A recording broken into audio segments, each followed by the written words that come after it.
Every fight just seemed to like have a finish or seemed to be exciting. Maybe with the exception of one, I think was it the Gunnar Nelson fight?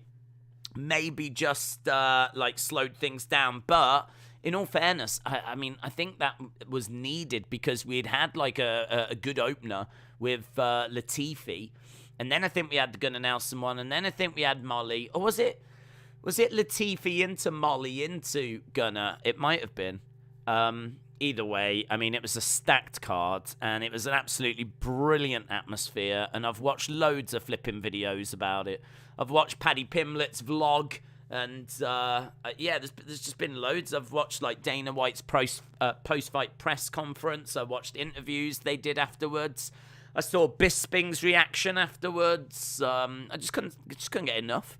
I even watched, like, Paddy Pimlet's entrance from the video of someone in the crowd that was there on Twitter, and it is great. And the only thing I would say is, like, the clunky noises at the start, I'm not a fan of, but then it goes into the yeahs, heads will roll, or, well, that is certainly a sample that is used, and I flipping love that band. That might be one of my favourite ever bands, is the yeahs, so that heads will roll track I love.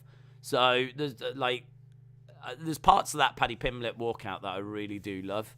But I don't think the crowd quite knew what it was because it's quite clunky at the start.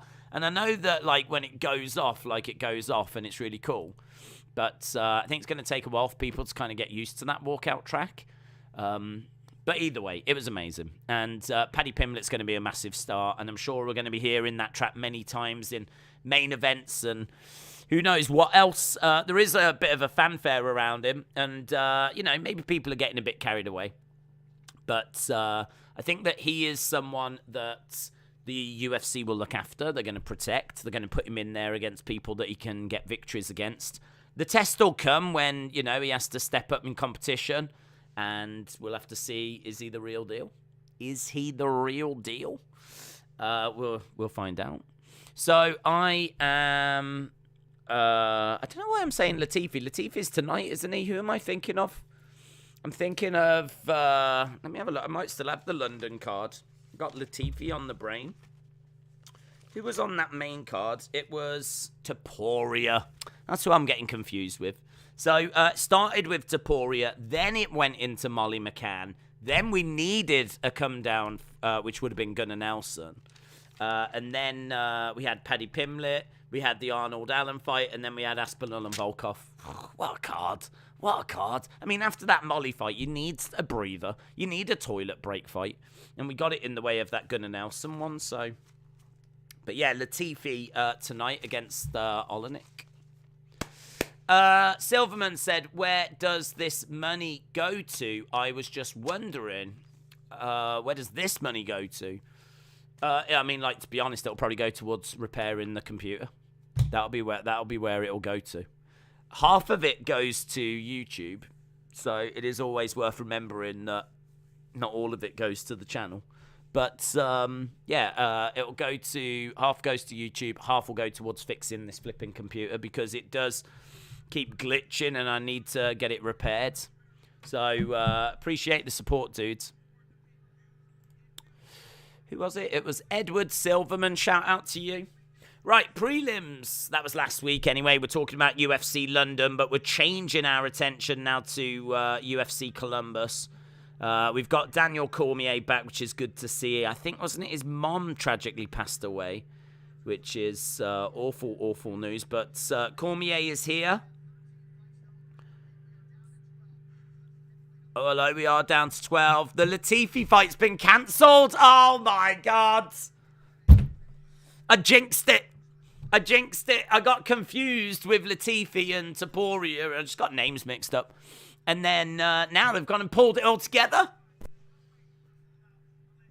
So, fight cancelled due to Latifi's non-COVID related illness. So, there is no Latifi tonight. So, all of you Latifi fans out there, we are actually down now to 12 fights. We was at 13.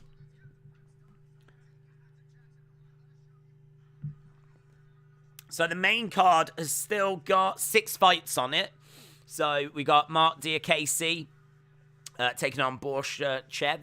We've got Magny against Griffin. We got I'm looking forward to Askarov, ranked number 2 in the flyweight division, taking on Kai Kara-France.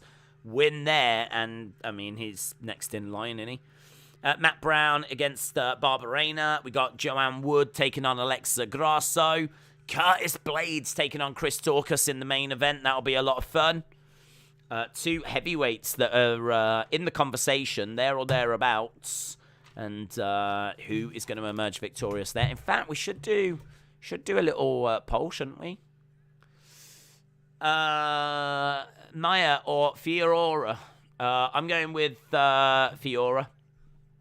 I'm a big fan of hers, and I've been very impressed with what we've seen of her so far in the UFC. So I think that Maia is a good test, very good test, but I expect Manon Fiorot to pass that test.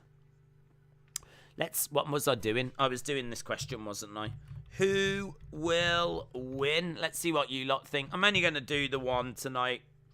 I don't want to keep changing the poll over for each fight. It kind of gets in the way a little bit. Although it was fun last week. But let's just ask the question about the main event, see what people think. And we are in Columbus. We do have a crowd, which is nice. So we do have a crowd, and it is number 4 against number 9. Tom Aspinall has gone to number 6. Cyril Gane is at 1, so it's Ngannou as the champion, then Gane, then Stipe, then Tuivasa, then it's Blaydes, then it's Lewis, then it's Aspinall.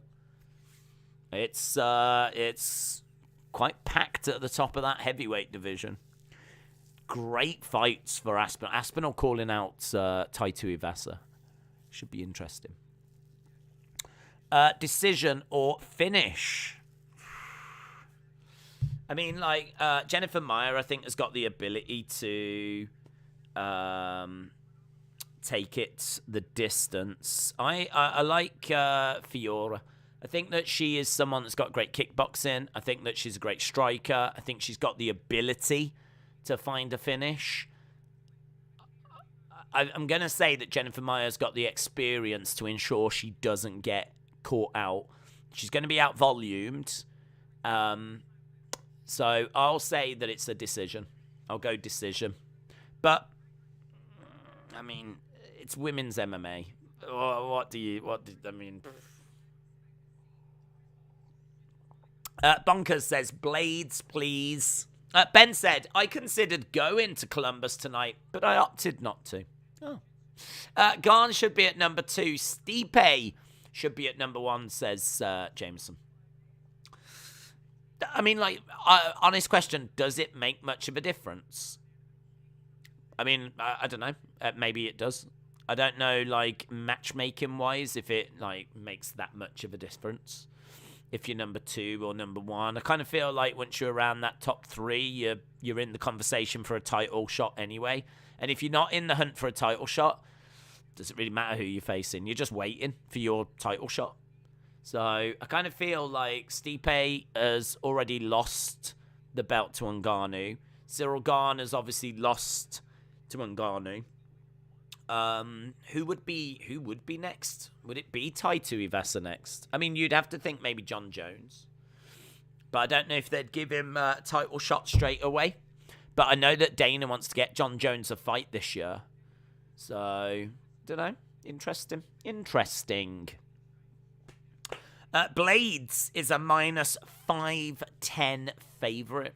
510 favorite for Blaydes. You wouldn't get many in a mini in the heavyweight division. Well, that's true. J-Rock said, I think people are sleeping on Daukaus' power. Let's have a look. Daukaus' power, if he clips Blaydes, then it's fight over. Do you think Matt Brown will win tonight? Matt Brown has got an interesting fight tonight. He is Coco main event. taking on Barbarena, and it's probably going to be fight of the night. I mean, like, honestly, look, I've got the words banger written there. I know it doesn't quite pick it up, but right there, that I promise you says banger. I know it's awful, but I do scribble. There was talk of maybe this being a retirement fight for him, but I've looked into it, and he's hoping to continue. So I do have Matt Brown edge in this. Should be fight of the night. Should be fight of the night. So I've got that Matt Brown Barbarena fight as being really one to watch. Matt Brown 41, but he's got 25 wins, 18 losses, 25 wins, but he's got about 20 finishes.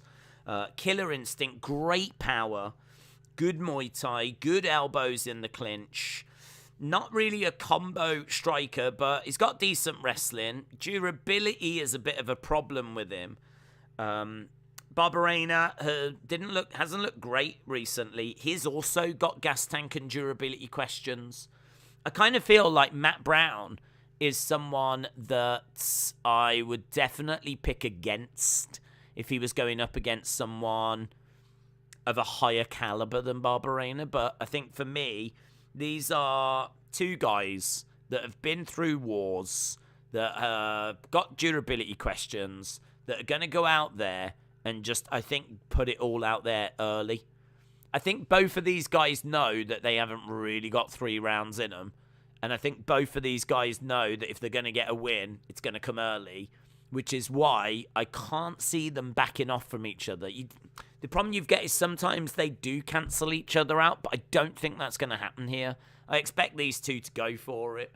I expect them both to be looking for early finishes. And I'm going to lean to Matt Brown. I think his power is significant. The only thing is he's 41, and you never know when... I mean, the power is the last thing to go, they say. So I have a bit of confidence in the fact that he's going to be around for, power-wise, he's going to be around for a while still. But, has he got enough to get past someone that's nearly 10 years younger? I'm going with Matt Brown. But I think that one, I think I'm right in saying that one was a pick'em. Like, literally could go either way on it. Don't actually have the odds now, but yeah, close. And it's going to be a lot of fun. I've not bet in a while, but I've got £5 in my account. Has anyone got any tips? Says Dort Knight. I mean, you do you, bud. You do you. If there's something that you fancy, I mean, a tip would be probably stay away from women's MMA because it's for some reason extra unpredictable. But I do quite fancy Fiorot. I think Manon Fiorot is going to get the victory over Jennifer Maia. So I do quite fancy her to get the win, but I couldn't really say with a great deal of confidence that it's going to go that way. I wouldn't touch the co-main. I think that one is really hard. I think that one's harder to read is the co-main. Is there any, like, really good tips? I mean, I really fancy Askarov, but he's such a firm favourite. Askarov is coming in at -410, taking on Kai Kara France at +310. You could maybe look at you could parlay. You could maybe go Askarov and Blaydes and maybe Manon Fiorot. And I think that would be a pretty good... I don't know what odds you'd get, but I think that would be a pretty good bet. It's gamble, though. It's gamble. I'm telling you now, it's a gamble. Matt says, Paddy and Connor have shown us that if a fighter wants to go far now, they have to be like pro wrestlers. Be both good in the cage and on the mic. I don't know if that's true, to be honest. I think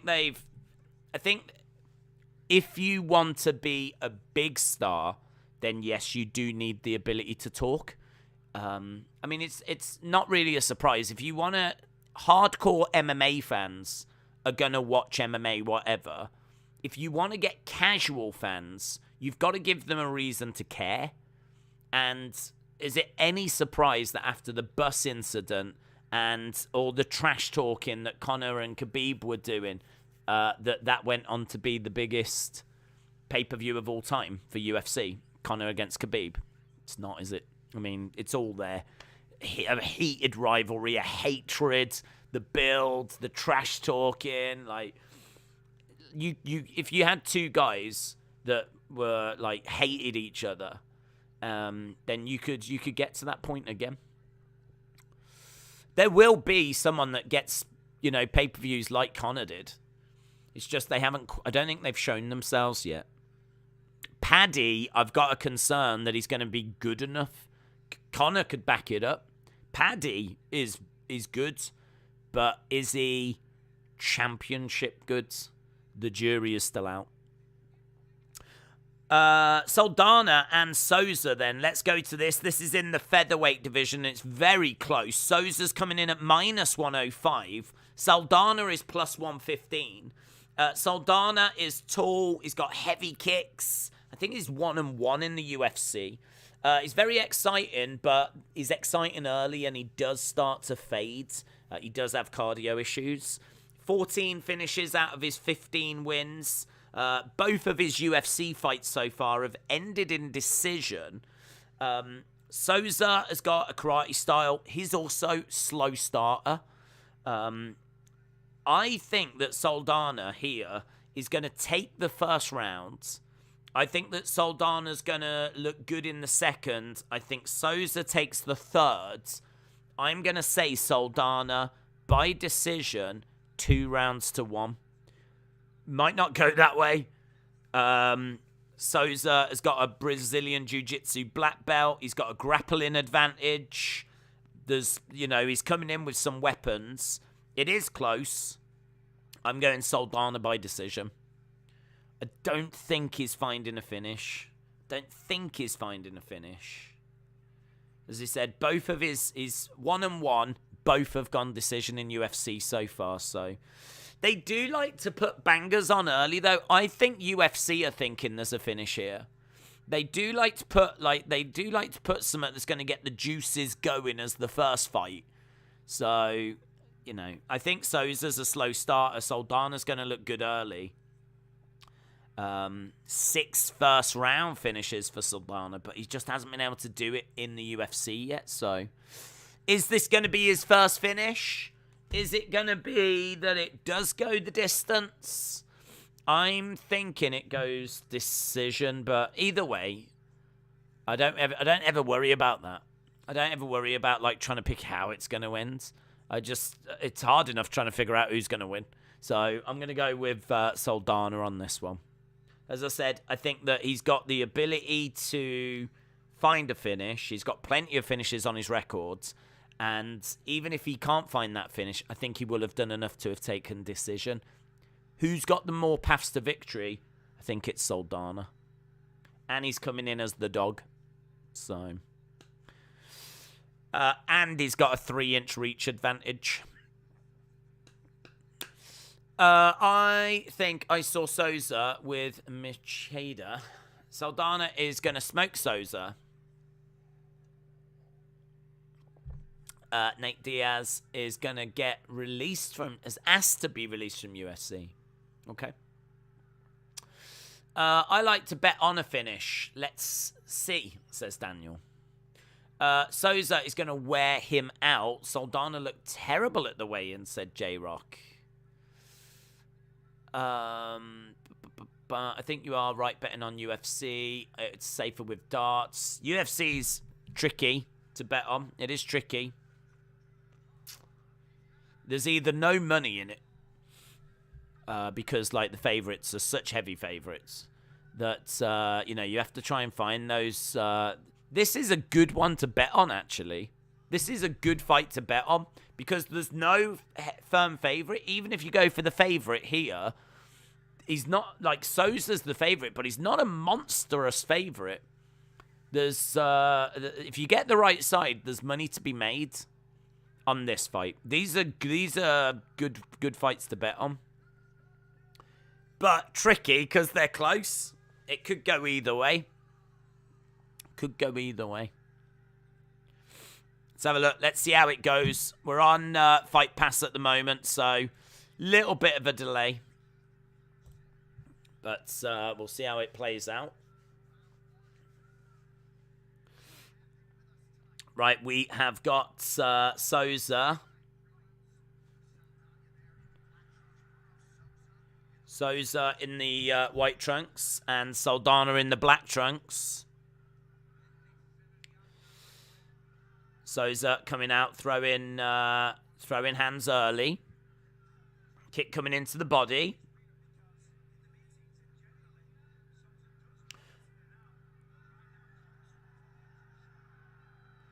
Saldaña, I tell you what, the crowd making a bit of noise. I wonder if the crowd's been inspired by what they saw last week.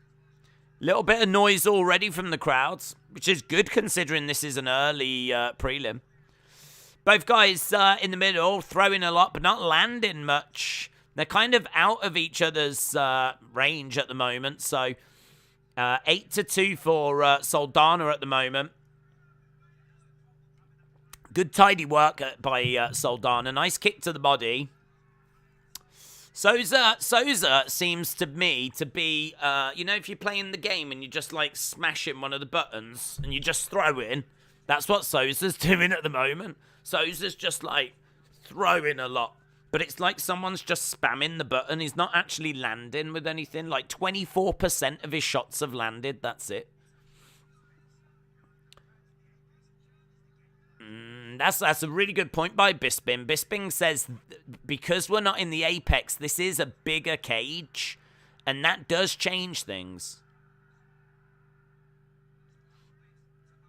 It is a lot of space, a lot of room. Low kick coming in there by Souza. Souza trying to get some shots off. Saldaña being cool, calm.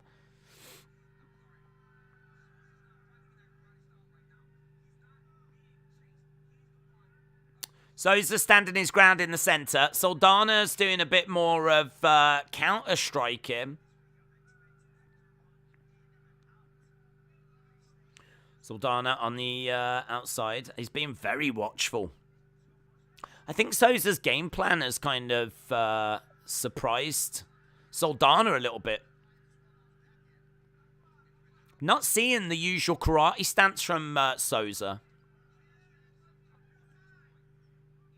Again, both halfway through this first round. It's currently 18-11. 19-11 on significant strikes for Saldaña. Low kick coming in by Saldaña. So working the leg kicks well. Another leg kick coming in. He's doing very well with that. He's getting a lot of joy from those leg kicks, Saldaña. And Souza, as we said, is just throwing out hands, but still below where he needs to be with his accuracy. He's only at 36%. Saldaña's at 44%. Low kick lands, though. Souza feinting.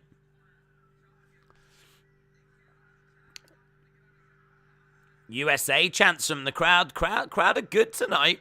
Crowd are good. Considering this is an early prelim, the crowd are good. Into the clinch, knee to the body by Saldaña. Souza bouncing around, strike coming in. Lovely left hand there by Souza. Switching of stances by Souza. Lovely body shot there by Saldaña. It was a lovely left hand. He just throws a leg kick. Souza catches Saldaña's leg. Almost had him in a bit of trouble, but it's very cool and calm and calculated. Nice takedown there by Saldaña. Good work. Good work by Saldaña. He's managed to grab Souza. He's managed to get that takedown. He's got him over by the sides and couldn't really do a great deal with it. Souza doing a really great job of getting back up to his feet. Saldaña Backing up. Again, trying to look for a takedown. Tries to grab him. They do count that as the second takedown, actually. Leg kick there by Saldaña. Nice, good. Yeah, very good takedown. Very good takedown. Hammer fist coming down by Saldaña. And there we go, end of the round. I mean, I would be giving that to Saldaña, and the numbers give him 2 takedowns to 0, 27 strikes to 17, 28 strikes to 17 in total.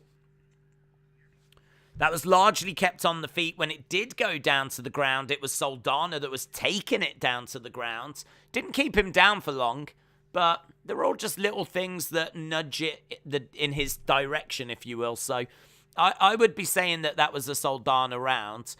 I think this next round is going to be where it's close. You see, I think by round 3, Souza could be coming back into it. But both of these, I mean, like Saldaña didn't really overexert himself there. So how much energy is actually wasted, I'm not sure. He was doing a lot of counter punching and being very watchful. I don't think he used up that much energy. Good round. Interesting stuff. Oh yeah, the round timer. Lol. I'm just here chatting away.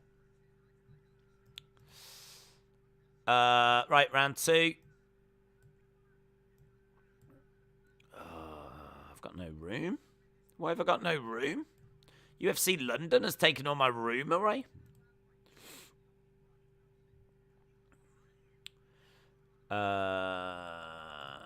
Boom. There we go. It's all a bit cramped, isn't it? Why is it all so cramped? I feel like London has ruined this setup a little bit. Nice high kick there by Saldaña.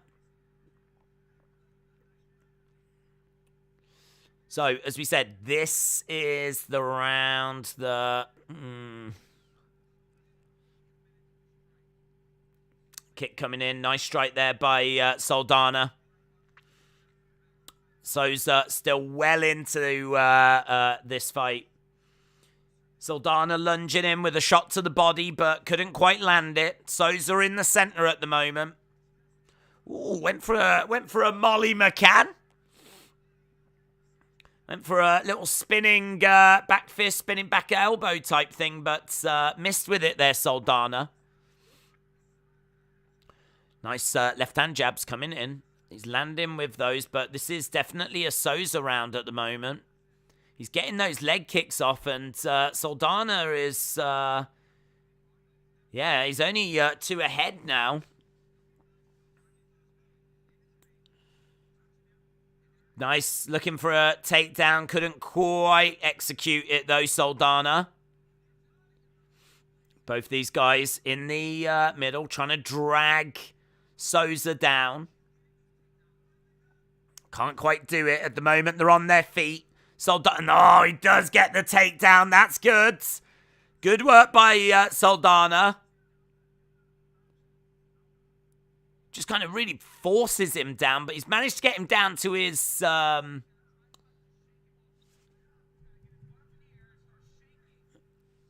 he's got him, his legs wrapped around his head at the moment.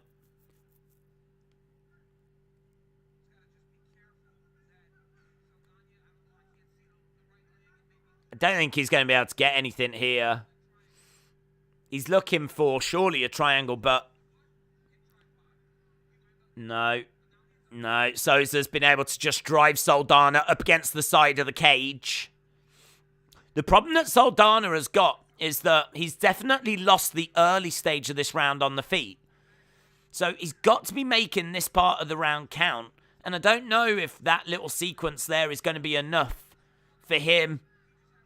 He's got to like really start to make this part of the fight count now. This is big for Saldaña. This is a big part of the round here. Strike coming in by Souza. Souza with a knee strike there. Yeah, I think he did catch him with that knee. You can see a bit of damage on the side of Saldaña's face. And Souza really just tagging up Saldaña here.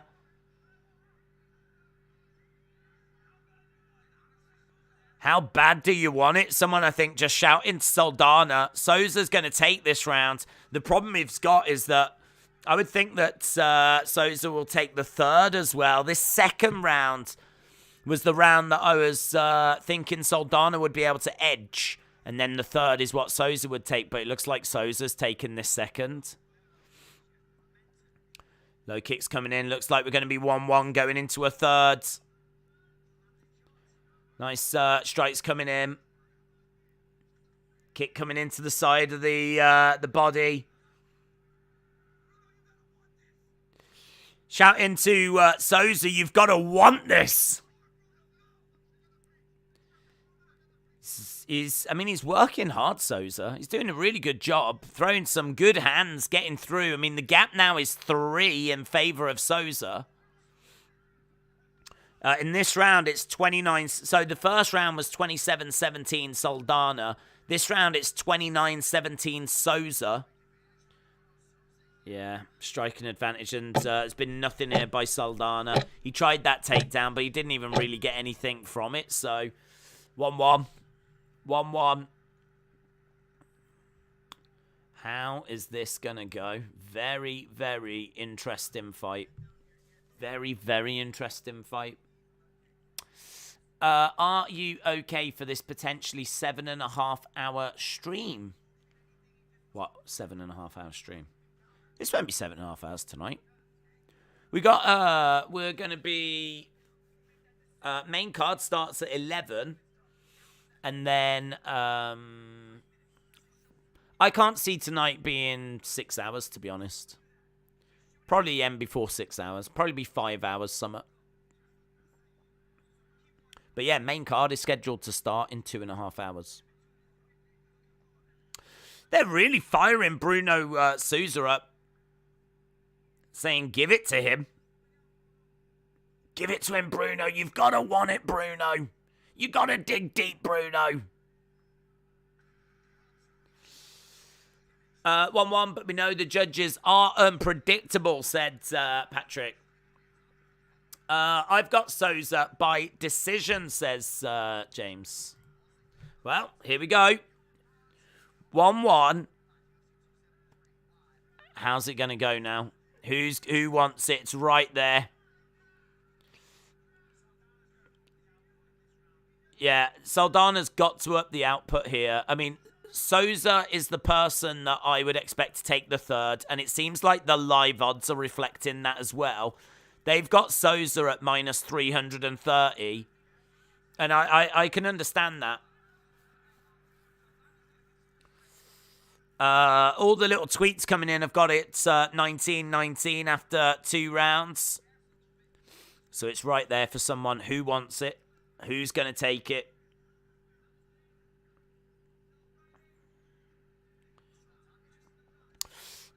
Finish him, Souza, says Sashin. Strike coming in. Nice right hand by Souza. Straight to the body. Saldaña's too watchful, man. Too watchful. Bruno Souza's doing really good work. Low kick there by Saldaña. Went to feint for an uppercut, but couldn't get anything through. Ooh, went for a spinning back fist there. He's tried for that a couple of times. But couldn't find it, Saldaña. Into the clinch. Kick coming in there by Saldaña. So he's edging forwards. Saldaña having a little look. 56-56. Very close. Very close as jab comes in. Just falls short. Shot coming in there by Souza. I think right now you'd give it Souza. Saldaña's gonna, for me, is gonna have to do something here.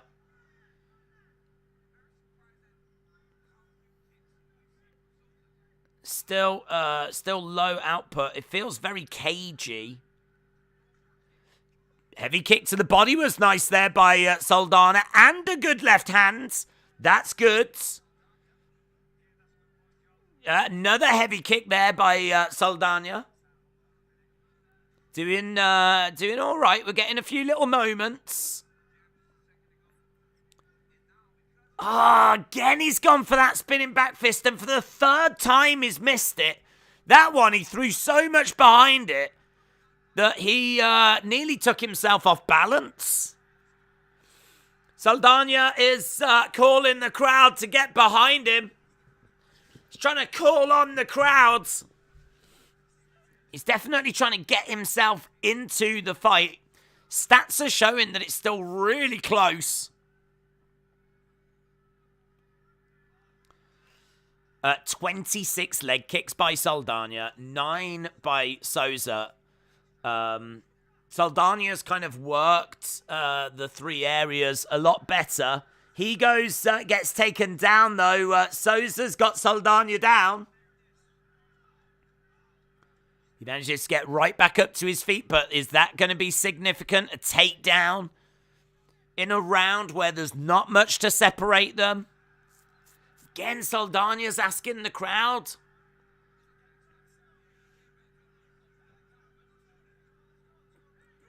Yeah, I mean, he's trying to get the crowd on his side, and he's trying to get the crowd fired up. Oh, lovely strikes! Lovely strikes! Saldaña with some head movement! Head movement! That was lovely! Look at that, it's like bang, bang! Oh, that time he spun around, but he didn't actually throw anything that time. That was great because 3 times he's gone for that spinning back fist, and 3 times he's looked like an absolute tit. This time, he went for it, didn't actually throw it, he just did a Michael Jackson twirl. I think if you can be in the fight with someone and actually find yourself just doing a twirl where you don't actually even throw anything, that shows great confidence. Saldaña with 29 significant strikes to 20. He's taken this. He's taken this on significant strikes. It's been a lot of this though. I must admit, I'd like to see less of this. Saldaña going, come on, trying to get the crowd going. I'm all for a bit of pro wrestling once in a while, but he did it about 5-6 times. It's like if you was playing the game and there was a taunt button. Like, it's like someone's just spamming that.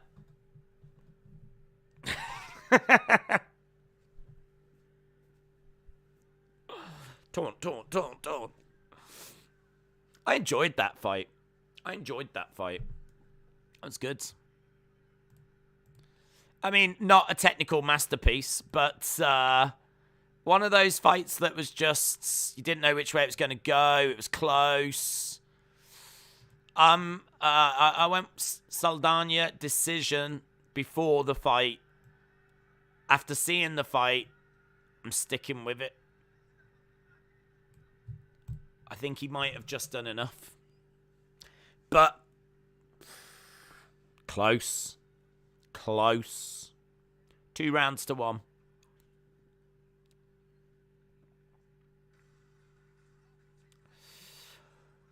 Uh, 29-28 Saldaña.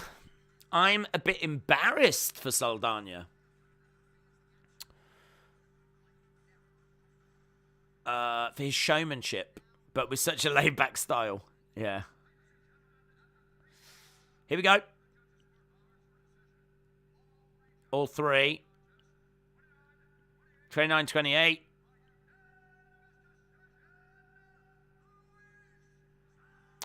Saldaña has done it. Saldaña gets it. 29-28. 2 rounds to 1. All 3 judges. He's managed to get... we're off with an underdog.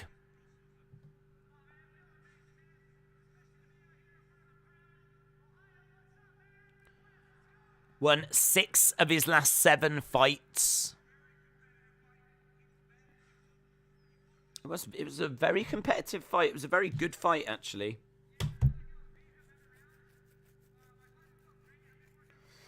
Got his contract through Dana White Contender Series.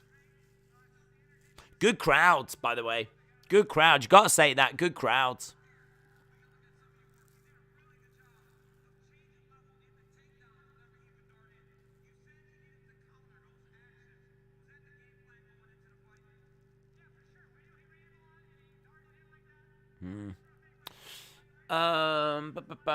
Interesting. Maybe boy. In fact, 6 goals have been scored in Germany in the Holland game, all scored by people that have played in the Premier League or used to. I haven't even looked at some of those other games today, to be honest. Nikolau or Dvorak? I'm going to lean to Dvorak on this one. Dvorak coming in at -125. Nikolau is +105. Nikolau's on a 4-fight win streak. He's got loads of experience. He's got really good boxing. He's decent on the ground or is decent on the feet. Doesn't tend to make many wrong moves. He works leg kicks well. He is a very strong wrestler, Brazilian Jiu-Jitsu black belt. He's taken on Dvorak, who is got a great record, 20-3. I believe unbeaten in the UFC. He's got good striking, good takedown defense. Of the two, I would say he is the better fighter. He's got good footwork. He's got great jab. He's got good head movement. I'm going Dvorak, and I fancy another decision. I feel like tonight, we didn't get many decisions last week. I think tonight's going to make up for that. I think we're going to see a bit more action coming up next. So, Nikolau versus Dvorak. In fairness, Nikolau's record is not bad. I think he's like 17-3. We'll find out together. 17-3 and 1 draw against 20-3. I mean, they're not bad records. I don't think they've really faced anyone of note, but you know, they are ranked. This is number 7 versus number 10 in the flyweight division, so should be a fun little fight. Whoever wins is going to be moving on up. Obviously, we've got, I think aren't they looking to do Figgy against Brandon Moreno 4? I heard that that's going to be the first fight that has 4, like, in a feud. So, that's really interesting. But Askarov is waiting in the shadows. We've got Pantoja, Brandon Royval, Alex Perez, Kaikara France, Nikolau, Bontarin, Matt Schnell, Dvorak. So we're going to be seeing 4 of the top 10 in action tonight in that flyweight division. Saldaña having a beer.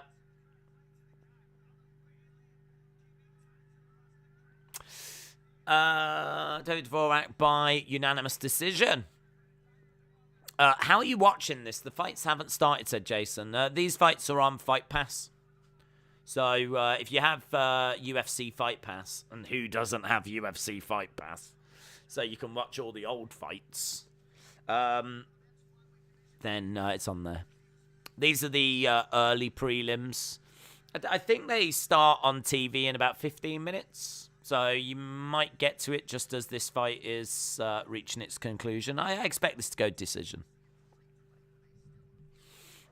The fights haven't started. He's faking this. It's true, I'm faking it. Let's see how long I can make this £5 last. Nikolau is winning this fight.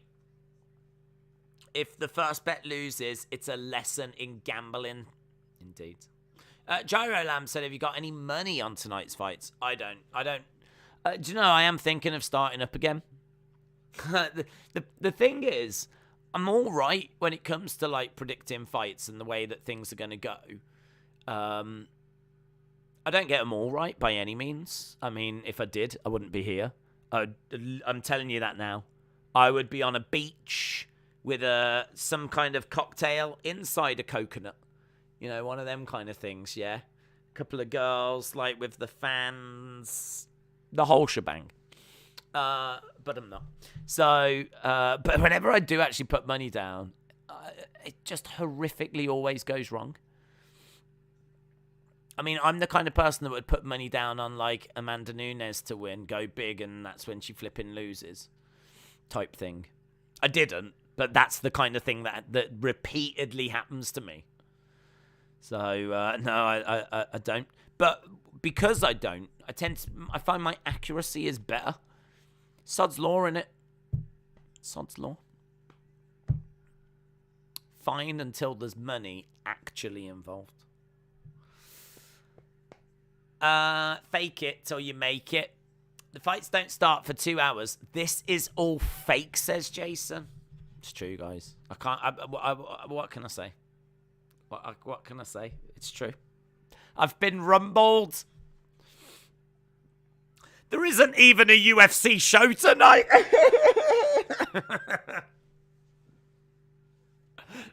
There isn't even a UFC. I've made it all up. These are just pictures that I found of models. I mean, like, maybe some of these wouldn't be models. I don't know. I'm not going to disrespect any actual UFC fighters. That would be stupid. Both of these guys could be models. That's all I'm going to say.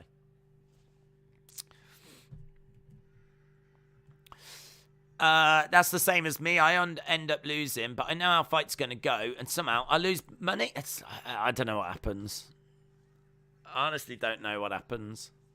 I did win money when Nunes lost. Did you? Dark Knight said, it's a bit of a mugs game. Usually I bet on things that I know something about. Tonight's £5 might be lost, but not gained on my waist. That's a good way of looking at it. Ernest on Purpose said, I'm happy being poor. The way to do it is, who cares if you've got, like, you know, a little bit of money that you just don't mind losing? Do you know what I mean? If you was going to go out, have a few beers, have something to eat, say you was going to go out and spend 30 quid tonight, $30 or something, or however much it would cost wherever you are. But instead you've decided to stay in. If you've got that money that you would have spent going out, you know, if you want to. I'm not saying do it. I'm just saying if you want to. It's no drama, is it? So, like, I think, like, you know, once in a while, who cares? I'm not one. I don't. To be honest, I know there's many people that do, and I wish you all the best, and I hope you win. But yeah, I'm certainly not one of these people that, like, you know, survives off winnings or whatever. But I probably should do a little something each week. I mean, we watch the shows. Do you know what I mean? But to be honest, it's kind of, it's a good situation to be in. I just love the fights. Like, I enjoy the technical side of it. I love watching the actual fights. Like, that's where I get my enjoyment. I don't need the, oh my God, please, I need this. Like, if you get this, my parlay hits. I don't need that. I don't really need that in my life. I could do with the winnings, couldn't we all? But I don't need that as like an extra level of excitement.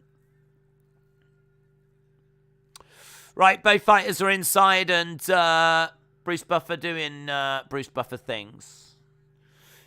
Do you think if you watched UFC 1, you would know the outcomes or be able to do a stream and be surprised? Well, I'd know the outcome. I've seen it about 5 times, so I'd know the outcomes. I've watched UFC 1 about 5 times for various different reasons. One, I watched it because, I mean, who doesn't go back to UFC 1? But then I was going to actually make a video on it, so I watched it for that. But I just never got around to doing that video. But I did watch it again and actually take some screenshots and everything, so I've watched it again for that purpose. And I watched it with a friend as well, someone that was getting into UFC, and we went back to UFC 1 to show how different it was, really, because it is different. I mean, if you go back to UFC 1, it's very, very different to what we've got now. There was no rounds. There was no rules. There was no weight classes. You had, like, flipping big guys against little guys, and it was more not the size of the fighters, it was more the disciplines. So you had like sumo going up against jiu-jitsu. They weren't worried about like how big people were. Right, we are up and running. So yeah, if you've not seen it, check it out. Right, Nikolau against Dvorak. Very high on Dvorak. Very good boxing. Sharp on the ground and handles his business. One of two important flyweight fights tonight. Right, Nikolau against Dvorak. We are up and running. Dvorak in black and he is ranked 10th. Nikolau in yellow shorts and he is ranked 7th. And we are up and running. I still want to try that Howler head. I just saw an advert in the background for it. I still want to try that. It's on my to-do list. So we've got Dvorak standing his ground in the center with Nikolau on the outside. Kind of circling around, and Dvorak standing his ground in the center. Nikolau. There's a few boos coming in. There's already been a minute here, and we've only had a couple of shots thrown, let alone landed.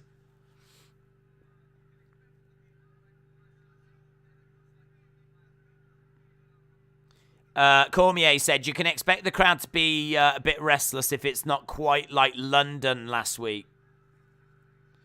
And they just kind of laughed that off.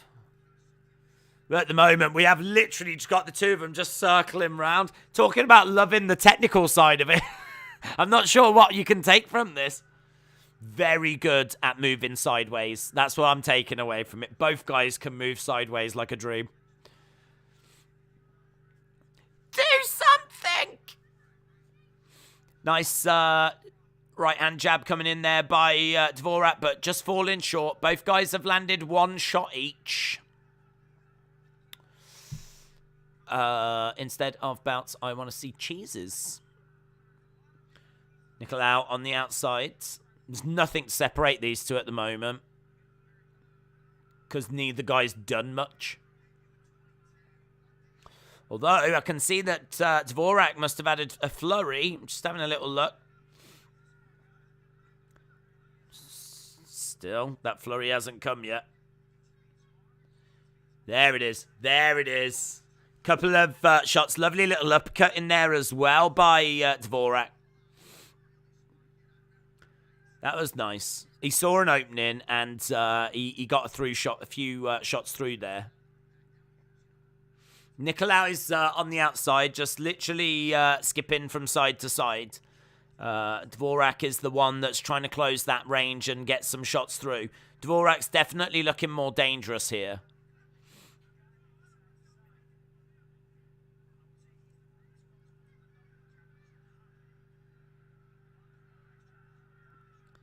Yeah, Dvorak is the one that's trying to engage, and again he lets his hands go, but Nikolau just moving from side to side.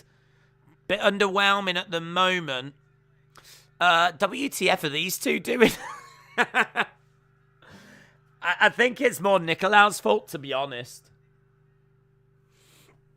But there is a bit of inactivity at the moment.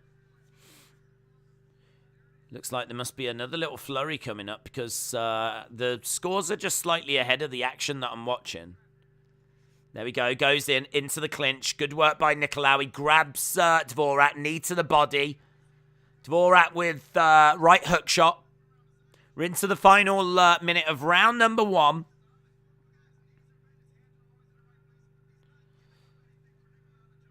Yeah, it is true. There is no opening for Nikolau to exploit, and so All he can do is just move from side to side. Ooh, charged forward, almost got caught there, Dvorak. He's trying to find a way forward, and you've got to make sure he's not leaving himself open. 20-odd seconds left in this round. Not a great round. 7-fight parlay to win 7K, says Tony. Tony, good luck. Good luck, bud. Man United Hodge said, have you seen what Cardona is doing outside of WWE? I think it's great what he's doing. It's about time he gets used, if you have thoughts. I haven't really seen, to be honest. All I've seen is that he is with NWA. Doing, like, I think he's doing something with NWA. So, I can't really comment, to be honest. But I think he's done stuff with, like, GCW and NWA and... Fair play. He wasn't used in, like, WWE, was he? So, just going around the indie scene. No finish coming in this fight, says Daniel. Predictable sidestepping is the recipe for disaster. I might watch UFC 10-9. Yeah, I'd give it Dvorak. Easily the more aggressor. Easily the more aggressor.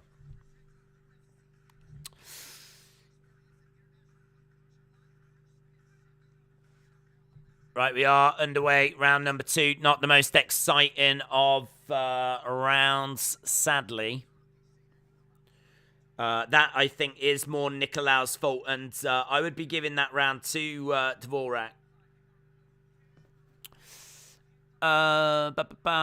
How would you fare as a cornerman? Would you be able to encourage a demoralized fighter and equally admonish an overconfident one? How would I fare as a cornerman? I think I'd be all right. I think certainly when it comes to motivation and that side of it, I would be fine. The bit that I would question is if you put your plan in place and it's not quite working, and like maybe you go to plan B in round 2 and that's not working. Like once you start getting down to plan C, plan D, having to think outside the box, come up with something a bit different. That's where, I mean, how risky do you go? Do you know what I mean? I think my struggle would be that you could come up with a plan A in training camp. You could even come up with a plan B. If they don't work, and you have to think on your feet.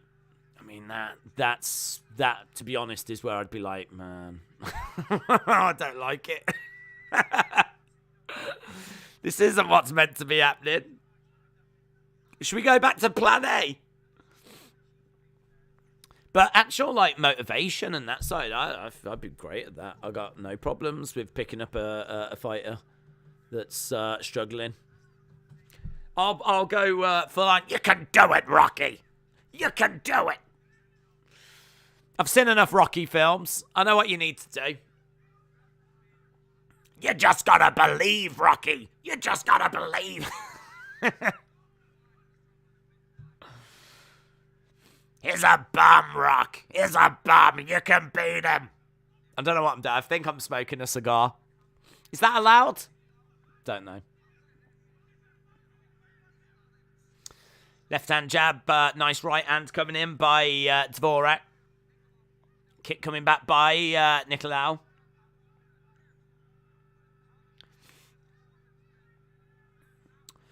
So far, for me, this is Dvorak, but there's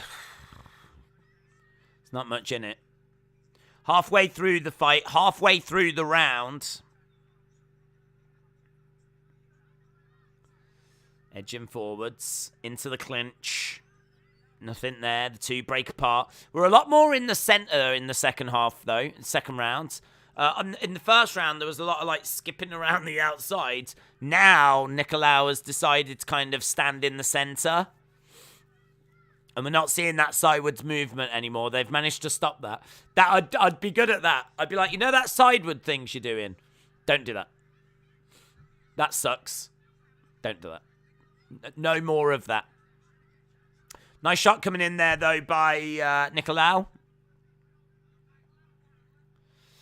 It's a lot closer round as Dvorak's edging forward. Nikolau over by the side of the fence. Low kick coming in there by Dvorak. Looks like it started on BT, so as soon as we get out of this round, we'll change our coverage over to that because it's about 20-odd seconds ahead. I'm at 1 minute 17 left here, and I'm at about 40-odd, 50-odd seconds left over there. Kick coming in by Dvorak. High kick just misses. So we've now got a minute left to go. Nice strike coming in. It's been, as you said, a much better, closer round. There's been a lot more action in it. Oh! Catches Dvorak. Dvorak goes down. Nikolau's on top of Dvorak. Man, he was seeing stars. He was definitely seeing stars. He was like, down he went. Caught him, but now he's got to try and finish him. We got 30-odd seconds left to go. Forearm strike coming in by Nikolau. Shots to the side of the body. That's a big moment. That's a big moment. Yeah, I mean, 17 seconds. Ground and pound coming in here by Nikolau. Forearm strike coming in. This fight has burst into life. Blood coming down the face. Might have busted his nose. Don't know what he caught him with. But he's definitely catching a hammer fist. And that is end of the round. And a great little round. Fun little round. And I think that's going to be 1-1. So have a look and see where we are. I think they are treating his nose.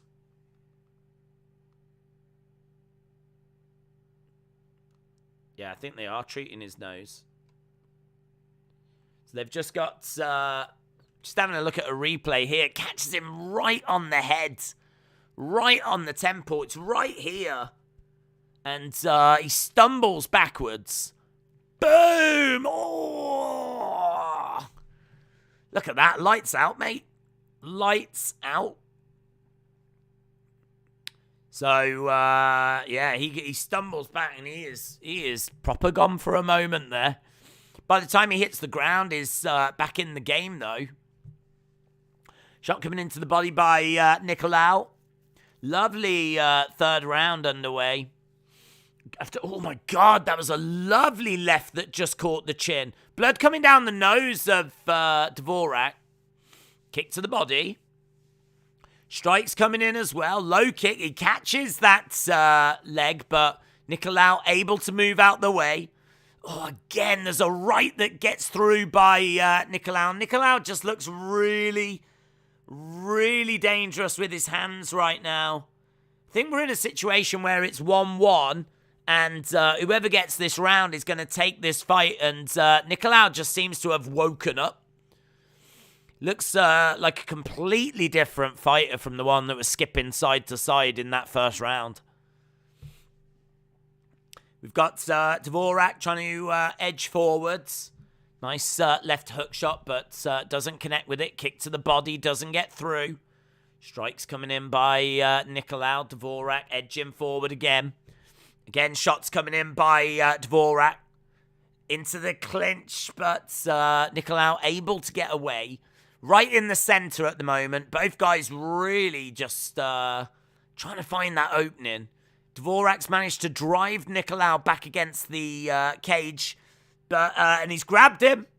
He's managed to grab him. He's got him, and a knee comes in, but Nikolau escapes. Nice left hand to the body by Nikolau, and a right to the head by Dvorak. Dvorak edging forward, Nikolau backing away. At the moment, Nikolau is ahead by 6 significant strikes. And again, tries to throw out a lovely snap left hand. Blood coming down the face of Dvorak at the moment. And lunges forward with a right hand jab there, Nikolau. Got Dvorak edging forwards. Couple of left-hand jabs. Nikolau backing up a little bit. Again, little flurry by Dvorak, but it doesn't feel like it's enough. None of it feels like enough at the moment. It feels like Nikolau is edging the fight and just not seeing Dvorak doing enough to take this round. So I've got Nikolau at the moment. Dvorak right back into the center, though. He's got just over 2 minutes to find Summer. 7 is the gap. Right now, Nikolau is minus 1,800. That's a bit crazy. That's a bit crazy. I've got this 1-1 with Nikolau edging this round, but Dvorak could win this fight. Minus 1,800 sounds crazy. Minus 1,800 would suggest that Nikolau has won the previous 2 rounds, and I really don't think he has. Forearms coming in. And he's managed to grab his leg here, Nikolau. Nikolau's down on the ground. He's grabbed the leg of Dvorak. He's trying to wrap that leg around. Is he looking for a heel hook, knee bar type thing? I think he's just trying to make it awkward, is he? They're proper, look at him. Proper tangled. That was like a knot. He's really trying to get that leg. I think he's looking for a knee bar, and he's got that leg. He's got that leg, and Dvorak's having to be very careful here. I mean, it is looking good for Nikolau, and at least we've settled into a more traditional position with Nikolau on his back and Dvorak on top.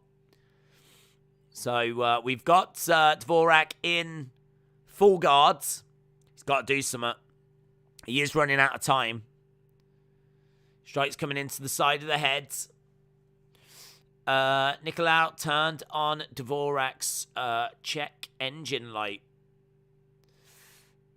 He's got him grounded at the moment, raining down some shots. That gap is 8 significant strikes. Shot coming into the side of the body by Dvorak. And he's working hard at the moment. And he's got Nikolau on his back. He's on top. He's trying to drive an elbow into the side of the head here, Dvorak. He's working hard, but he's not making much progress. It's kind of been the story of the round, really. He is picking up a bit of control time, but watch the thing. Watch the thing. End of the fight. Who have you got winning? Drop it in the chat. Which way have you gone? Have you gone Nikolau? Have you gone Dvorak? Which way are you going? Minus 5,000 on DraftKings. Well, he might have done enough. I would probably edge Nikolau. I would give it Nikolau, but I don't know, man. I mean, to be honest, that's one of those fights where the judges could give it to Dvorak. I think it's 1-1 going into the thirds, and he does get control time. He does kind of get a takedown. It's a bit scrappy. It's kind of hard to see who took who down or how they got down. It's not a nice clean takedown, so it's not registered on the unofficial numbers. I think the striking was with Nikolau in that thirds. I would edge Nikolau, to be honest. Sonny said, I've got Dvorak. This fight finally got some life into it. I thought it was going to be Hasbulla for the win. Wish it was. I've got Dvorak, says Paul. Let's have a look then. I've got Nikolau, but as I said, it's one of those. Thought this could go decision. There was a lack of decisions last week, so there might be a plethora of decisions this week. So here we go. We've got Bruce Buffer going through, and it has gone to Nikolau. Nikolau, by unanimous decision, gets the victory. And, gotta say, deserved. Feel like he definitely did enough to edge it. I think he takes the second and the third. Knockdown was the winning move, says James Brown. Too close to call, says Zachary. I needed Dvorak to keep my money rolling. Oh, gambling is a mug's game. Dort night. Just imagine if you still had that £5. Oh. Sonny says, I think she said that. Something like that. Marley says yes. Tony says 2-0. James said 29-27. Nico wins. Strange seeing Bruce Buffer on a fight night. No, he tends to be there. He doesn't do all the fight nights, but he does fight nights. It's strange seeing him in a flipping arena with fans. That's what it's weird.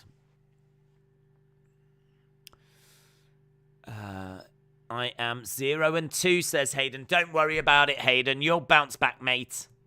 You'll bounce back. This will just be a memory soon, a nightmare. I think we've got Jennifer Maia coming up next, taking on Manon Fiora. I really like Fiora. I think she is a really, really exciting prospect. She's a vicious striker. She's got kickboxing. She's got Muay Thai. She's quite mature as well. She's 32, so even though her record is only like 8-1, she is someone that has got. I think she has like quite a good amateur career. So, you know, don't let the 8-1 fool you. I mean, she is coming in against Jennifer Maia at -475. She is a heavy, heavy favorite. Heavy favorite. This is the one you should have bet on, Dort Night. Should have had a go on this one. When will you learn, eh? When will you learn? I lost some chicken bites on Dvorak. Damn. Don't want to go betting your snacks. There's Jennifer Maia. She's got the 5th most fight time in UFC flyweight history. 1 hour, 59:29. So nearly 2 hours of fight time. There is Fiorot. She is a karate black belt. 8-1. And as we said, been very impressed with what we've seen from her. This is number 4 versus number 13. That is a hell of a jump, isn't it? Imagine if she manages to get the win. And she's flipping -475 favorite. The number 13 fighter, the number 13 ranked fighter is -475. WTF? Manny and Fiora via unanimous decision. I need to go and make a list of UFC fighters to never get behind. Nikolau has been added to that list. Fiora is -525. It means if you bet 5, you get back 6. Imagine that. Imagine that, Dort Night. You could have had an extra $1. You could have had an extra £1. Oh, God. I've got Manon. Jake says, my baby. Just Days will do, mate. Honestly, I mean, I don't mind what you call me. I've been called many things. But Days is probably what I prefer. But I don't mind my baby. I've got Fiorot by decision. Crone's chosen said, I have Fiorot winning, so gamblers should bet on Jennifer Maia. Sonny said, I've got Maia. I should have gone with my first choice. Latifi fight cancelled. That is confirmed. That is true. Fiora for the win. Right, here we go. So, Jennifer Maia, high-level jiu-jitsu. Primarily a striker, Muay Thai, very stubborn. Can be a bit predictable. Struggles with the takedown. So Jennifer Maia is quite good on the feet, and when it's on the ground, she's good, but she struggles with the transition. So Fiorot is a kickboxer. She's great prospect, great Muay Thai, great striker at range, good in the clinch as well, very patient, good shot selection, great kicks from distance. She's great, man. I really rate her. I hope she wins. I think she could be a problem in this division, and I don't want to see that hype train get derailed, so I'm hoping that the beast gets the job done. There is Megan O'Leary. Megan O'Leary standing on the edge of the octagon, sporting some wonderful trousers. She looks like a cowgirl. I can't tell if that's a white strip or tassels down the sides. I think it's a white strip. Here comes Manon Fiorot. What's the potential for Lady Low Blows in this fight? Very low. Very low, mate. Very, very low, because it's very rare that we see Lady Low Blows. That's why there was such excitement when that Lady Garden got destroyed, was because it's just not something you see week in, week out, to be honest. I wish it was. I really do. I wish it was. I wish it was something we saw on a more regular basis. I'd love more Lady Gardens to get wrecked. But it's not something we see on a weekly basis. I mean, what I will say, lots of kicks in this one. Lots of kicks. So I think there's a chance that, we see... there's a chance. I can't say any more than that, because it's not something that you can ever really expect. You just never see it. Let's Killer, shout out to you. Days, can you show us your dong? I want to see your dong, and I really won't take no for an answer, says Corbin. He's not around. I surprisingly, you would imagine I would have a picture of your dong on standby, but I don't. I know. I'm surprised as well. You would think I would be able to just click a button and have an image of your dong, but I don't have that.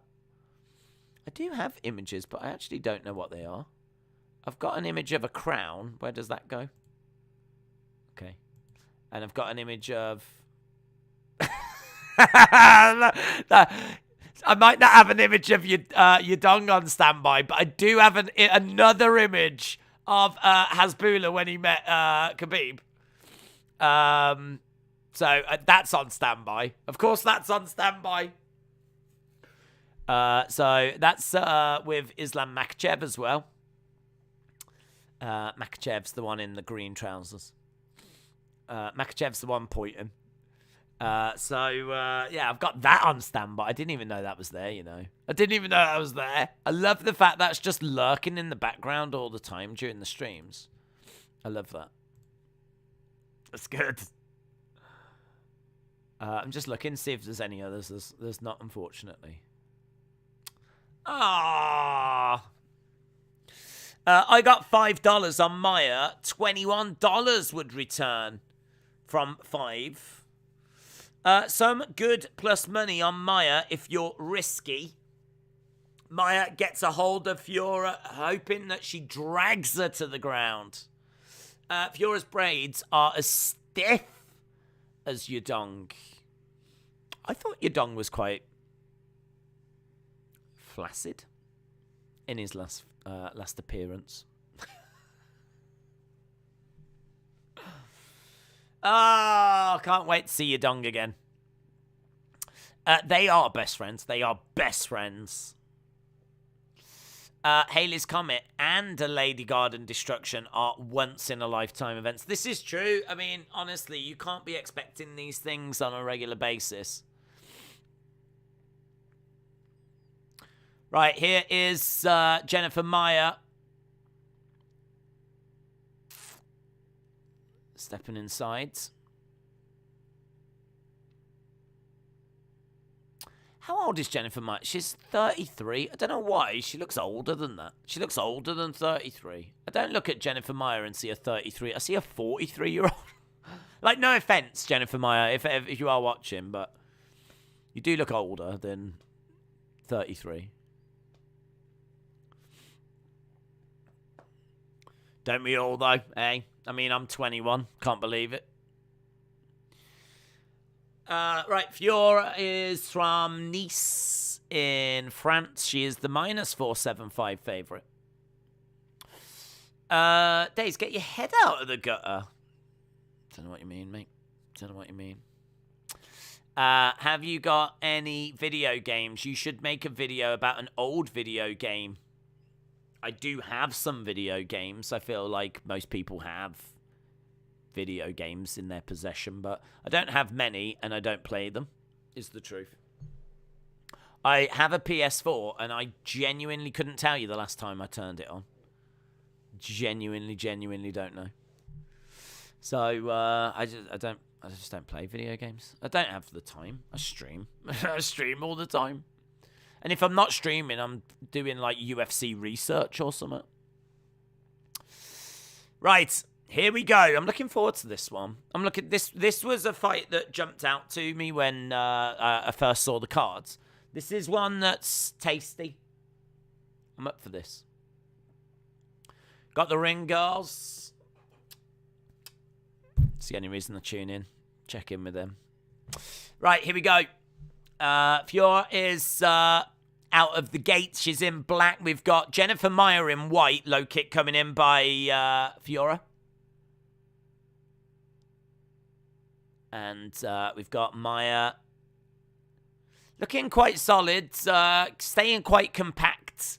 She is a little bit like a tank, Jennifer Maia. Just keeps things quite tight and likes to move forward a lot, just like tanks. Kicks to the body, side kicks to the body there by Fiorot as Jennifer Maia comes in. So already we've started with a bit of action in this one. Looks like the stats are a bit behind. Low kick coming in. Let's see if we can jump onto that website and... there we go. I was going to say inspire them to come to life. So you can see that Fiorot's just taken the lead here. And into the center. Nothing much being thrown at the moment. Fiorot standing over Maia. She's obviously got that height advantage. I think she's got the reach advantage as well. But Maia struggling to really get going with anything. Really struggling to get in close. And Fiorot getting some joy with those jabs. It's a big fight, this one, you know. I know it's early on in the cards, but it's a big fight. Because it's number 4 against number 13. And if Fiorot wins, like, she goes into that top 5. Absolutely, she goes into that top 5. So this would skyrocket her from 13. High kick just misses. UFC could do with some good new women challengers. So it'd be really good for the UFC if she could get the win here. I think she will, and I want her to as well. And at the moment, she's just thrown out a few shots, various things, lots of kicks. She's landing 50% of them at the moment. Jennifer Maia only in her low 30s. Into the clinch. Fiorot's really dangerous when she manages to get into the clinch. But Jennifer Maia doing a good job there of preventing her from starting to work those knees. Her shots, though, her boxing is so good. Her jabs, her 1-2s, straight down the middle, the side kick. She's got some great weapons. Striking-wise, standing-wise, she's great. She's really getting through with this stuff as well. She's really getting through. She's looking really good. 24 significant strikes to 8. She is definitely looking the better fighter here so far. Still a long way to go in this round, one, though. We've still got 2 minutes or so left in this round as Jennifer Maia starts to surge forward. Starts to throw her hand straight down the middle. Fiorot grabs her over by the side of the fence as Jennifer Maia swings and misses, and Fiorot right back into the center. We've got Maia bouncing around, edging forward. Fiorot backing away a little bit, Side kick coming in. You can see that Fiorot's had 12 strikes to the head, 8 to the legs, 7 to the body, 27 in total, and she's still managing to get stuff through. As Jennifer Maia edging forwards. The difference is about 19 significant strikes at the moment, which is very significant. Really showing great output. Great output. Knee coming into the body there by Fiorot. And we've got Jennifer Maia edging forwards. Kick coming into the side of the body. Kick coming in again there. Jennifer Maia unloading a little bit. Fiorot grabbing her, pinning her up against the side of the cage. So she's got her pinned against the side of the cage at the moment. She's doing good here, Fiorot. Doing really good. Maia's spun it round, though. Maia's managed to spin it round. She's the one that's getting a bit of control time, but Fiorot will not be held. And is able to break back into the center. Side kick coming in. Good work. 7 seconds or so to go. It's been a pretty dominant performance. Dominant round. Excellent. Very good. Fiorot is pretty and a badass. Gives me Ronda vibes.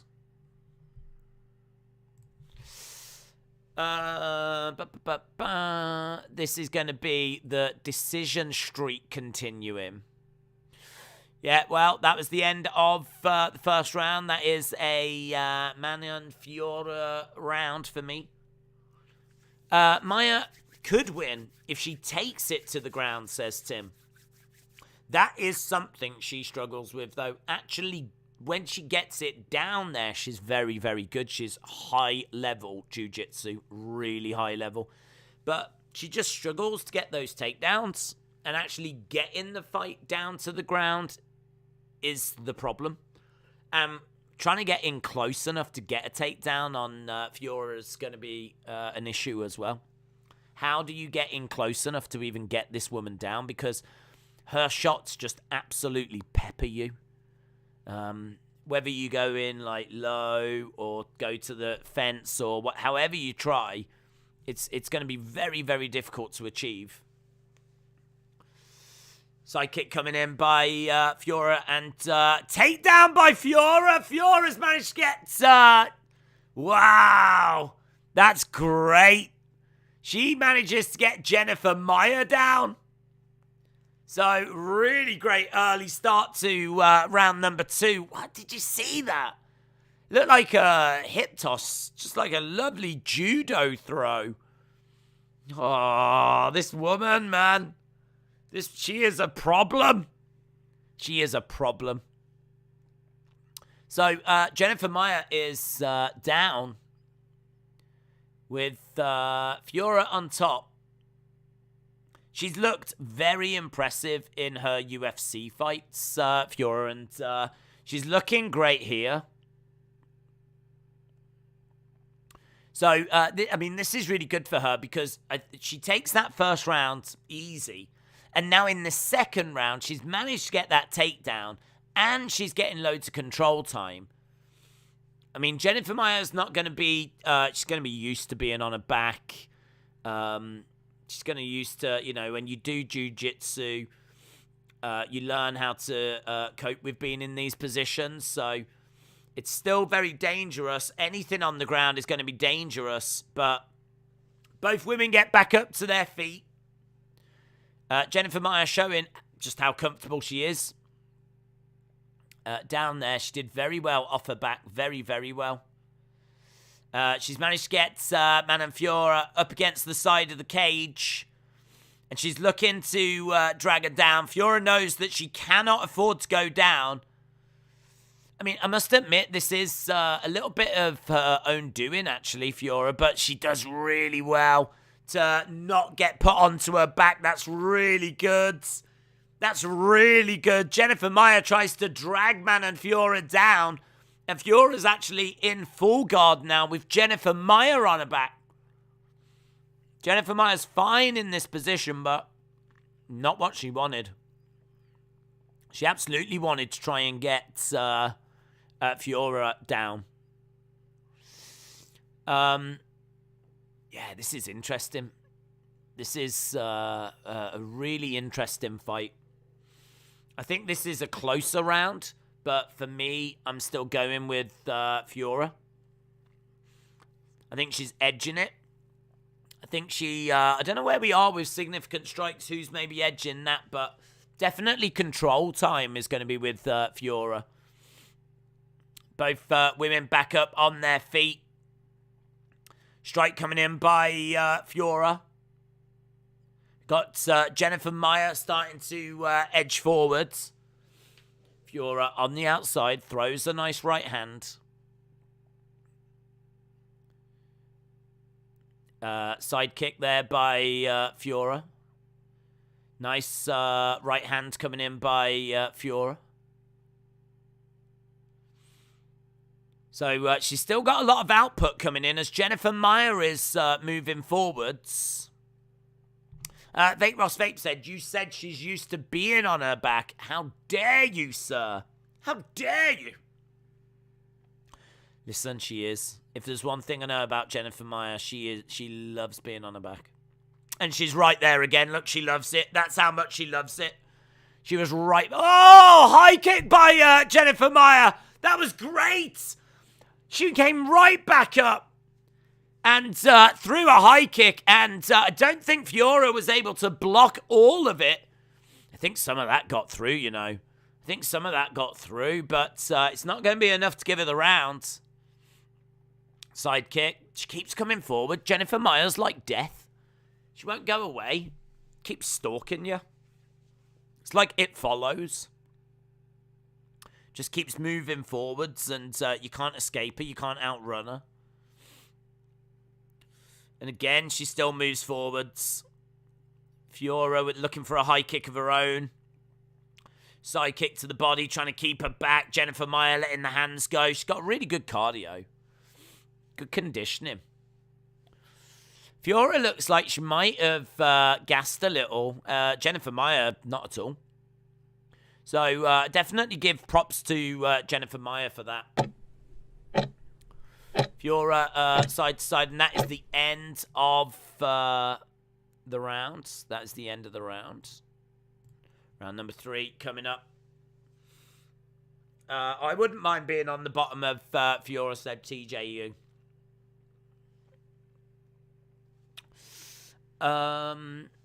Nice high kick. Nice high kick. Maia will win. Well, I think it's 2-0. I think, is that the damage the high kick did?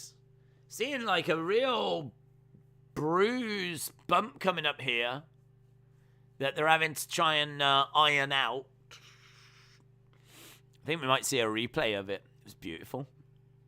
I hope we see a replay of it.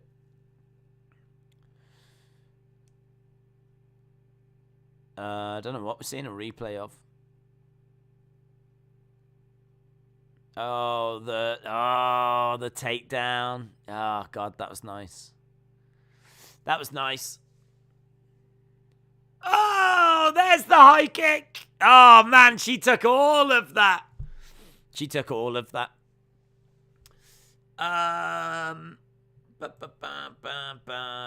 Eric, shout out to you. What did Eric say? Eric said, officially unofficial, KO Rollins versus Austin Cody. What? What does that mean?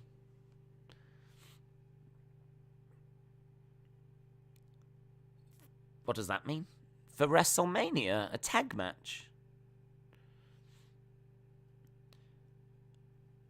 I don't know where that's come from. I haven't heard that, but then I haven't been, like, looking. We did the England game before this. I would imagine it's one-on-one. I mean, Austin Theory's already got a match, hasn't he? And Kevin Owens is doing the Stone Cold thing, so... right, we're just seeing tweets popping up saying 2-0 for Manon Fiora. And I've got it that way as well. So I think we're at the point where Jennifer Maia's going to need a finish. I think she's going to need a finish. Ben said that Maia high kick was straight out of the Robert Whittaker book. Another attempt at it there, looking for another high kick. She seemed to catch Fiora right on the chin there. We've got just over 3 minutes 30 left in this fight. Feels like it's going to decision. This will be the third fight of the 3 that we've had that go decision. Which isn't a problem, in all fairness, because it eats up the time quite nicely. Low kick by Maia. Nice. Great hands by Fiora. 1-2. I really like then, the way that she came in from the sides. Like, if you actually look at the angles that she's coming in off, like, look where she's throwing from. If you look, she's not standing right in front of her. She's actually over to the sides. So look how far over she is. She gets right over here, and she kind of does her work like pop, pop, coming in at like, not a 45 degree, but like kind of coming in certainly off center line. Certainly off center line. Oh, like whenever Fiora's like throwing, she's like over here. Pop, pop, pop, pop. It's good. Jennifer Maia has grabbed her, got her over by the cage, but again, they break apart. Eric said it was my poor attempt at trolling Cody fans. I don't know if there's that many in the UFC stream, to be honest, but you might get more joy on Monday. Strike coming in by Fiora. Warsaw till I die. Hello, hope you are well. Knee strike coming in by Fiora. We got Maia standing her ground in the center. And again, good output. She's up to 75 significant strikes. 128 shots. Like, she's well ahead of Jennifer Maia. She's just got to make sure she doesn't do nothing silly now. I mean, this is going to be a big, big win for her. It's going to be a really, really big win. She needs to make sure that she doesn't get caught, doesn't do anything silly. See this thing home. Stay out the way. Run away. Run away. That would be my advice if I was Fiora's corner. Run away. Just run.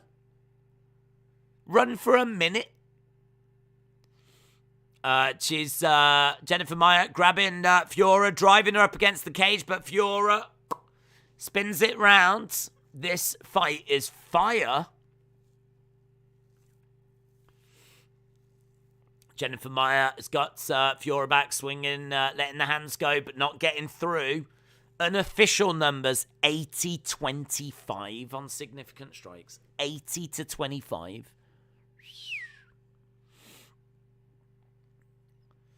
Maia standing the ground in the middle, 30-odd seconds. Jennifer Maia edging forwards. Fiora moving just from side to side. Oh, that was nice. That was nice. Oh, I love this woman. She is so good. She went for a kick, fainted, didn't, but threw out a jab instead. It was nice. Lovely little feint. I didn't see it coming. That was great. She's great. What skill. What skill.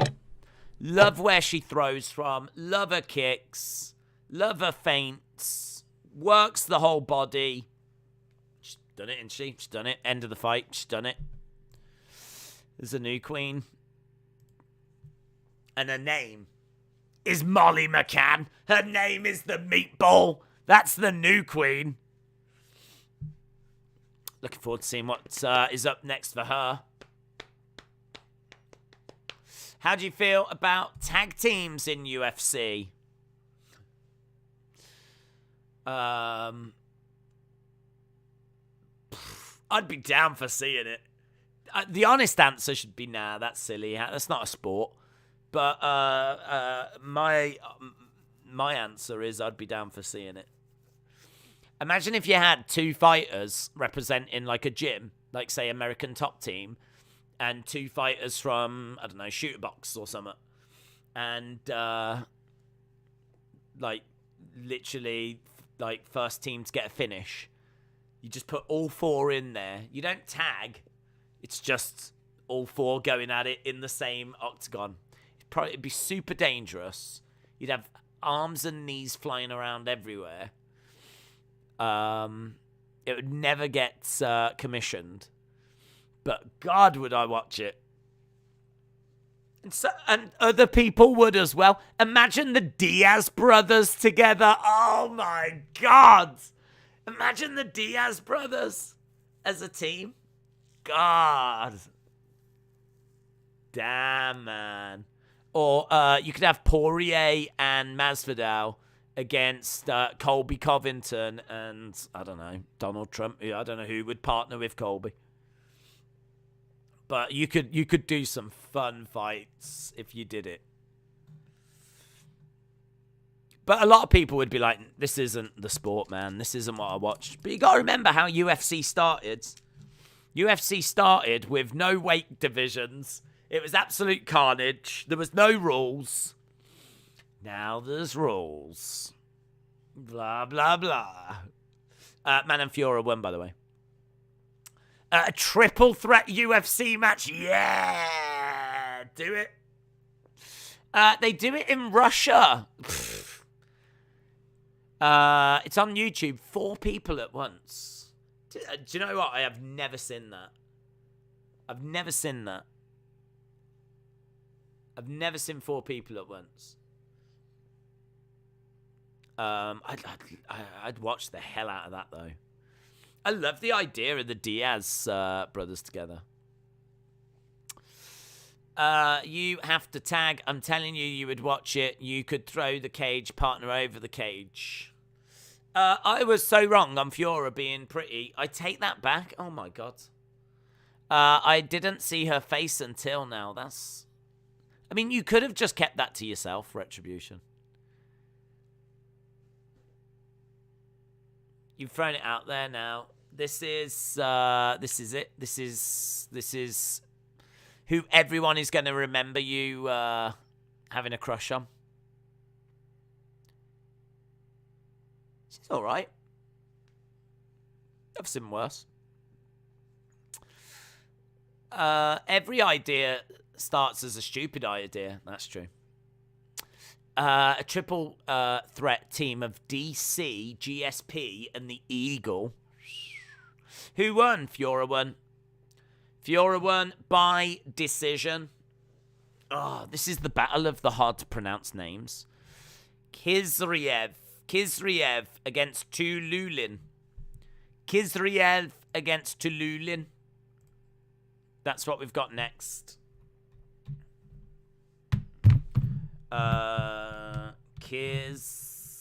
Kisriev versus Tuliulin. I think that's how you spell it. Right. Days, I am horrible. Yeah, I mean, you didn't need to come out and say, actually, I take it back. She's ugly. I mean, I wouldn't be saying that about any flipping UFC fighter. I mean, you can file that in under, things that you probably shouldn't be saying. We've got 1 hour, 16 minutes till we go to the main card. It's not bad, is it? Kisriev is making his UFC debut and his minus 800 favorite. That's it. Done. So, Kisriev wins. I mean, should we go back to talking about the tag team matches now? Kisriev is 13-0, and he looks like a flipping shaved bear. So, UFC debut, came through contenders in 2020. Very interesting prospect. He's got kickboxing, he's very explosive, he's very athletic, good body kicks, 8 finishes, looks for takedowns, normally finds them. Tuliulin is an aggressive striker. He's a late replacement.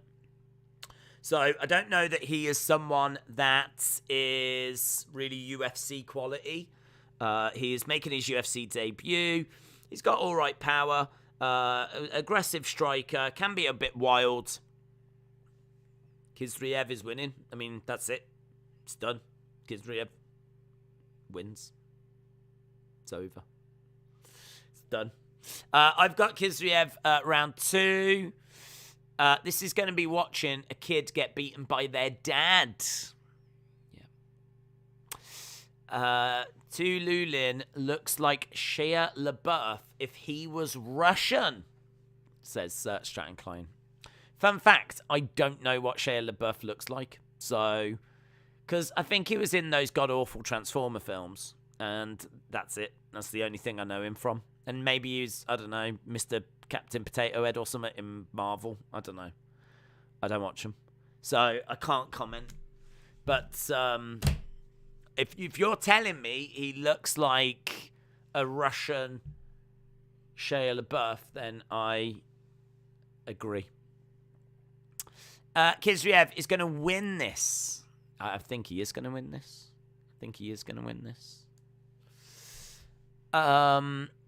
Justin Cash fight highlights. Shout out to you, Justin Cash fight highlights. What have you got to say? What have you got to say for yourself? Justin Cash fight highlights. What is that? Boxing glove snake light. Huh? Boxing snake light. Boxing viper light. Glove snake bulb. Glove viper light. Viper light. Viper light sounds like summer. Oh, have you got a rash? You need to put some Viper Light on that. Boxing. Viper Light. Glove. Reptile. Bulb. I don't know what this is. Is this some kind of code? Are you sending a message for a drugs deal? What's going on? Is there someone watching the stream that's like, as soon as I see the glove, the snake, and the bulb, we go. We're good to go. That's all I'm waiting for. Because I feel like you've just sent a message that no one understands. Respect. I respect that. Shout out to you. What is your favourite junk food to eat? I love taking pills. I absolutely love taking pills. I'm a pillhead. So, that's my favourite snack. In fact, I've got one right here. Flipping love it. Give me the pills, baby.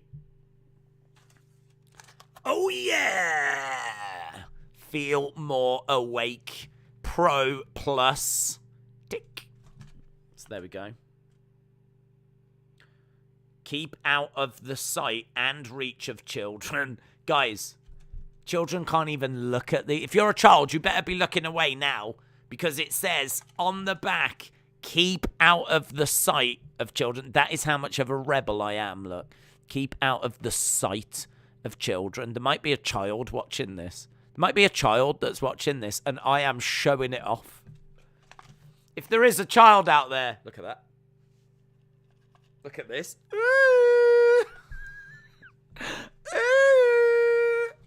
It says I'm not allowed to do it, but I don't give a flip.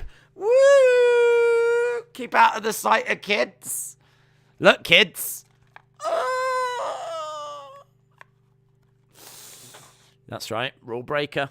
Do what I want, don't I? Don't care.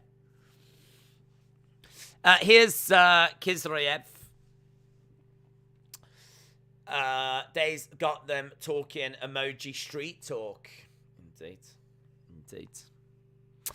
5'9" middleweight. He is Kelvin Gastelum. Kids are high all over now. I'm a child. Are you? Look at this. The packaging told me not to show you that. It says keep out of the sight and reach. I mean, it's out your reach, but it doesn't say why. Do you know what I mean? What's the problem? Why can't I show this to children? Clearly, you've had too many. Clearly, I've not had enough. Goddamn drugs.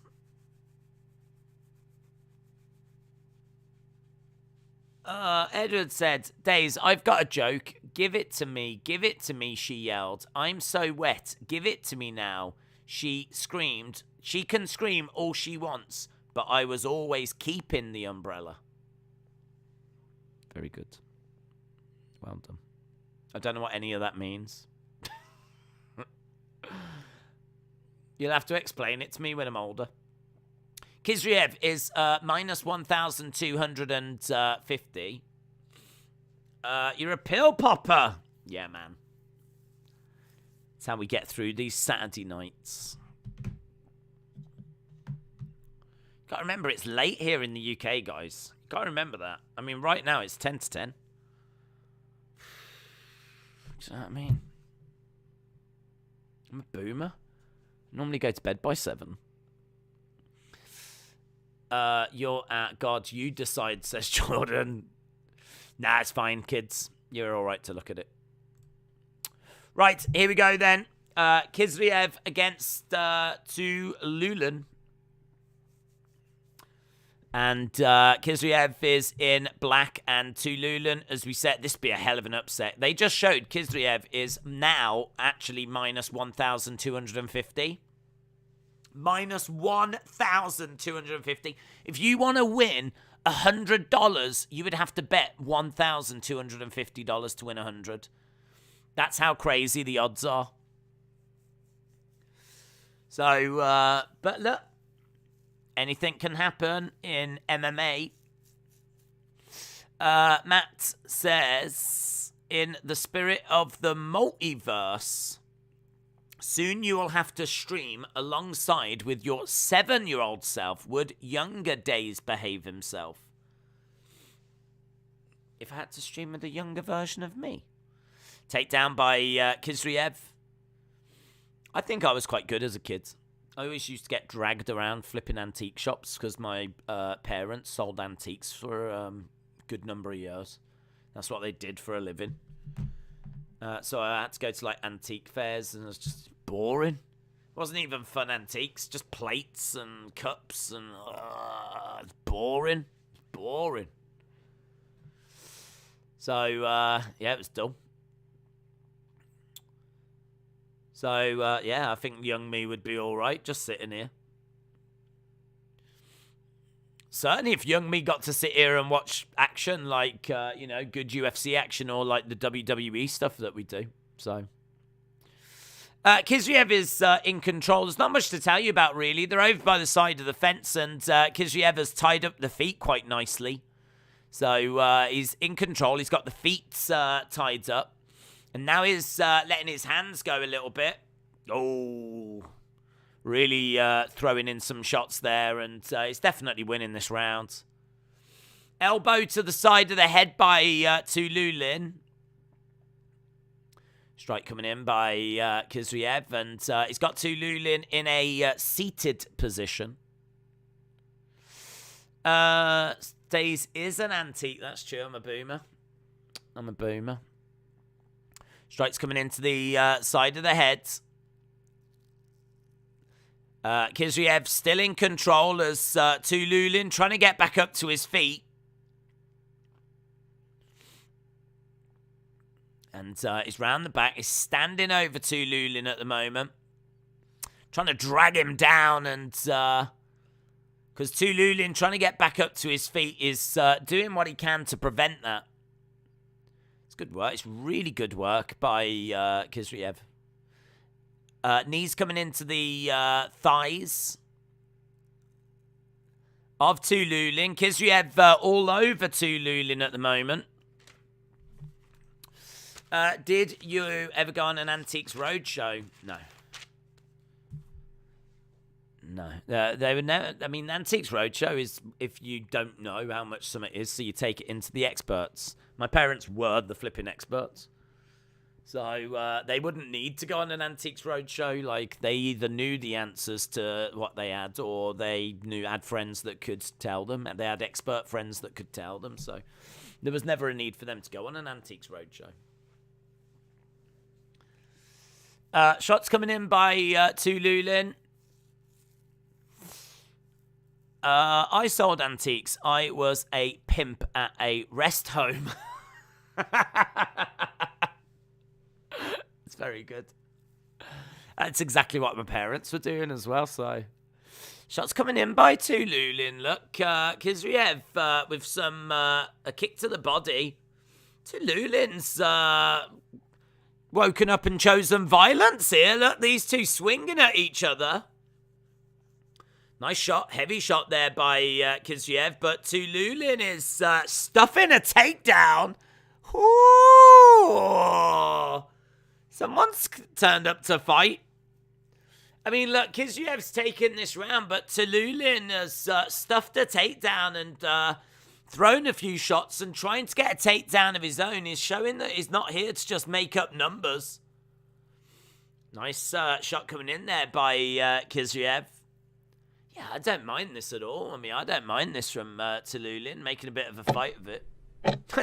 If you had Kisriev in a parlay, you might be a bit uncomfortable right now. If you had him in a parlay, you might be like, what? Kisriev takes that first round, but Tuliulin giving a good account of himself. I love how they bet on Antiques Roadshow on the Royal Family. I think Jim saw the episode before on the VHS. Stratton Klein said the best motivational speaker is T. Ortiz. He is brilliant. He always knows what to say. Ledge Killer said this is a great fight. It's fun, isn't it? It's just having a look at that, just showing the takedowns that he's been able to stop. How many has he stopped? Just the one. It's a lovely, lovely work, though. Early work by Kisriev. So, because of the early part of the round, like, he definitely takes it. But that final minute or two, Tuliulin was making it interesting.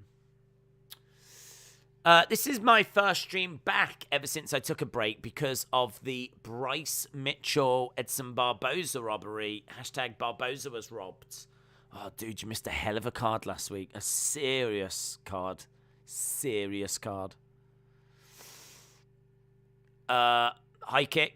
It was one of the... Last week was genuinely... I'm not just saying it. It was one of the best shows I've seen ever from the UFC. It's just wonderful. Right, Tuliulin is throwing some 1-2s. He's looking a little bit gassed here, Tuliulin. I think he has given quite a bit already. Kisriev is back against cage. Big knee strike coming in. Kick to the body. He's looking to move forward. Nice uppercut. Nice uppercut. And throws in a... left hook shot there by Kisriev.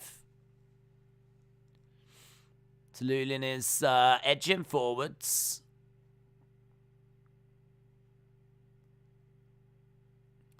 Again, edging forwards and... Oh, man, look at this. Tuliulin is backed up. Kisriev, he's managing to, like, back him up. This is not how this fight should be going. I mean, like... This should be, like, very, very comfortable work for Kisriev, but what is going on? What is going on?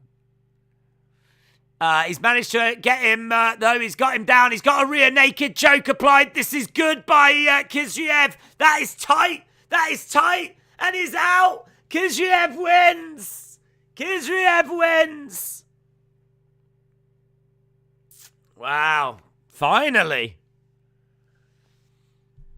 He did really well there, Tuliulin. He gave a really good account of himself. There would have been a few people a little bit nervous. Because Tuliulin, at the end of the first round and the start of the second, was looking all right, man. But Kisriev gets the job done. All right, well done. You beat a late replacement. Look at his like belt. I want the belt.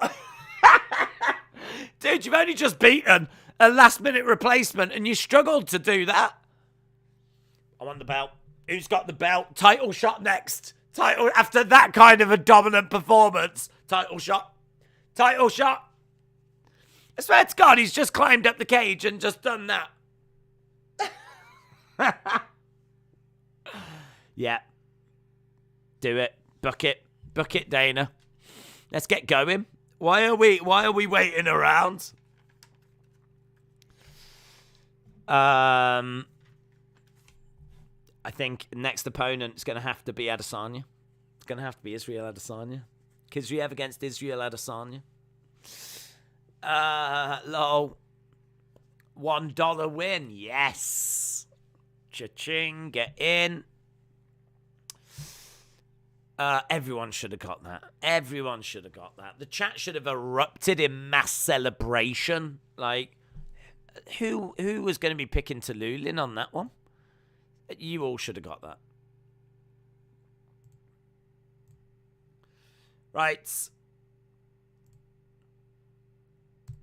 This one is Gutierrez against Batgerel. Batgerel. Batgerel. Right. Gutierrez versus Batgerel.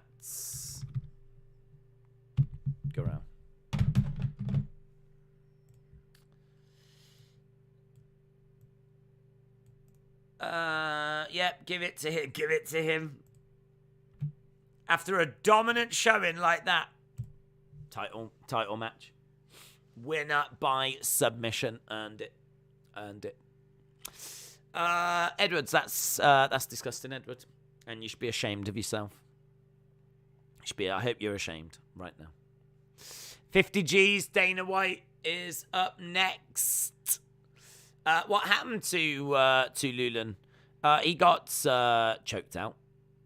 So Kisriev was able to get the fight down to the mat, and he was able to very quickly fight. I mean, it was really quick, actually. They were both standing. Moments later, he managed to get the takedown straight round the back, straight into the choke. It was excellently applied. He does look like Khabib in beast mode, doesn't he? I'm looking at him, and he looks a bit like Khabib Hasbulla kind of love child that's just had a lot to eat and is like a bit bigger. A middleweight Khabib Hasbulla love child. That's what he looks like. And just for that reason alone, he deserves a title shot. Tuliulin is known as an elite striker. He was trash on the ground. I'm surprised he tried to strike with him at all, says Buds. To be fair, he's undefeated in 14 fights, so maybe he's onto something. Yeah, but those 14 fights are going to be like, you know, the local girl guides. Now he's in the UFC. You're going to have to win a few fights in the UFC. He's not even ranked. That was his first fight. So I'm sure he's onto something, and I'm sure that he could be a problem in the future, but you're going to have to prove your worth. If I'm Adesanya, I'm like, give me a call in a couple of years. Let's see where you are then. You need to show that you can hang in the UFC and beating a late replacement, winning a fight where you're flipping minus 1,250 favorite. Is, I don't think, gonna get you a title shot.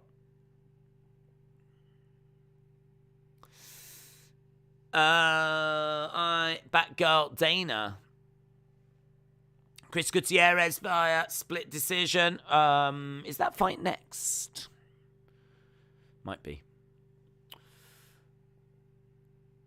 Right. Yeah, bantamweight. Gutierrez plus 105. Batgerel at minus 125. I think we've got 3 fights that we need to get through here. We're a little bit behind schedule because of all of these fights going the distance. So we do need to make up a bit of time. I'm sure these next 2, unless there's been some move around, and because we did lose that one fight, didn't we? So maybe one of these has gone. Let's have a look. Yeah, they have. I think they might have moved the Neil Magny fight up. I think Neil Magny, Max Griffin might have moved up to the main card now, because we did lose the Latifi fight, didn't we? Okay, maybe we're all right for time. We've got 55 minutes until we go to the main show, and we've got 2 fights left. We got Gutierrez and Batgerel, and then we've got McMahon against Rosa. So 2 fights of the prelims left, and then we will be going over to the main cards. In this next fight, I have got Batgerel winning. I'm leaning Batgerel. Batgerel is a finisher. He's on a 3-fight win streak. He's a sniper striker. He's got big power in his right hand. He's got dangerous left hooks as well. Likes to be aggressive, very technical, walks his opponents down. As we said, that big left hook, big check left is very, very tasty. Could get a finish here. This is a fun little fight, actually. It's striker versus striker. So, fun little fight. Definitely something to look forward to. Chris Gutierrez has got a good ground game. He's got good volume. He's got good wrestling. Good jiu-jitsu, kickboxing, fast starter. Good footwork, good movement. Does struggle a little bit when he's pressured. It's close. It's really close. If you've gone with Gutierrez, then I get it. Because it's close. He's the underdog. I get it. I'm just going with Batgerel. Batman's doing well in the cinema at the moment. I feel like Batgerel is going to really jump on that. And I think that he should have the power to put him away. And actually might even find a finish. So... Wrestling Days, you should sign up as a ring boy. I should. You're absolutely right. That's my dream. I would love to be one of the ring girls. I would do that. Maybe next time they come to London, if they want to give me a call. Can you imagine me with the sign?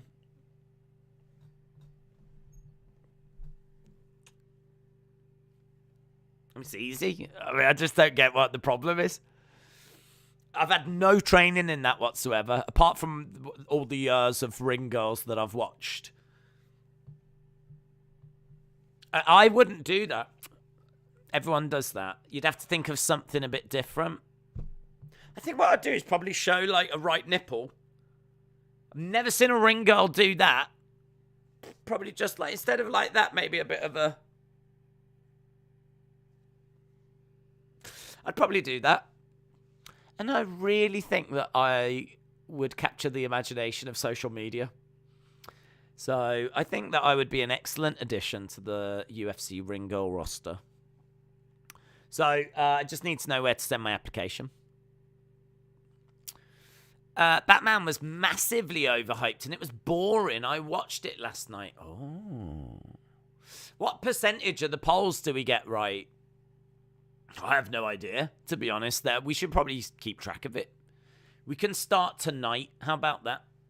We'll start tonight and we'll keep track of how well you lot do in the polls. So you better get tonight right. There's a lot riding on it now.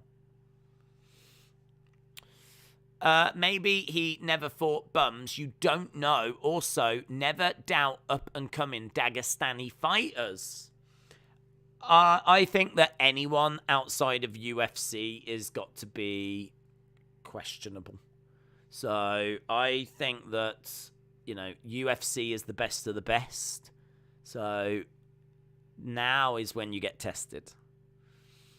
Did he fight bums? There's definitely bums on the Russian regional. Definitely. Whether he fought them or not, I'm not sure. I'd have to have a look at the records. But you do tend to find a lot of, do you know what I mean? 2 and 20s kind of things. So I'd have to have a look at the records. But either way, it's irrelevant. He doesn't deserve a title shot now. No way. No way, Jose. Did you see Jorge Masvidal's pleaded not guilty? He could get up to 15 years. Could he really? Could he get up to 15 years? For what? Punching someone in the street. 15 years? Seems a bit excessive, doesn't it? It seems a bit excessive. I didn't see that he'd pleaded not guilty. 15 years is mental. He ain't gonna get 15 years. He shouldn't even get 15 weeks. I don't know, man. I don't know how I feel about it. I mean, he's like, you shouldn't talk about people's wives and kids. And that is true. But then equally, you can't go around punching people in the street. That is true also, so I don't know. I don't know whose side I'm on. I don't know where I fall. I feel like Khabib is on Masvidal's side, isn't he? Didn't Khabib say no one should fight Colby because if you're going to go after people's like family and whatever, then you bring it on yourself type thing. It's interesting. I don't know. You can't go around punching people in the street, though. We can't be saying that's acceptable. Because what if someone punches me in the street? That's not going to be cool, is it? If you have a martial art, don't you get in more trouble, or is that only if you use the martial art? If you've got martial arts, do you get into more trouble? I don't think you should get into more trouble if you've got a martial art. But what? I mean, like, surely it comes down to the damage that's caused. Do you know what I mean? Like, if you're a martial artist, if you're an MMA fighter, then the chances that you could seriously hurt the other person, you have to say, drastically increase. But surely it just at the end of the day comes down to the damage that's done, more so than the skills you possess. That would be my honest answer. As to, I don't think if you've got a martial art, you should be treated different to someone that doesn't. Did you use it? Or did you just slap them about a bit?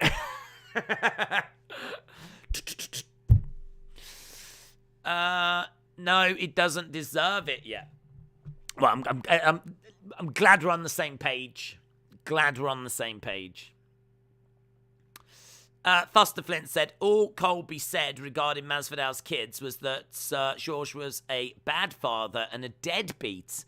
And George talked about the Ben Askren family. I don't think either are in the right, but George did worse, said Foster Flint. George didn't do it. It was me, says Jason. Bum, bum, bum. 15 years, though. That's ridiculous. He ain't going to get that. That's one of those, I'm sure that's one of those to spook you type things. Do you know what I mean? I think, slap on the wrist, give him a fine, don't do it again. We all move on with our lives. People used to say when I was younger, I do karate, but can't use it because I'm trained. Maybe that was a myth. Maybe. I used to work with a guy that did martial arts, and he used to brag about it at work, and then one day he got beaten up. True story. Not at work, outside. He was coming back from a pub, and he got beaten up. And I don't know who it was by, but like, he was that guy. He was that guy that was like, yeah, I don't like to talk about it. I've been doing martial arts since I was like, you'd sit there and you wouldn't talk about it. He would talk about it. And of course, if there was a couple of people, I never heard the details. There's no shame in that. It was just the irony was quite striking. The fact that, it was one of the main things everyone knew about him. And then he ends up getting beaten up. I think that is not karma, but ironic. Colby is a habitual line stepper, and Masvidal lives that life. Askarov versus Woodley over at Bare Knuckle FC. What do you say? Has it been booked? Haven't heard about it. I heard that Paige Van Zant's going to be over at Bare Knuckle Boxing. But I haven't heard about Woodley and Askarov. I mean, that's Woodley, surely. Ben Askren looked rubbish in his fight against Jake Paul. He did cause him a little trouble at first, but we're underway with this anyway. So we've got Gutierrez in black shorts, Batgerel in red, and both fighters in the center. Nice left hand straight by Batgerel. I've got Batgerel winning this, by the way, but as we said, very, very close. Very, very close. Days, did he get beat up versus one guy or a mob? There is a difference in perception. To be honest, I didn't hear the details, but I believe it was a couple of guys. I don't think it was just one. I think it was a couple of guys. But I heard they were younger. But it's chitter-chatter in it. Do you know what I mean? I can't really say. I mean, all I can tell you is that he used to brag about how good he was at martial arts. He was that guy that I can't show you, I can't really demonstrate because I don't want to run the risk of hurting you type thing. He was that guy. And then, like, when you heard he got beaten up and you're like, I mean, I weren't happy about it. I wasn't, like, laughing about it or anything. I felt sorry for him, but it was like, that's ironic. Batgerel with strikes to Gutierrez as he was getting driven back against the cage. Put pressure on yourself, saying you're the best. Stupid thing to say, innit?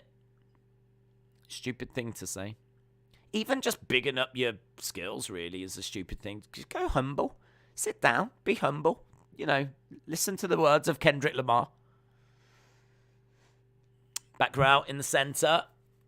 Gutierrez is setting the pace early, says Tim. Nice kick to the body there by Gutierrez. Just over 2 minutes left in this first round, and Batgerel is standing his ground in the center. There's not much to separate these two. Not much to separate these two at all. Nice body shot coming in by Batgerel. Swing and a miss. And another swing and a miss there by Batgerel. Gutierrez backing up a little bit. He is backing up a lot, actually, up against the cage, but slips underneath the jab, which was good. High kicks blocked by Batgerel. That was good. Batgerel edging forwards. And again, edging forwards. Tries to throw a right hand into the clinch. Gutierrez drives Batgerel back against the fence, back against the cage. He's got him pinned up against the cage at the moment. And the break apart. Batgerel trying to get a shot through. Low kick coming in. Very close. Very, very close. Not much between them at this stage. Don't forget, clocks go forward an hour tomorrow back to 1 p.m. shows, which was great whilst it lasted. Clocks go forward tomorrow, is it? Thank you. It should, I mean, in all fairness, every device I've got should just automatically do it. I've never had to change a clock in my life. That's probably not true. I probably had to change a clock somewhere. But computers tend to just do it, I think. They just know. They're so clever. Takedown by Batgerel. He's managed to get round the back of Gutierrez. Strikes coming into the side of the head. I kind of feel like Gutierrez might have edged it on the feet. That takedown, and now these shots might be what just starts swinging this. Yeah, I think this is swinging this. These shots are significant, man. The way he's bang, really throwing that ground and pound in. And we get to the end of the round. Herb Dean stops it. Yeah, do you know what? He really made the most of that ground and pounds. He wasn't just... He was like sledgehammering, boom, to the side of the head. And that meant that he takes it. Gutierrez lost that in the final 30 seconds. Sad but true. Sad but true. You can debate it all you want. For me, that is a Batgerel round. Batgerel. Did you hear about the kid who fell out of the top of Fiorot ride last night in Orlando? No. Did he survive? Retribution said clocks change tonight, as in 12 a.m. Oh. I wonder what... Again, I ain't got to do anything. Computer will do it. I wonder what that means, though. Does YouTube think we've streamed for an extra hour or something when we haven't? Have I ever streamed whilst the clocks have changed? I don't know.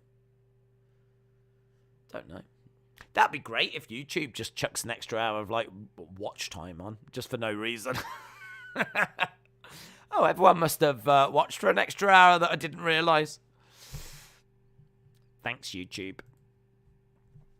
Don't clocks go forward at 2 a.m. He died. Oh, God, well, brilliant. Thanks for bringing that up. I suppose if you are going to fall 300 foot, did you say?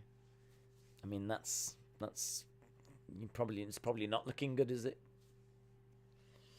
No, I haven't. To be honest, I have done the football and then gone straight into UFC, so haven't really seen the news. And I did look at the BBC website earlier. I certainly didn't see that on there. But I don't know if it'd be one of the main stories, to be honest, on over here. Right, we are underway with Batgerel getting a few shots through. Still very close. Low kick coming in by Gutierrez. Batgerel edging forwards. Nice work. He's got Gutierrez backed up against the cage. Swinging away. 1-2. Again, just trying to tee off, but Gutierrez gets out of there. Fair play. Respect. Firing in nice left-hand straights by Gutierrez. Batgerel swinging away. Knee strike coming in. Oh, he did clip Batgerel. Batgerel was in completely the wrong area there. I mean, all of a sudden he found himself with Gutierrez, like, standing at his side. And there was a moment there where Gutierrez, if he'd have really got something significant through, could have really caused a problem. But he didn't. He couldn't. And the fight carries on. But yeah, there was a moment there where he managed to slip him and move, and he was like properly just standing at the side of him. Strike coming in by Batgerel. Again, just keeping shots coming through. His output has been a lot higher. I mean, just looking at the stats, he's thrown 119 significant strikes to 70 from Gutierrez. That is crazy. Oh, Molly McCann! He's Molly McCanned him! Gutierrez with a Molly McCann! Boom! Oh, it's a great finish! It's a great finish! Gutierrez wins! Oh, he's meatballed him! He's absolutely meatballed him! He needs to run out the ring now, and he needs to grab a belt and start parading around with it. That is crazy. Back elbow 2 weeks in a row. You're not Marley. You're not Marley. You're not Marley. Meatball, meatball, meatball, meatball. Let's have a little look, shall we? Let's have a little look. Oh, it's a back fist. Little different to the meatball. Oh, it's real close, though. It's hard. Oh, it's real close. It's kind of a forearm. Let's have a little look. Oh, it's here. It's not quite there, and it's not quite there. Meatball got it right on the elbow last week. Gutierrez gets it right on the forearm. It's a spinning back forearm.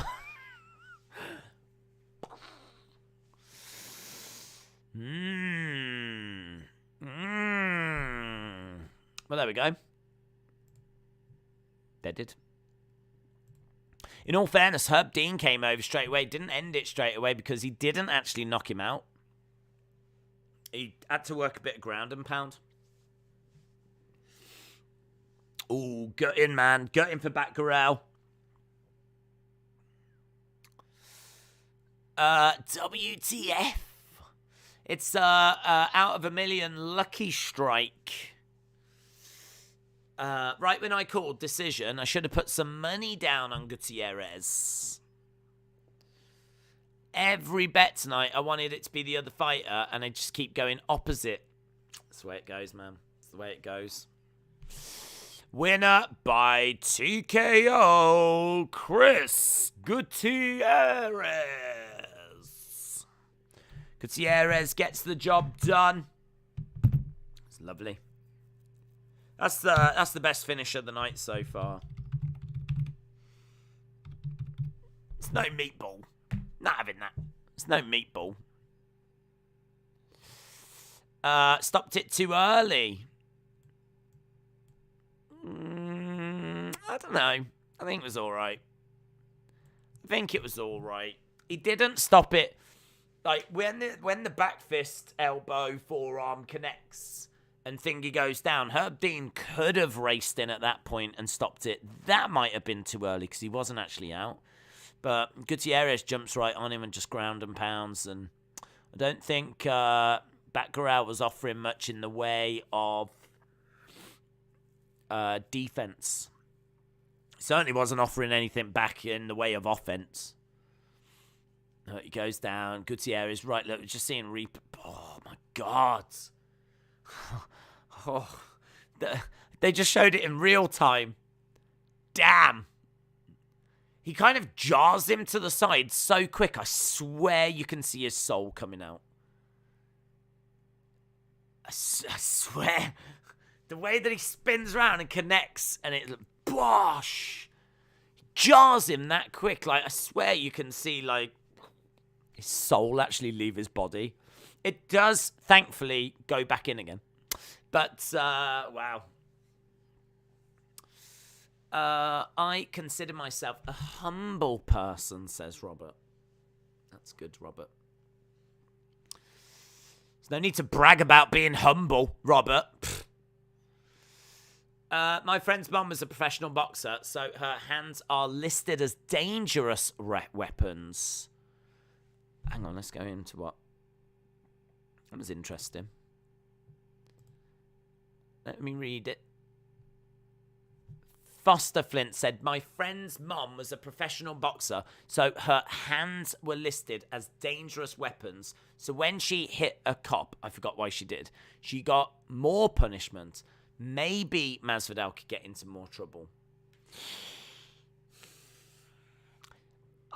I mean, like, I don't know what the law would say, but for me, it has to come down to the damage that you do. So, you know, if you are I mean, like, he doesn't hit a normal person, though, does he? He hits another fighter. So, if you're going to take that approach, then the person that he hit is a fighter and should have the ability to take a shot better than the average person as well. So, if I was his lawyer and you want to go down that road, then I would argue. It's very interesting, though, Foster Flint. That's very interesting. I appreciate that information. I think for me, it should come down to the damage that's caused. You know, if you kill someone because you hit them and it turns out you're a professional fighter, then yeah, I can see the argument. Because you should have known better. You're a professional fighter. You've got dangerous weapons, and look what you've gone and done. But if you hit someone and, you know, you just knock them down, I mean, I don't even think he knocked Colby Covington down, did he? Didn't he knock his tooth out or something? I mean, he did. Why didn't he do that in the octagon? Why wasn't he able to knock his tooth out in the octagon? Maybe because it was a cheap shot. I haven't seen the video, in all fairness. So, can't really comment. All I can say is I think it's hilarious and I love the drama. It's hilarious. I love the drama and I wish it happened more often because it gives us something to talk about. It's maybe not the professional thing to say. It might be the thing that you're not meant to say, but I wish there was more violence on the street regarding professional athletes. But not members of the public, unless they're tools. Florida has got a standard ground law where the force you can retaliate with cannot be greater than the force that was acted with.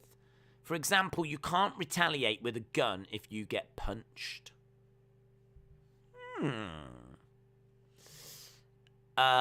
Weak punch only broke a tooth. He has registered weapons in his hands, says Stratton Klein. I know, because I live in Florida.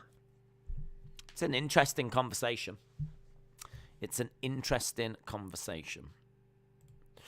Let's change this over to Sarah McMahon and Carol Hosa.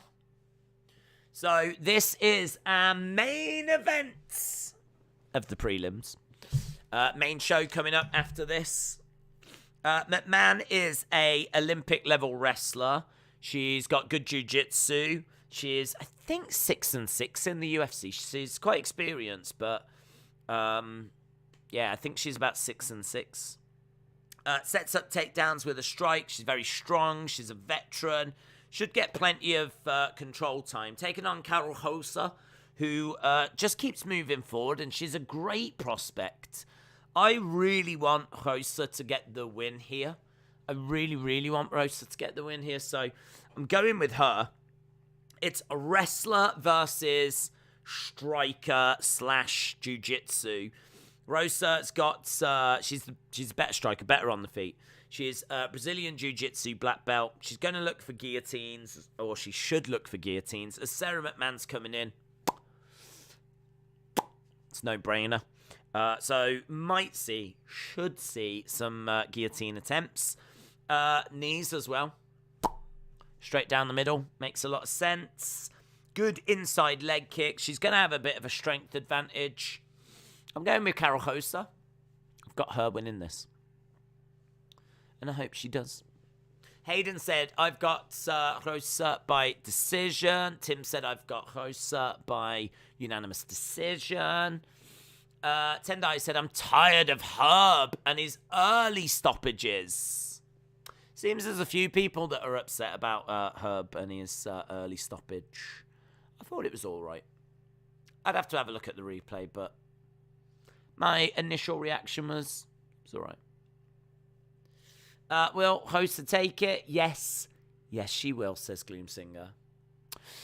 You don't even have to register a AK-47 in America. They certainly can't make you register your hands. Is that where that's going? Register your fists. Dark Knight said, what a load of old rubbish that law is. So if you get hit with a 3x2, 2.4 meter bit of wood, you can grab a 4x2, 3 meter and hit back. You can't grab a 4. That's a ridiculous law. I don't know. I don't know if they're going to measure it. I don't know if it's like you hit me with a spoon, I hit you with a fork. Is it the same kind of a thing? I don't know. Depends if I'm pronging you with the fork, I suppose. I think what you can't do is you can't hit me with a spoon and then I whip out an AK-47. Like, I do understand that. I do understand that. That makes sense to me. Here we're seeing McMahon in her scrap with Rowdy Ronda Rousey. Didn't go well. It went well for Ronda. Serena Deeb is joining the Blackpool Combat Club. I hope she is, mate. I hope she is. That should be a wonderful addition. In reality, you might be dazed and need to force to retaliate because you've been attacked and the attacker has got momentum. Maybe. I don't know. Just don't go out. That's my answer. Stay in. Stay in and watch UFC. Get Fight Pass. Watch old shows. And then on a Saturday, watch the new show. That's it. No one's going to beat you up at home. Well, at least they shouldn't be. Let's put it that way. Why are they fighting? Why are they fighting? It's a great question. People are upset that herb is not legal in all 50 states. Stand your ground. Do it. Stand your ground. McMahon is going to get her McCanned. 41-year-old Sarah McMahon. That is true. She is 41. She's a boomer. She's a boomer. She looks older than that. Why do all the women look older? I was talking about Jennifer Maia looking older than 33. Sarah McMahon, look at her. She looks like she's 50. No offense. No offense. I'm just saying, 41. I mean, like, it's hard, isn't it? Getting punched in the face repeatedly. I can't imagine that's great for your skin. I got Thunder Rosa by decision. Retribution said, Days, Colby Covington is an outspoken bleep anyway, so he deserves it. It's karma. I don't know why YouTube is muting that words. Don't know. Dawn Knight says, I'm reading Florida Law tomorrow. There's no football. If someone throws a rock at you, you can't drop a grand piano on them. Thank you, Steve. Finally, someone gets it. Only if someone is dropping a grand piano on you can you drop a grand piano on them. That is how it goes. Man United Hodge says, do you think Utah will join Blackpool Combat Club? Yes. Eventually, yes. I think they've teased it. And I think it'd be good if he joined. So, let's do it. You wouldn't say that to her face. No. Why would I say that to her face? I'm not here to upset people. But why can't I make a comment right now? I'm just saying. She looks older than 41. Just throwing it out there. If she was here, would I say it to her face? No. I'm not bothered admitting that. There's lots of things I wouldn't say to people's faces. Plus also, when would it come up in conversation? That's the other one that I never understand. When would it ever come up in conversation? If I ever got to meet Sarah McMahon, when would it ever come up with... like, do you think one of her first questions would be, how old do you think I am? Like, if it came up in conversation, I promise you, I promise you, I would turn around and say, and I promise this, to be honest, I think you look older than 41. I think you look a bit older than 41. I probably wouldn't say 50, but I would say, I think you look older than 41. I would say that. I would say that. I would not say, 24. I wouldn't say that. I'd say, I think you look older than 41, but I wouldn't tell her she looked 50. I'm not going to, I don't want to upset the girl. I'm not here to upset people. I'm not trying to upset people. Plus, she might, do you know what I mean? She might be all right with it. She might want to look 50. Looking 50 is the new 40. Here's Bruce Buffer. Are we back from commercial break? We've just got back. I'm not bragging. I'm just being nice to people. It's fine, Robert. Keep doing that. The world needs more of that. It's like me. I'm nice to people. I'm nice to everyone. They were seeing 50-year-old Sarah McMahon getting her intro. The McMahon family owns the UFC. What do the movies...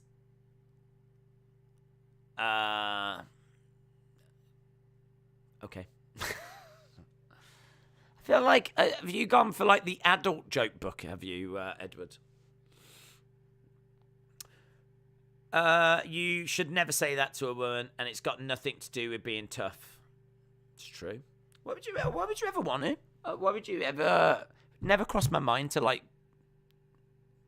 say that. Right, here we go. About to get underway. Imagine Sarah McMahon takes over from Vince McMahon. Did you see Chael Sonnen's allegations? It's disturbing. Was blackout drunk and went on a rampage, beat up 2 random people. One of them was a woman. They are just allegations. I have seen that they were random people. Didn't see that one was a woman, to be honest. So, I mean, I don't know where the truth is. If that is true, that's the kind of thing that I don't think people are going to easily forgive. So, have to see what the truth is. Why did you say bleep for the word? It's not an expletive. I only put asterisks because YouTube was hiding it. Well, it's not hid it there. Has it? Strike coming in. Low kick coming in by Souza. I am beyond drunk, said JDE. Shout out to you, bud. Shout out to you. Same here. I'm smashed off my face on caffeine pills.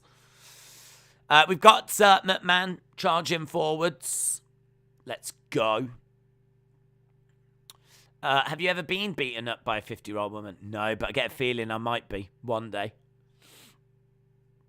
Nice takedown by Sarah McMahon. Good takedown. So she's got Carol Souza. The fight is over, says Tony.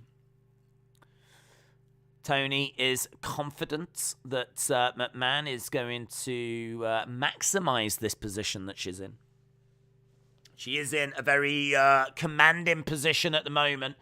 This is 2 ranked fighters as well, by the way. Number 9 versus number 12 in the bantamweight, women's bantamweight. Good early start here for McMahon, getting that takedown. Souza is down on the ground, looking for the lady garden, says Al Daddy. Absolutely. I found out about the figure videos. I watched them, and it's like finding an explored treasure, said Kieran. Shout out to you, dude. Yeah, I mean, that was kind of before we went into the watch-alongs, and now, I mean, I will get another one done very soon. It's been a good few months since we did our last one. I feel like there's quite a few people that do those kind of videos now, so I don't know. I know people enjoy them, though, but they're all there for people to enjoy, so I'm glad you enjoyed it. Strikes coming into the side of the body by McMahon. She's in control. She's in control.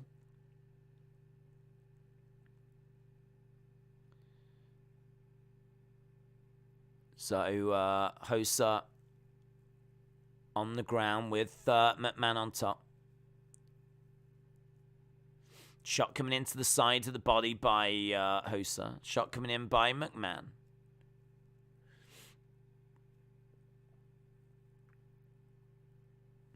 Trying to turn over, and she can't get up from this. She's been pinned down throughout this whole round. Sarah McMahon doing a really good job of controlling Souza, and this is not where she wants to be at all.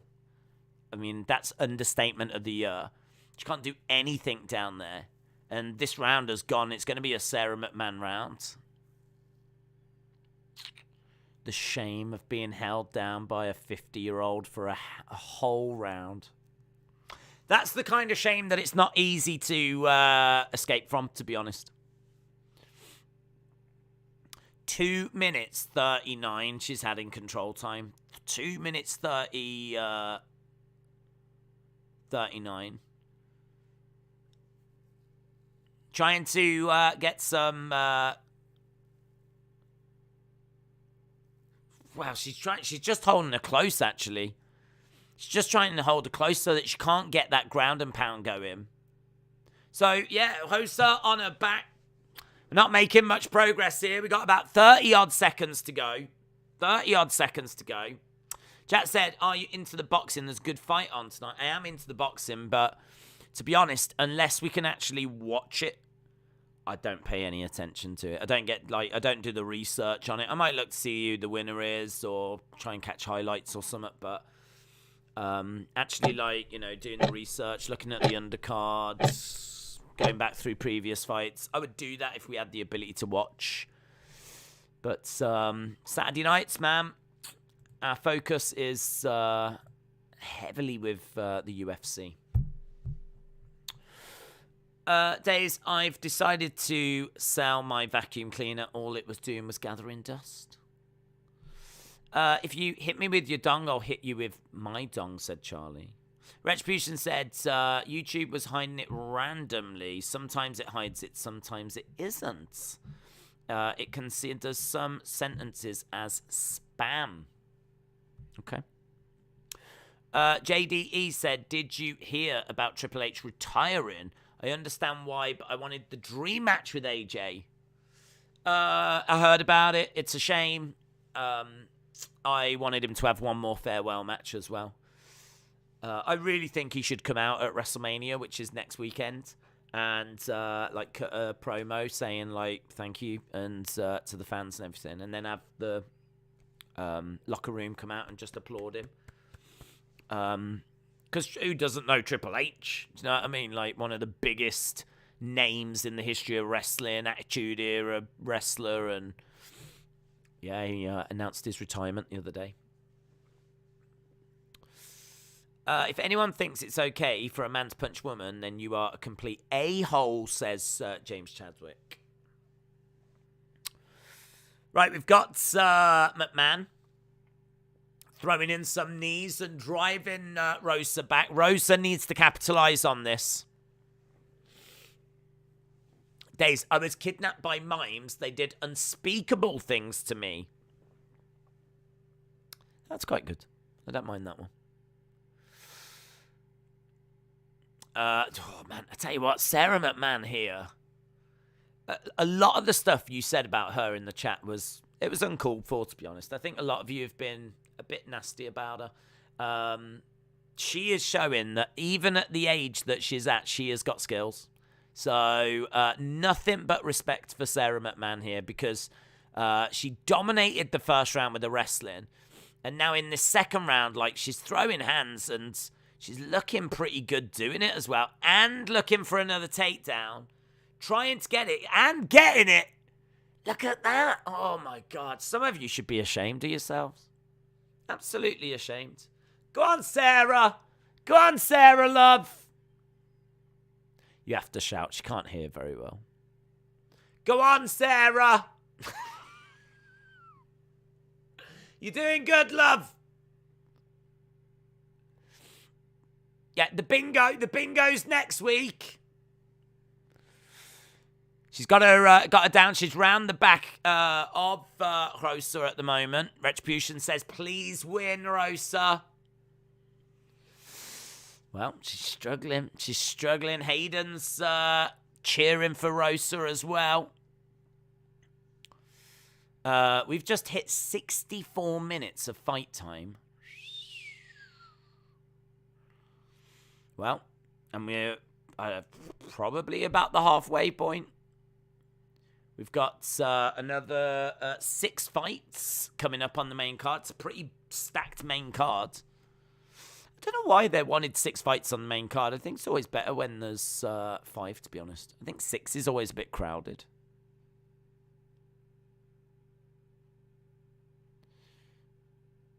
Right, she's got her. I mean, like, she's on the back of Rosa, but it's McMahon that's on her back with kind of Rosa on top, but the control time will be with Sarah McMahon.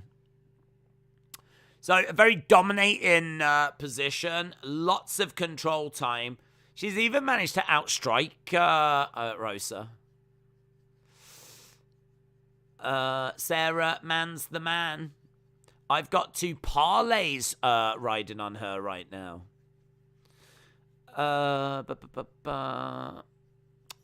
Robert says, if anyone should be ashamed, it should be him.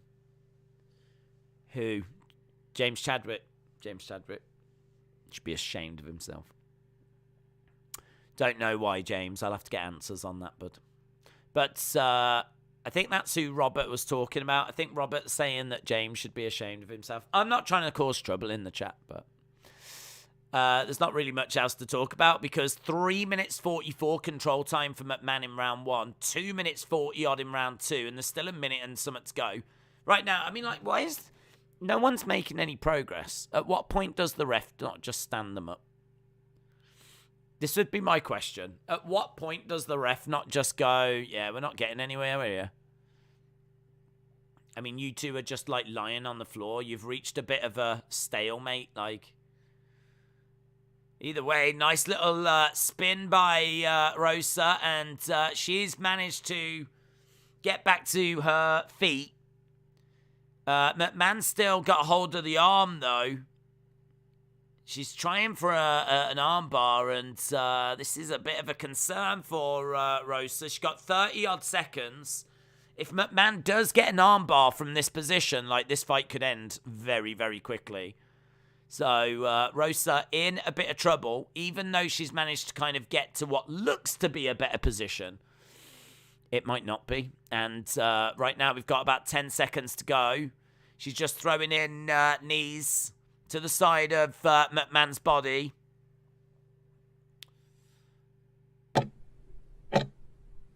And there we go. End of the round. End of the round. I'm not ashamed. It's getting fiery. It's getting fiery in the chat right now. You know me, guys. I don't like to stir things up. I don't like to stir things up. Robert, James Chadwick just says you was ugly. Yeah. He literally just deleted it. You won't see the message, but he just deleted it.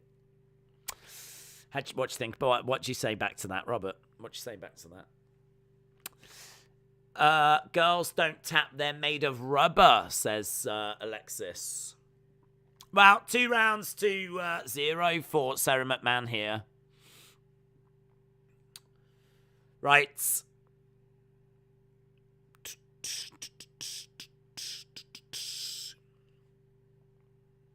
I was kidnapped by mimes once. They did unspeakable things to me. I think you was kidnapped by someone with a flipping time machine because you've already told that joke. Wow, look at that. Rosa comes flying out. Tries to throw in a big knee. Sarah McMahon just grabs her. Takes her down. Oh, my God.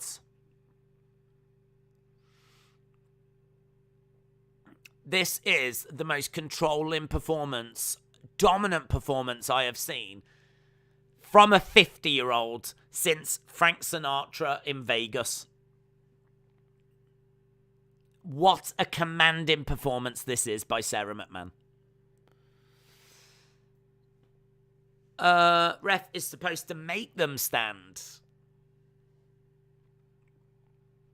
We've got Sarah McMahon round the back. Do you think they gave Sarah Geritol in the corner? Maybe. I don't know what they gave to Rosa in the corner there because she just came flying out. I think she had some of my caffeine pills. She just came like bombing out. Right now, though, she's in a bad position with Sarah McMahon around the back of Rosa again. And, yeah, I mean, she's just all over us like a rash. I like Frank Sinatra. Frank Sinatra's good. Down goes Rosa. This is just so dominant. So I'm not even lying. This is really dominant.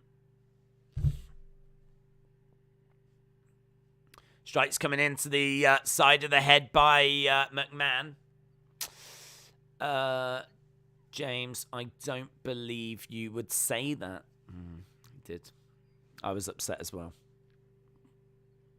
He says that you're ugly and you smell. Heartbreaking stuff. Elbows coming in by Rosa. Knees coming into the thighs. Rosa's going to kill this parlay. Why did you say Sarah was 50? I can't remember how old she is. She's, in the twilight of her life. I don't know how old she is. Swing and a miss there by Rosa. She's certainly not in her 20s. I can tell you that much. Tomos, shout out to you. Like, WTF. It is a bit of a WTF moment. I was expecting a lot more from Carol Hosa here. A lot more. I mean, she's down 2-0. She is the minus 210 favourite. I think there'll be a few people that have got her in parlays. Honestly, I think there's a few people that have got her in parlays. Days, my focus is on the web hacker. Fair play. Strike coming into the side of the heads. We're seeing Rosa on top. This one looks like it's going to go to decision. We've only got 4 minutes to go until we're going over to the main cards. So, wow, what did she just do then? She just kind of like hurled herself forward to get a shot off. She kind of put everything behind that shot. I think she's managed to bust open Sarah McMahon, but hammer fists coming down by Rosa. She just kind of really just hurled herself at McMahon. Low kicks coming in again, trying to get a shot through. No joy. McMahon just kicking out. Low kick coming in by Rosa. And again, constantly getting off some kicks, but she needs a finish here. With 50-odd seconds to go, I don't think just kicking out is going to be enough. Elbow, elbow, elbow, elbow. She's spamming the elbow button. Elbow, elbow, elbow, elbow. Strikes coming into the side of the body. Lots of people have got Rosa in parlays, and we're all peeved off. Candice Thompson, shout out to you. And knee strike coming in by McMahon. And again, ooh, lovely work there by Rosa. But McMahon showing that she's so good in a scramble. Guillotine. Pop that on. See out the final 10 seconds. Both women back up to their feet. We've got 2 seconds to go. Done. Over. McMahon has got the job done. Surely. So, I think McMahon's done it, McMahon is still a worthy gatekeeper.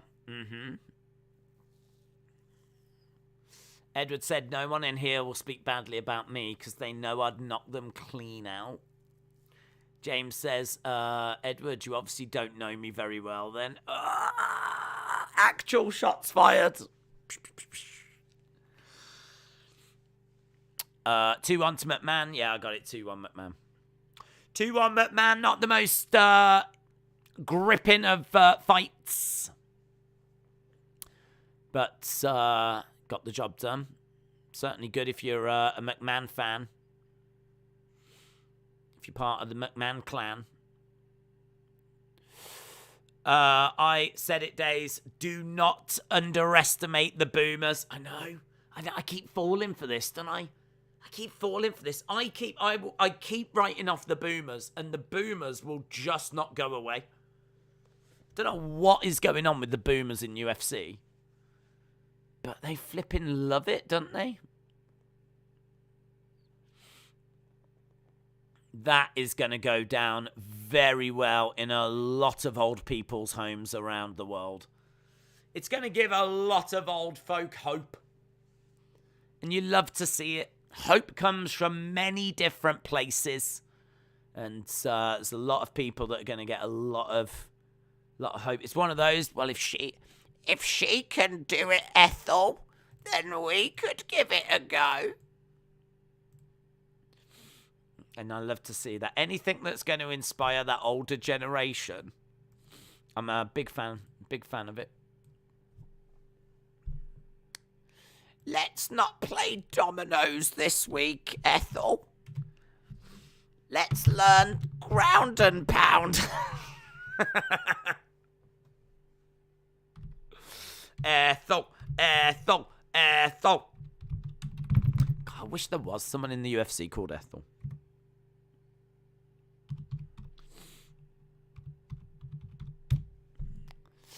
I wish there was a ring girl called Ethel. And I wish she was 70. Sarah McMahon's fan base is the Green View.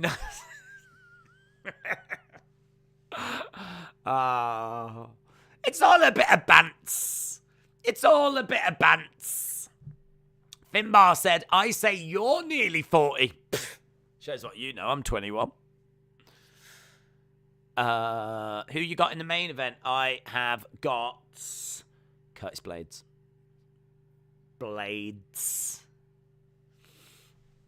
Blaydes are sharp, man. I don't even know what a Daukaus is.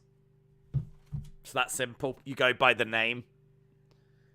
Blade or a Daukaus. What the hell's a Daukaus? Blade every time. So, who won that last one? Not the fans. Sarah McMahon. Sarah McMahon won it. Well done to her and her family. Hayden said, I'm 2-4. Alex Pereira is an unranked fighter, number 4. We've got Mark Diakasey coming up next, taking on Borshev. What have we got on this fight? Not loads, to be honest, but this should be fun because either fighter should have the ability to win this fight at any time. So, Diakasey is a wrestler, grappler, good kickboxing, known for striking as well, very strong, good promising prospect, decent cardio, will look for takedowns, good fighter. Borshev is a striker, he's got a power advantage. If he gets taken down, he'll get back up. He's only 6-1, but he had lots of kickboxing wins. He's a former K1 champion as well. As we said, you've got two finishers really here. You've got two people that are going to go in there and hopefully put on a good fight. I'm looking forward to this. I'm going with Borshev. I'm going for Borshev. If you're 21 and Yoel Romero started his MMA career in his late 30s, we still have time to craft you into a future champ. Listen, there would always be time to craft me, even if I was in my 50s. Sarah McMahon has just shown that you give up on you. Time doesn't give up on you. You give up on you. And that's a big lesson that I've learned tonight. Believe in yourself. Doesn't matter how old you are. You can always win in the UFC. The heavyweight champ got slept by Black Beast, so it's a non-issue. You don't want to be made of iron. There's no chance iron rusts, and you might have outside stadium fights. I'm guessing Borshev is going to get rocked by a solid left. Okay. So what do we do? Shout out to you. I'm leaning Borshev, but it is close. Borshev comes in as -145 favourite. Diakasey +125. So that's where we are. Slava Claus, said Angry J. Slava Claus indeed. Mark will go snowblind from his pasty white skin. It is like fighting Casper the Friendly Ghost with a beard. You're right. Yeah, true. Strickland might be told to beat him. You're next for the championship fight. Dear Casey looks like blood diamonds, says Ben. Do you know MMA? Do I know MMA? I am aware of it. Yes, Trent, I am aware of it, but I've heard of it. Right, we are just seeing video package for the main event this evening. We've already been live for over 3 hours, and we did a couple of hours before, literally just before that, for the football. So we've done a fair few hours already tonight. So hopefully we can have some nice fun finishes and an enjoyable main card. Now that we're here. Curtis Blaydes, heavy favourite to get the victories, and heavy favourite to get that victory a number of different ways. Days, you look about 40. How about that? Lol. I take that as a compliment, to be honest. I think when you are 21 like me, you don't want to look like you're 21 really, because it's a nightmare getting into clubs and when you go to bars. And do you know what I mean? Like, if you're out with a girl and, like, you go to a bar and they're like, have you got any ID? And you're like, oh, God. And it's all really embarrassing and all that. So looking a bit older is something that I think is a real positive. You know, people take you a lot more serious when you look older. It looks like you've been around. Looks like you've learned, you've seen some stuff, you've learned some things. So I take it all in my stride. We're seeing Joanne Wood backstage. She needs a win, man. She needs a win. I think she's been on a bit of a struggle recently. So Joanne Woods, formerly known as Joanne Calderwoods, 15-7.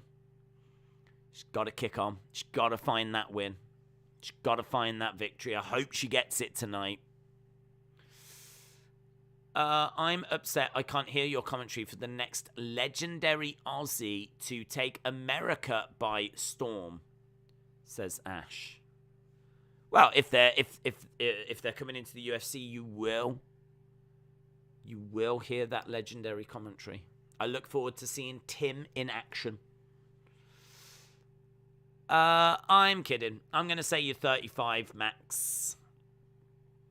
We're seeing Alexa Grasso. Shaquem says 21, lol. Dork Knight said, I'm 39, but I look 65. I don't have to pay the bus, so who's the winner at the end of the day? Free bus pass, indeed. It sucks being older with a baby face. I'm the other way around. I mean, I'm younger with an old man's face. I'm young, but I look like a boomer. Days, would you say with the way I am in the chat that I am a heel or a face? I don't know. I don't know. I haven't been seeing your comments. I'll say heel. I'll go heel. I think you're pretty unlikable.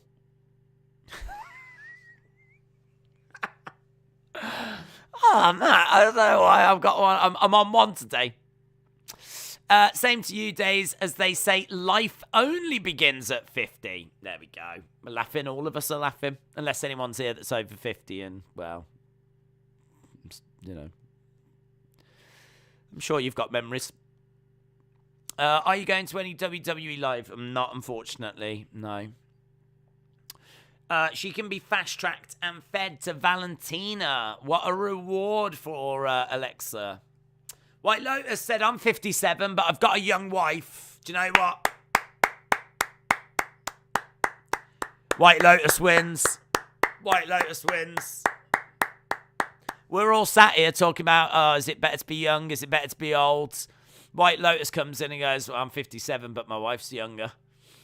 My wife's 19. Excellent. Well done, White Lotus. Excellent work.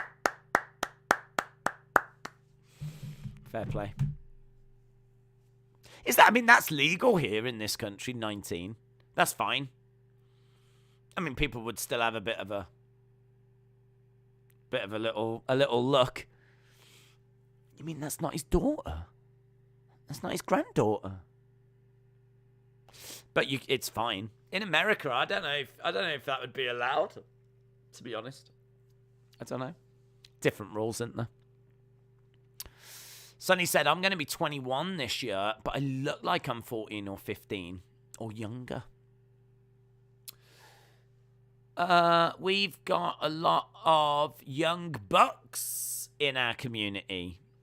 Is that what we're saying? Well, they can get out.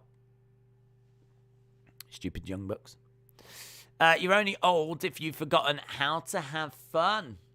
Or if you was born a long time ago.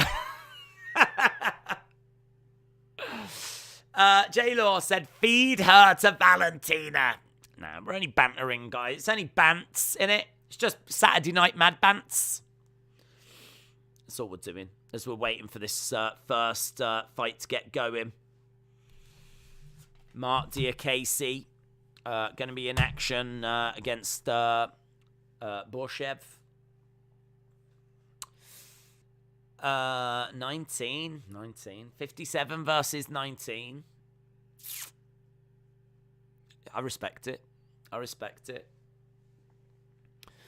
I'm 14. I've spoiled myself in many public places. I look 14. I don't know what that means. What does that mean? I've spoilt myself in many public places. I don't know what that means. And do you know what? From a 14-year-old, I don't want an answer. I don't know. I don't even want to know what it means. Tim said, I'm 32. I've always had a baby face, but I decided I need to make it. Even so, meth has aged me a tad. It does that. That is one of the side effects of meth. That they don't tell you when you get it from your dealer, that it will, after enough consumption, it will age you drastically. Drastically. I wish they told me that before I got, addicted. So, yeah, shout out to all the meth fans out there. I'll have to give up 49 in a few months, says Zoom Station. Trap Flinch said, I'm 29, but people do ask for my ID when I get beer. It happens. Retribution said, I'm 26 this year, and I can't believe I'm not married. Dear Casey, making way down. You ain't got time. You ain't got time to go meeting girls, have you? Watching all the sport that we have on. 30 and life is beautiful, said Candice Thompson. I feel, is this turned into a flipping self-help group? Is that what's happening now? Now we've got people going I'm 42, but I've never felt younger. It's great. I'm loving the fact that, look, where's this, I'm 31 and I've got no kids. Guys, this isn't flipping Tinder. Can we chill out? Jesus. What's going on? I'm 26. I've not met anyone yet, but I like walks in the park. And guys, we're here to watch UFC. This isn't flipping first dates.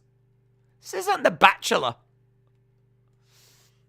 Do you know what this is? This is violence. That's what this is. Mark Diakasi taking on Borshev. Here we go. Here we go. This could be a banger. This could be fun. This could end at any time. Bryce said, come on, guys. It's your UFC stream. WTF. This is therapy. I've got a grey beard, which makes me look old. But when I shave it, I do look young. Guys, you've got me confused with dating days. Dating days is a new thing I'm starting soon. This is wrestling days, right? Where we watch like pro wrestling and we watch MMA and we watch a bit of boxing. This is not dating days. Right, Diakese fighting out of Doncaster, England. Coming in as the underdog. Come on, Diakese. Get it done. Get it done for Blaydes. Get it done for Doncaster. He's fired up, man. He could win it as well. I mean, like, he is not out of this at all. Here we go. About to get underway then. Round number 1.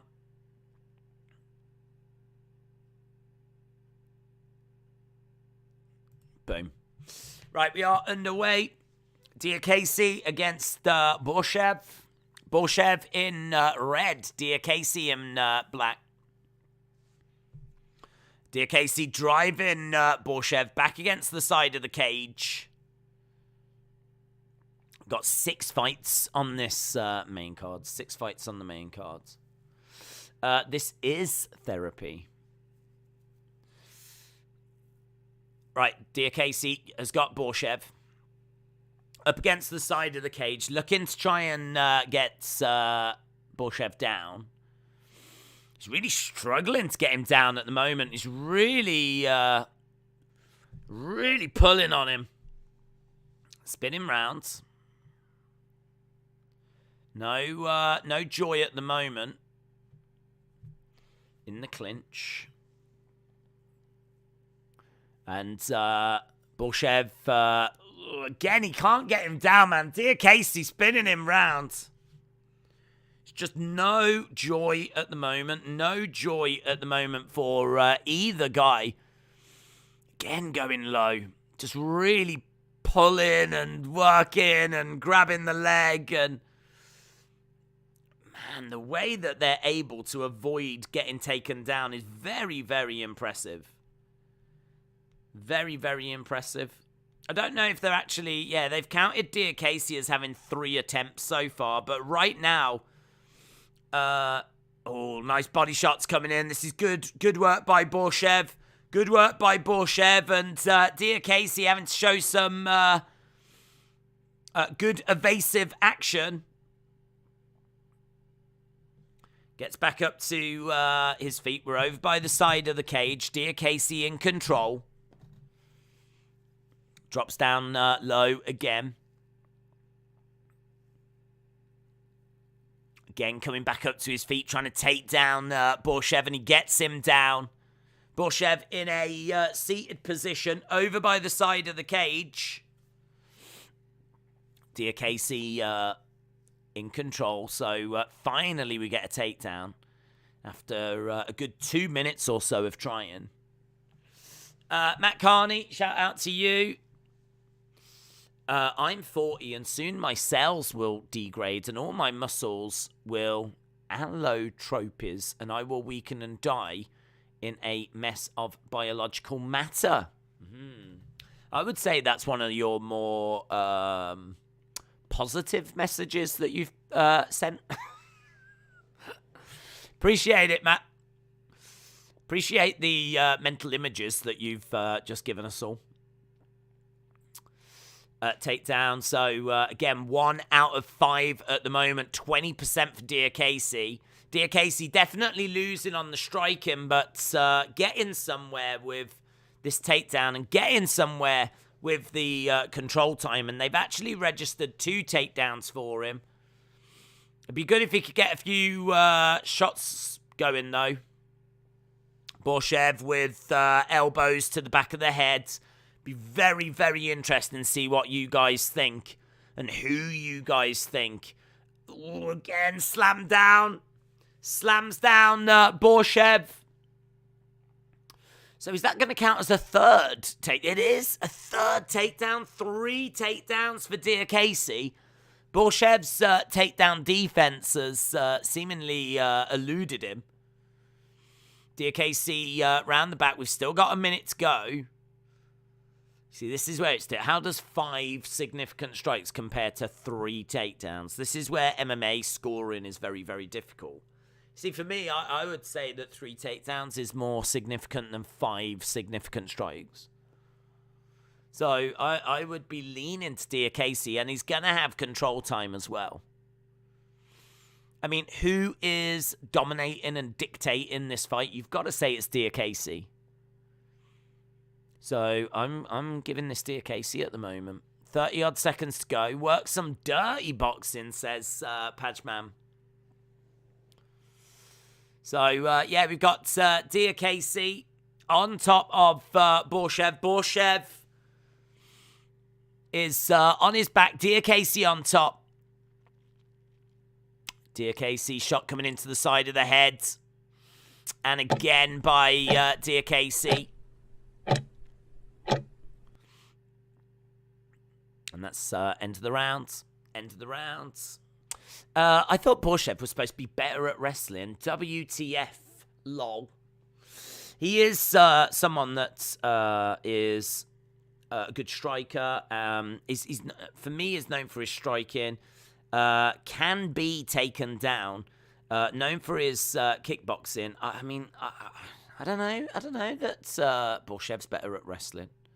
Diakese's got really good wrestling and grappling. I mean, like, first round Diakese. First round Diakese on that one. Let's see what round 2 has got. Hello, old people. Did you hear about 1X? What the hell is what's 1X? What's 1X?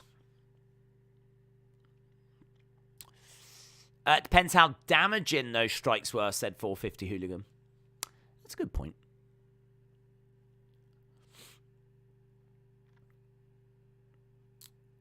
Right, we're about to get underway with round number 2. Right, we've got Borshev moving forwards. Borshev in the center of the octagon. Low kick comes in by Diakese. Low kick comes in by Borshev.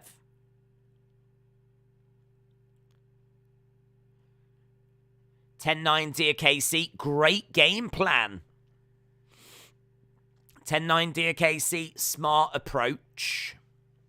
10-9 Diakese in the first. How do these people get their tweets on screen? Like, it's all you have to do. Just tweet the score for every round. It's always the same names, though, isn't it? Always see that Ryan Frederick. Diakese's managed to get round the back of Borshev. Body shot to the ribs. Diakese wants nothing to do with the striking of Borshev, and that is smart. Right, we've got Borshev down on his back with Diakese in side control. The 1X show is 1FC is putting on, and it's going to be a 24-hour pay-per-view. Oh, I do know about that. I do know about that. It's in 3 parts, isn't it? And I think 2 of them are on their YouTube. And then I think there's the 3rd part on their website or something. I did see that. I think Demetrius Johnson, is he in it? I think he's in it. Diakese in control with Borshev on his back. The tweets show on screen when UFC retweets them. That's interesting. It's always the same names that I'm seeing. Strikes coming in by Diakese as Borshev is again on his back. I feel like Borshev might have gassed here. Might have gassed. There's still a long, long way to go, but he's trying to get around the back of Borshev. Diakese with shot to the head. Shot coming into the side of the head as well. Back elbows by Borshev. Diakese trying to pull Borshev down. 2 minutes to go in this second round. He's going for side control. He took the first in my book, and Diakese is well on track to take the second. Head and arm. Head and arm choke was applied, but he couldn't keep it on. Again, 1 minute, 50 yards. Knee coming into the thigh. Nice little roll through by Borshev. Diakese has got Borshev over by the side of the cage. Throwing in another knee. And dragging Borshev down. 1 minute, 20 odd left on the clock. No low blows tonight, you know. No low blows. No, obviously no lady low blows, but I can't say I ever expect them. But no low blows, no eye pokes. Make of that what you will. DJ won during the MMA rounds. Mighty Mouse won today in specialized rules fight. He choked his opponent. Is that 1x today then? Was the 1x today? I thought he was fighting on that 1x. Or maybe that was today. Don't know. I only saw an advert for it. Have some coffee before the main card. DJ and Usman are the two best fighters in the world. Name someone better. Jake Paul.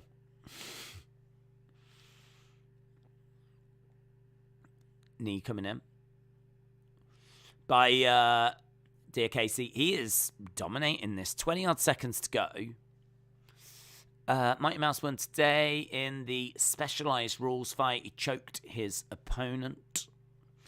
Going to be a loss for my boy Borishev unless he can pull it off in round 3. 2 rounds to 0 here. 2 rounds to 0, and great work for Diakese. Great work for Diakese. Oh. I'm really looking forward to Askarov, and I look down and I'm like, my notes have got him being next, but next is Neil Magny and Max Griffin, which will be fun, but I'm really into Askarov.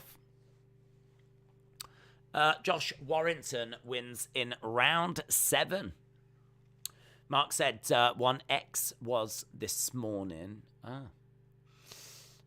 Hamza and Khabib said, bud. Days, don't drink alcohol because you will make bad decisions like me when I was 15. I got a girl pregnant. It's a terrible mistake. And now I don't see my daughter, and I've not seen my, not told my mum 3 years on. That strikes me as a classic Edward Brown lie. That's what that strikes me as.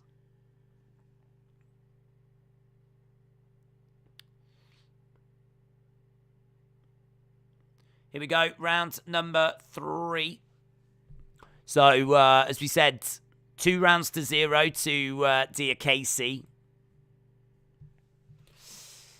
Is this how the fight was expected to go? I personally expected Borishev to work the kicks more and to land more significant strikes than what he has.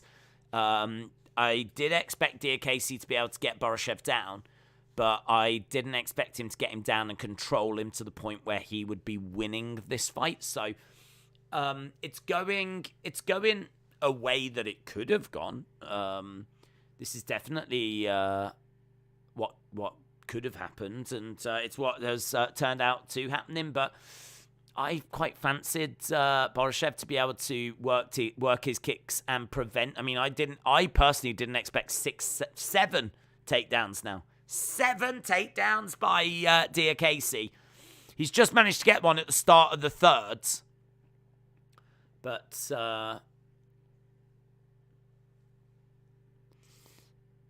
Days, it's not a lie. I'm telling the truth. I wouldn't lie about something like that. You would totally lie about something like that. That is a new record for Diakese. Till will be the reason Hamzat gets beat by Burns. That's an interesting thought, Mark. I like that thought. Mashed potato and pudding would be really popular on that planet. Dear Casey has got Borashev down, and he's keeping him down. And we've got 3 minutes or so to go. So Borashev on his back. Josh Warrington with the TKO, said Kirk. Dear Casey, we've had some pretty dull fights tonight, to be honest. I think that this card has been a bit of a come down after, what we got last week. And that is completely understandable. We've seen some great action as well. And, there's still some great fights to come. So, nothing but optimistic. But we've seen a lot of, wrestling heavy. I mean, we just saw Sarah McMahon. And that was quite wrestling heavy. And, I do feel sometimes the ref can stand him up a bit quicker. It's over. Great takedowns by Dear Casey. Respect, says Harvey. Another takedown there. Another takedown. 8 now. 8. His previous record was 6. Kana said Borashev is terrible. Damn. Back elbow by Borashev. Looks like we're going the distance on this one. Who do you think Usman should fight next, Conor or Leon Edwards? Oh, Leon Edwards. 100%. 100%. And then we'll see where we are after that, but yeah, come on. Come on. 450 Hooligan said, I agree. It's a bit of a boring card so far. Sticky Bird said, this is the worst. Listen, it doesn't matter, does it? It doesn't matter. Even if this has been the worst, there's still been some great moments. That spinning back forearm, fist, elbow thing was beautiful. And there's been some interesting little fights, close little scraps. So, it's been all right. Well, it's been all right. But we've got a minute to go, and as we said, look, 10 takedowns by DK. He's tried 17. Days, I swear down on my granddad's grave that it's not a lie. It's a lie. I have no idea how the Askarov Kai Kara France fight's going to go. It's going to be a banger, man. I'm so excited for that. That is going to be a great, great fight. Really looking at wrestler versus striker. Askarov coming in at minus 410. Lot to get excited about with that one. So, yeah, that's one I'm really looking forward to. I'm looking forward to the Matt Brown fight as well. It's not the co-main. It's basically a number 1 contender fight for the winner of Moreno Figgy. I love the fight as well because it's got, as you said, big stipulations to it. So whoever wins that, yeah, next in line. And I really hope it's going to be Askarov.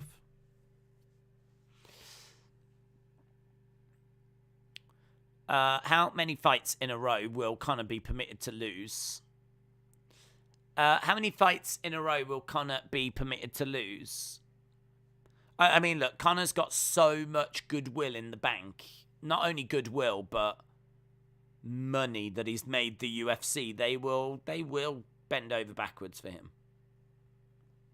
But I don't even mind that, to be honest, because he still continues to bring in the casual fans. I mean, what he has single-handedly done for MMA,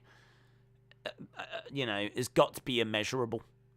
What, the influence and the impact he's had on the business and how many new eyes he's brought in. And, if you look at, those big UFC cards, it's all Conor.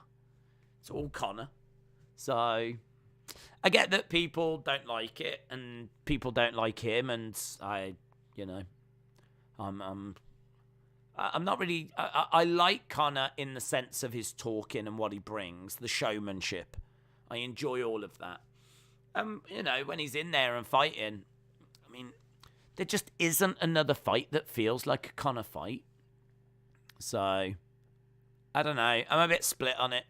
I get the argument that you have to earn your way to the top. Trust me, I get that. But I think he's earned his way to the top and more. He's red panty day, isn't he, for many, many fighters? You know, Usman would love the payday that comes with facing Conor McGregor. So, it's a tricky one. How many licks to get to the center of my bungie? I don't even know what that is. What's that? What's a bungie hole?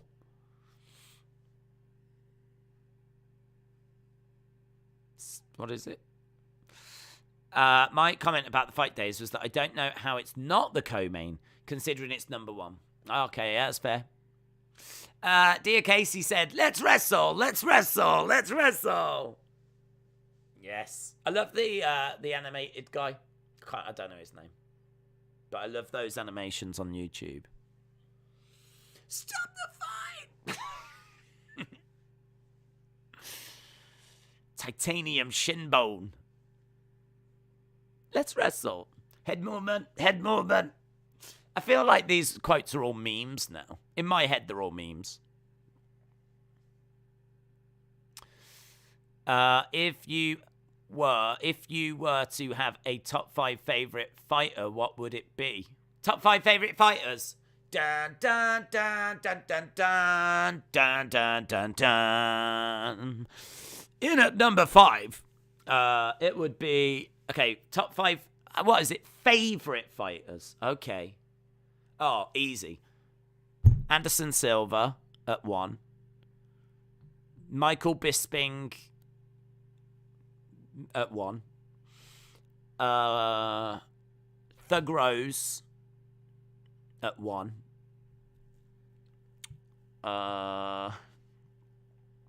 Because in all fairness, that's my favourite female fighter, my favourite British fighter, my favourite international fighter.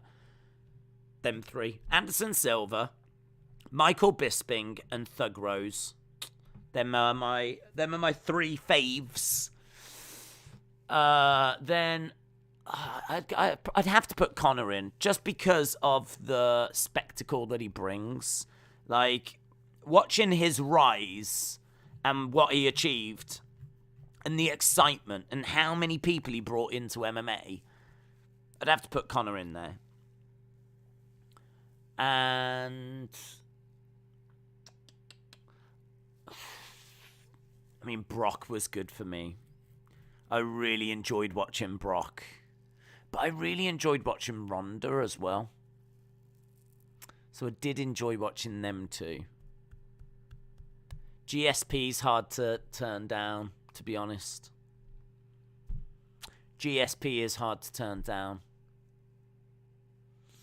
Royce Gracie is hard to turn down as well, because of his influence and the impact he had. Certainly in the early days when you like going back watching UFC 1, UFC 2, UFC 4, you won all them.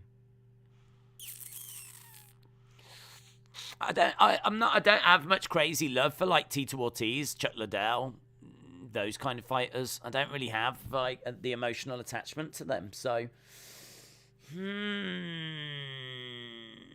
I'm up to 4. I need one more.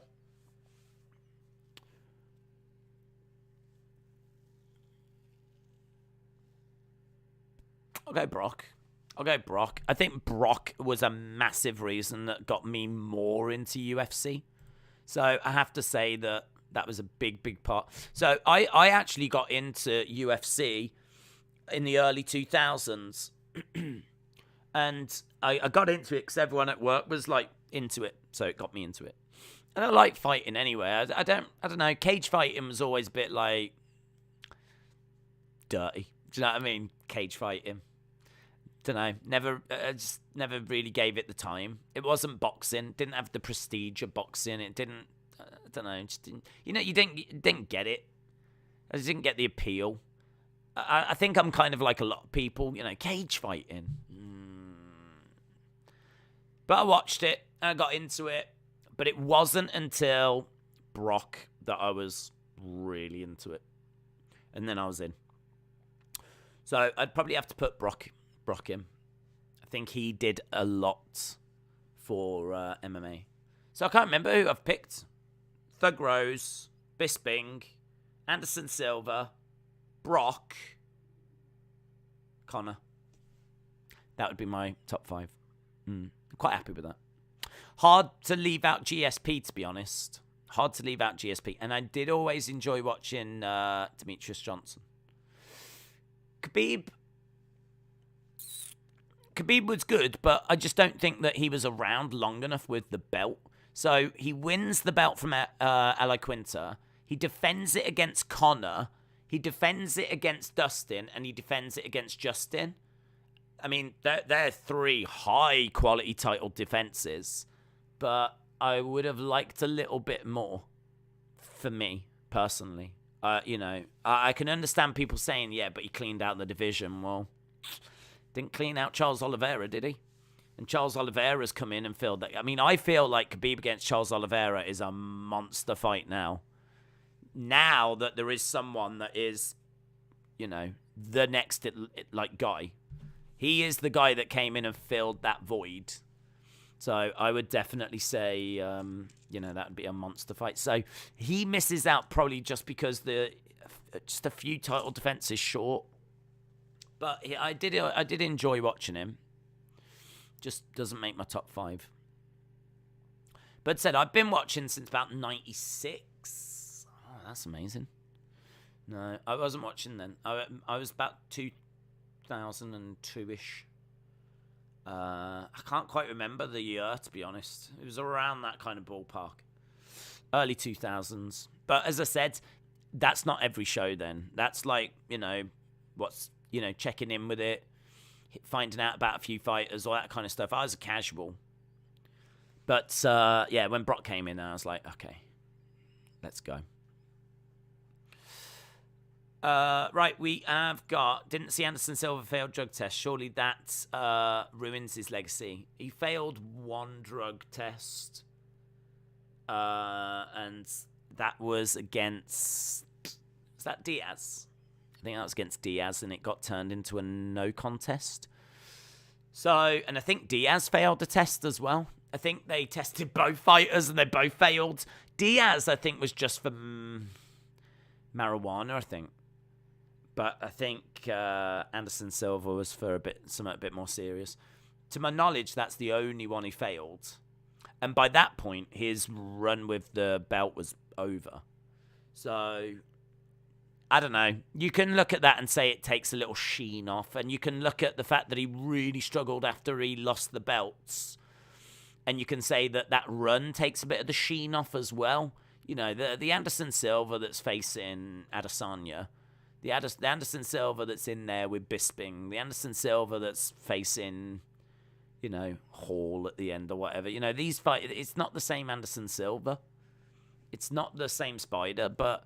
So you can say there's a few things that take the sheen off, but man. His peak. When he's front kicking Vitor Belfort in the face. When he's on the back foot just flicking out a jab and knocking out Forrest Griffin. When he's Muay Thai-ing the championship away from Rich Franklin. Ain't no one touching Anderson Silva. He's the GOAT. Anderson Silva's the GOAT. I've said it. I'm not even sorry about it. It's the facts. Just speaking facts.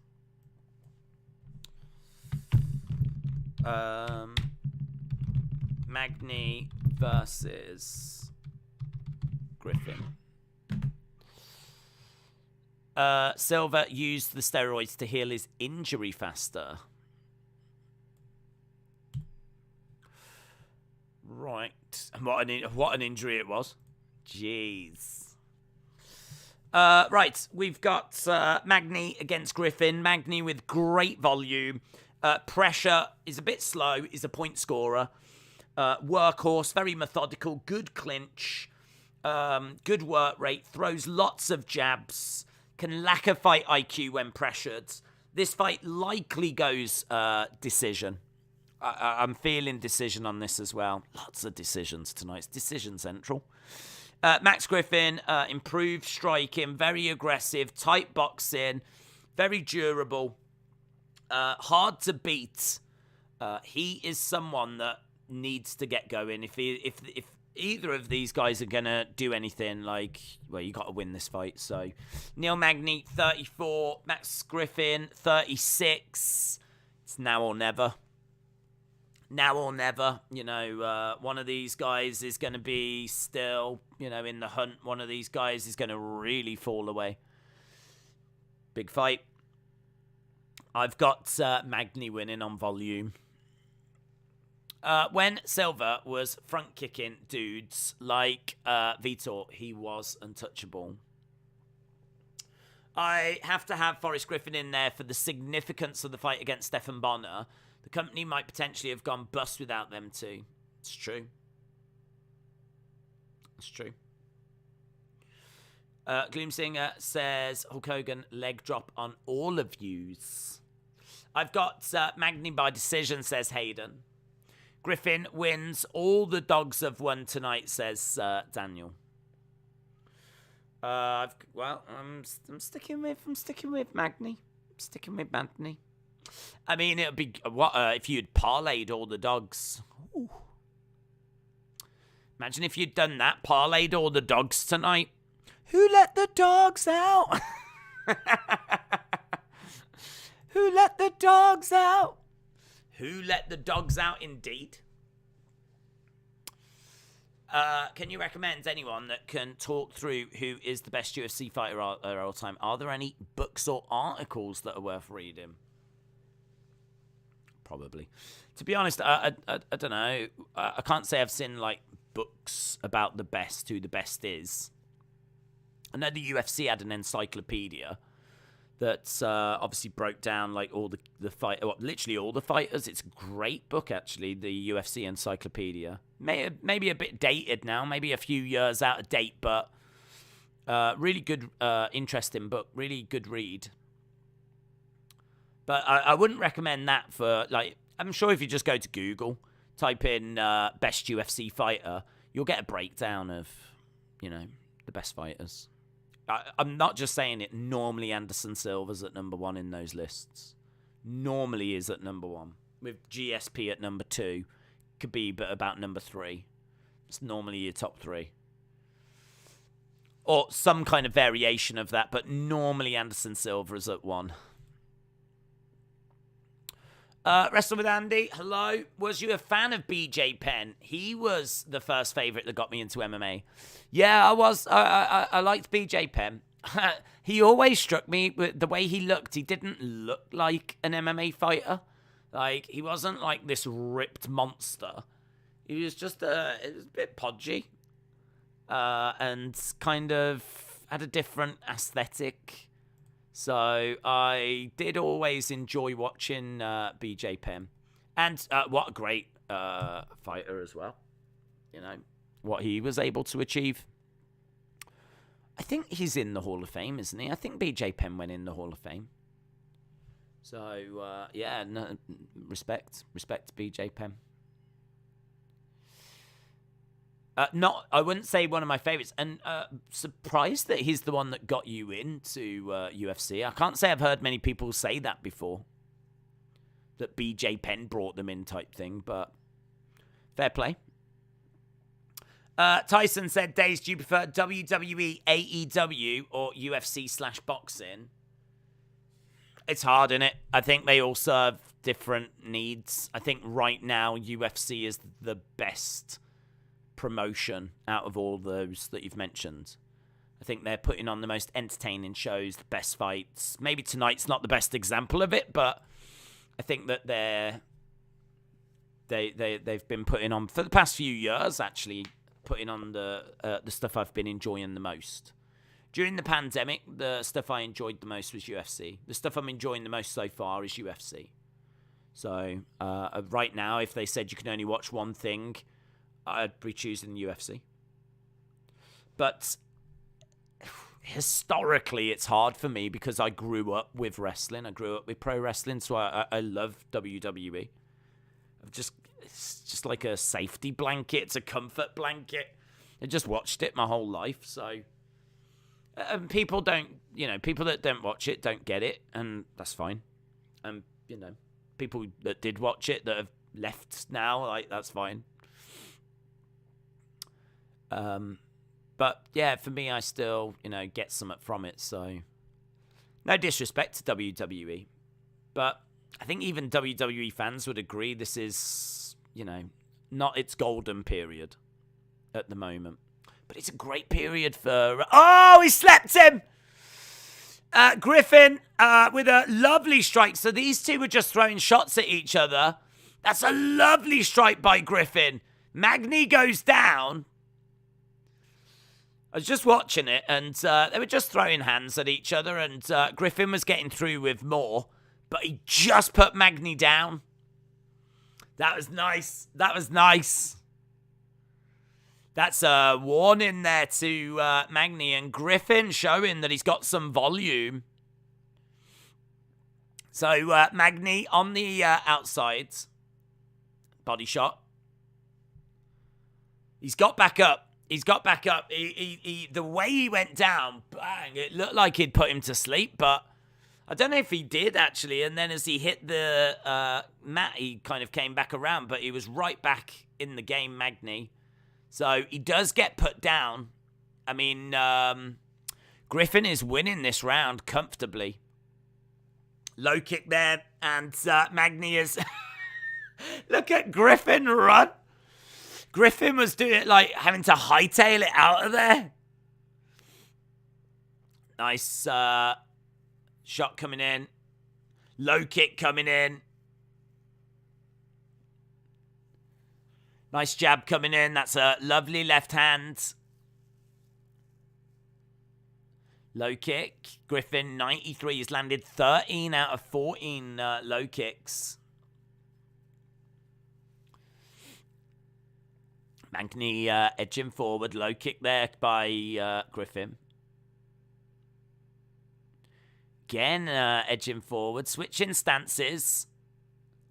Griffin, let's get it. Yeah, Griffin doing really well here.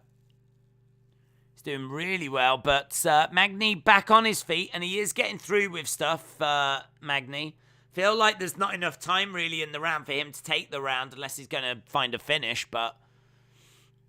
Because he's 27 to 18 on significant strikes. Body shot coming in by Griffin. 27-18. We've got Griffin moving over to the side. In the center. A couple of left-hand jabs. High kick coming in by Neil Magny. Again, just having a little look at the moment.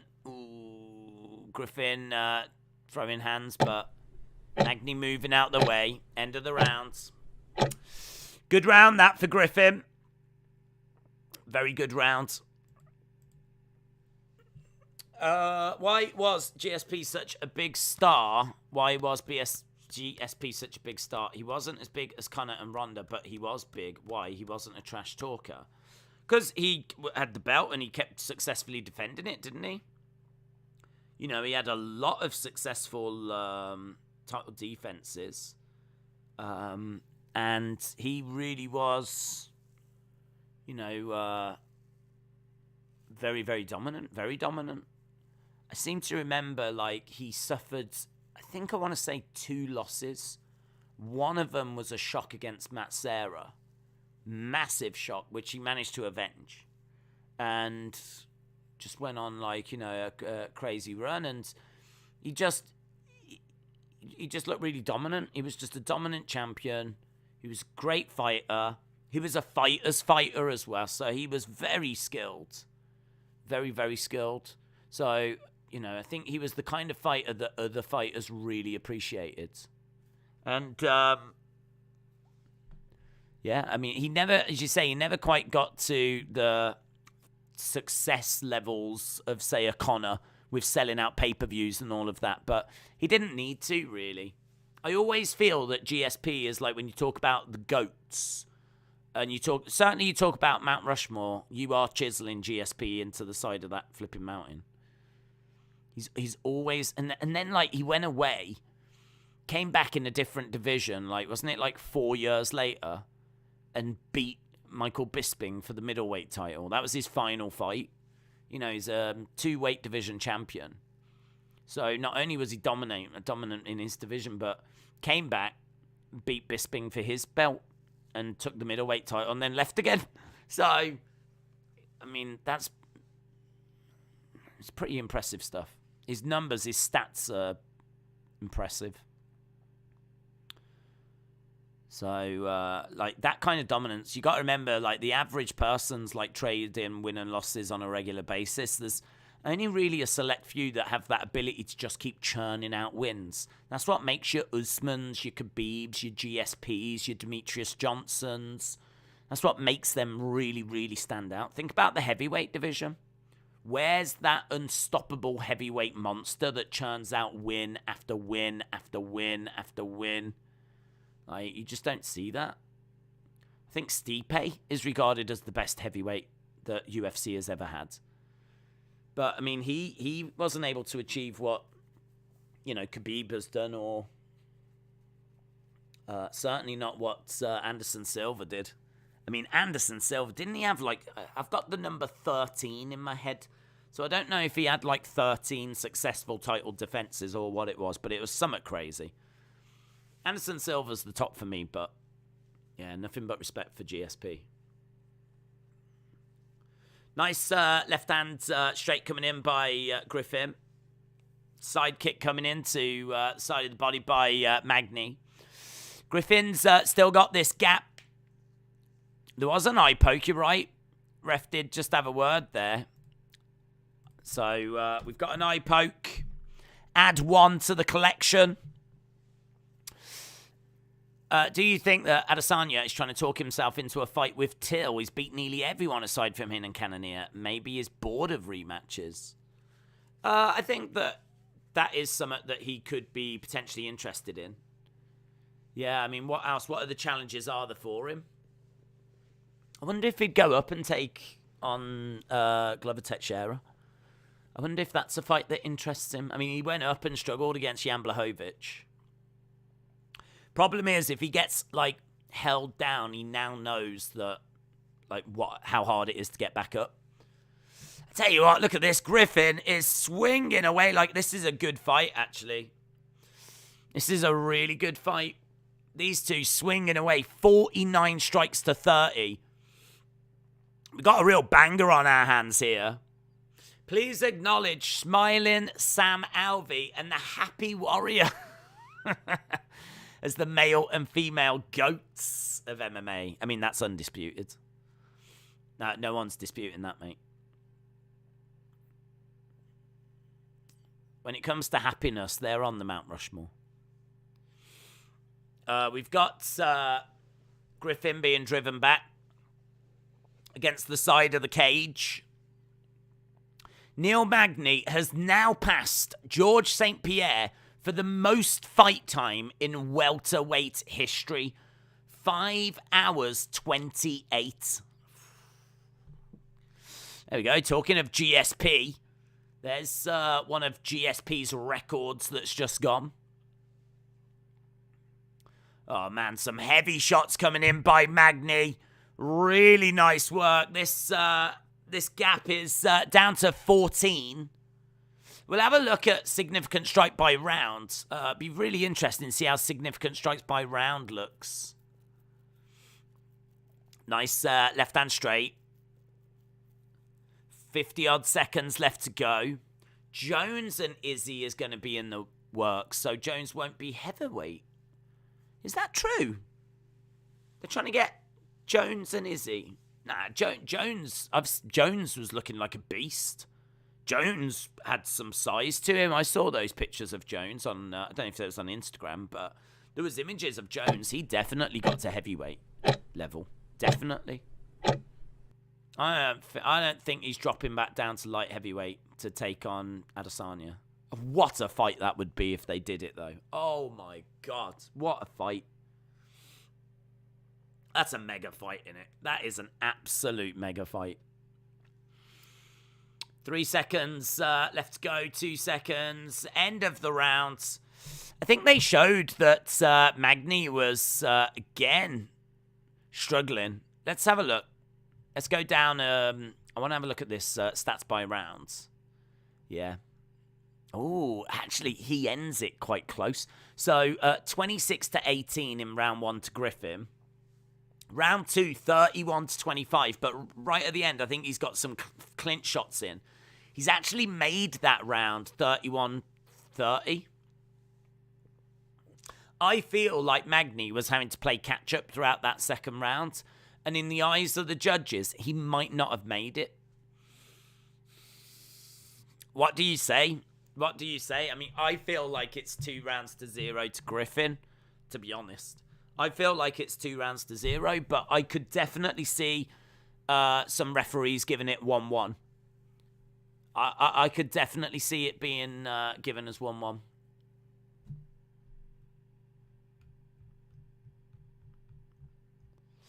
Let's have a look and see where we go to then. Round number 3. And we are underway. Last I heard a week ago, that's what Dana wanted. The heavyweight interim belt will be Tai against Aspinall. No, that's not true. John Jones weighs about 260. He is heavyweight. And that fight would be huge, but Jones would maul him in the wrestling department. Yeah, I think John Jones is too big. I've seen those pictures. I genuinely, he has gone to heavyweight. I'd be down for that fight, though. I would be down for that fight, him against Adesanya. Lee's got it 1-1. Ben's got it 1-1. Okay. Looks like Magny's got himself back into it then. Jones isn't heavyweight because he never fought at heavyweight. To go back down, all he has to do is stop taking roids. He can go whatever weight he wants. I mean, it's just where he goes. If he wants to fight a heavyweight, he can go there. If he can get back down to light heavyweight, which I heard him say he didn't even think he could do now, to be honest. He said, like, cutting the weight was getting, like, harder as he was getting older. I don't know. I genuinely don't know on that one. That's a surprise to me, and we'll have to see how it plays out. I heard Dana, with my own ears, say that he got asked the question after last week's show, if you can make one fight this year, what fight would it be? And his answer was a John Jones fight. I think we're looking for something in the fall, was his answer. Didn't get the opponent, but that's all he said. Right, we've got Neil Magny in control here. He's managed to get round the back of Griffin, and he's throwing in shots to the side of the head. And, again, throwing it into the side of the head. It's good work so far by Magny in this round. Feels like he's taking it. Live odds -110 each, says Kay. I think that Magny's going to potentially edge this round. My problem is I don't know if he takes that second round. It's super, super close. I felt like Magny was playing catch-up in it. And as I said, in the eyes of the judges, he might not have quite made it in that second round. So some judges might have it 2-0. A lot of you saying that it was 1-1 though, so it's going to be really, really close. It's going to be really, really close. But Magny looking good in this round. He's looking very dominant in this round. Anderson Silva failed against Diaz and Gastelum. The Gastelum fight was scrapped and Bisping stepped in on short notice. I don't remember him failing a drugs test against Gastelum. I remember the Gastelum fight being scrapped. But if he failed the drugs test against Gastelum, why did they find him a different opponent? Don't understand. If you fail a drugs test, aren't you, like, banned for a period of time? I can't remember any talk of him failing a drugs test around the Gastelum fight. I'm not saying he didn't. I'm just saying I don't remember the talk of that. I remember there being a Gastelum fight lined up. He's going for the arm. He grabs the leg. We've got a minute left to go. I would rather see Izzy kick Colby around than him and Jones. Is Jones ever going to fight again? Well, they are trying to get Jones for the end of the year. Yeah. Nice strikes coming in by Magny to the side of the head. Magny doing really, really well in this round. Live odds have got Magny minus 200, said K. Tim said this is going to be a close fight after that first round. Magny 47-7. Strikes coming in.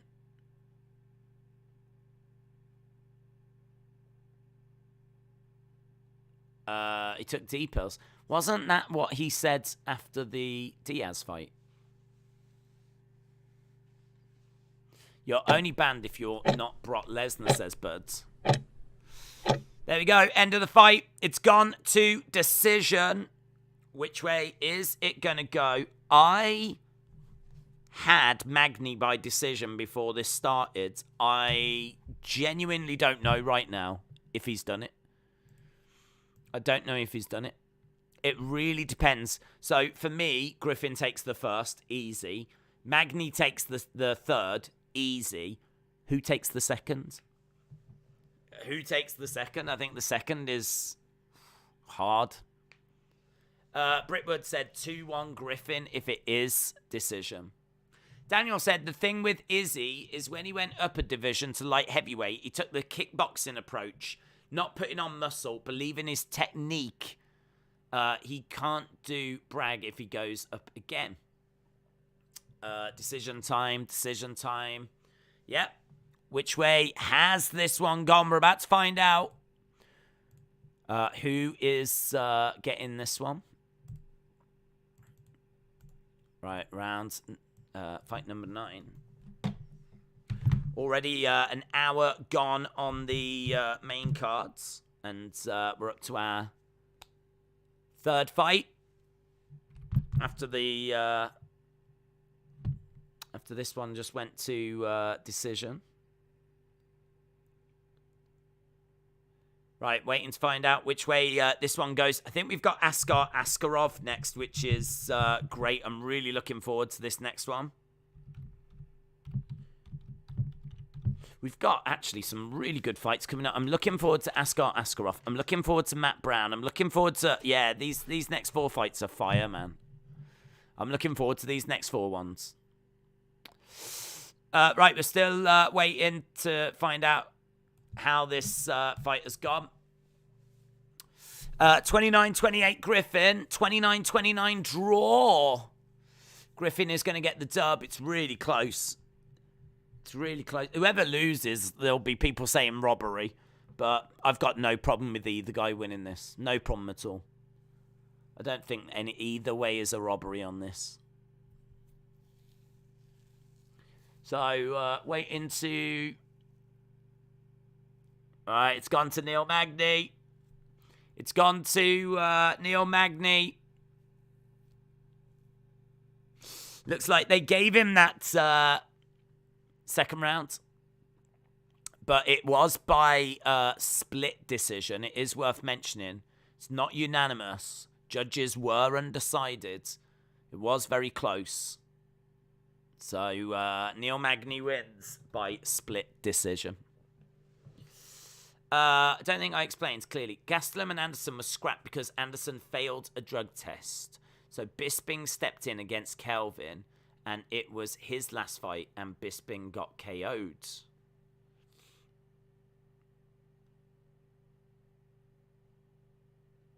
Oh, I see what you're saying now. Okay, I've got you. So, yes, I've got you. Do you know, I remember, to be honest, I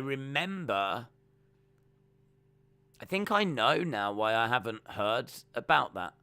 It's because, wasn't that like a week or two after Bisping had lost to GSP. And then, because I'm sure Bisping's final fight is against Calvin Gastelum. So I think my focus was on Bisping more so than what was happening with Anderson Silva at that time. Like, honestly, by that time, Anderson Silva's career was done to me. By that point, it was over. I mean, that doesn't change my opinion of Anderson Silva at all. I mean, by that point, I think it's sad by that point that he's getting, caught for these things and found out for these things. And then maybe, maybe the question comes, well, was he doing it and just getting away with it when he was champion? But I've no proof that that was the case. These occurrences were after he lost the title. And does it sour it? Yeah. I mean, you can definitely say that his legacy would be stronger if it didn't have those, but it was after that historic run. It was after he broke his leg. It was once he was in this kind of his twilight years, the decline period, if you will. So it doesn't change anything for me, but maybe it changes something for people out there. But yeah, that's interesting, to be honest. I've never really thought about that because I remember Bisping fought against GSP, lost, and then crazily went into a fight, didn't he? Not long after, short notice, called him up, and yeah, got you. Daniel said, you heard about Alex Pereira versus Sean Strickland. Massive step up for Pereira in only his 6th MMA fight. Strickland should wrestle him because he's a nutter and he will probably stand with him. Charlie said, I agree, Days. Anderson is the GOAT. Right, let's turn our attention to this. This is Askarov against Kai Kara-France. So Askarov, powerful jab, great variety of kicks. He was a grappler. He was combat sambo. He's got that background. He's a wrestler. He's a bit one-dimensional with his striking, but he tends to use that striking to get the takedowns. He's ended all of his pre-UFC fights. So, he is someone that's got that finishing ability. And Kai Kara-France is got a good straight right. He is a striker. He comes from City Kickboxing. Aggressive, good wrestling, good defense, knockout power, good takedown defense, as we said, technical advantage. I like both fighters, but Kai Kara-France is coming in at plus 310. Askarov coming in at minus 410. I feel like it's a bit wide, but I would personally have Askarov being about minus 200s.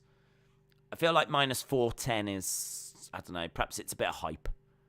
But I do think he wins. I think Askarov he's got a lot of paths to victory, and I think he will get it done. So I am going with Askarov, and I'm really looking forward to watching the fight.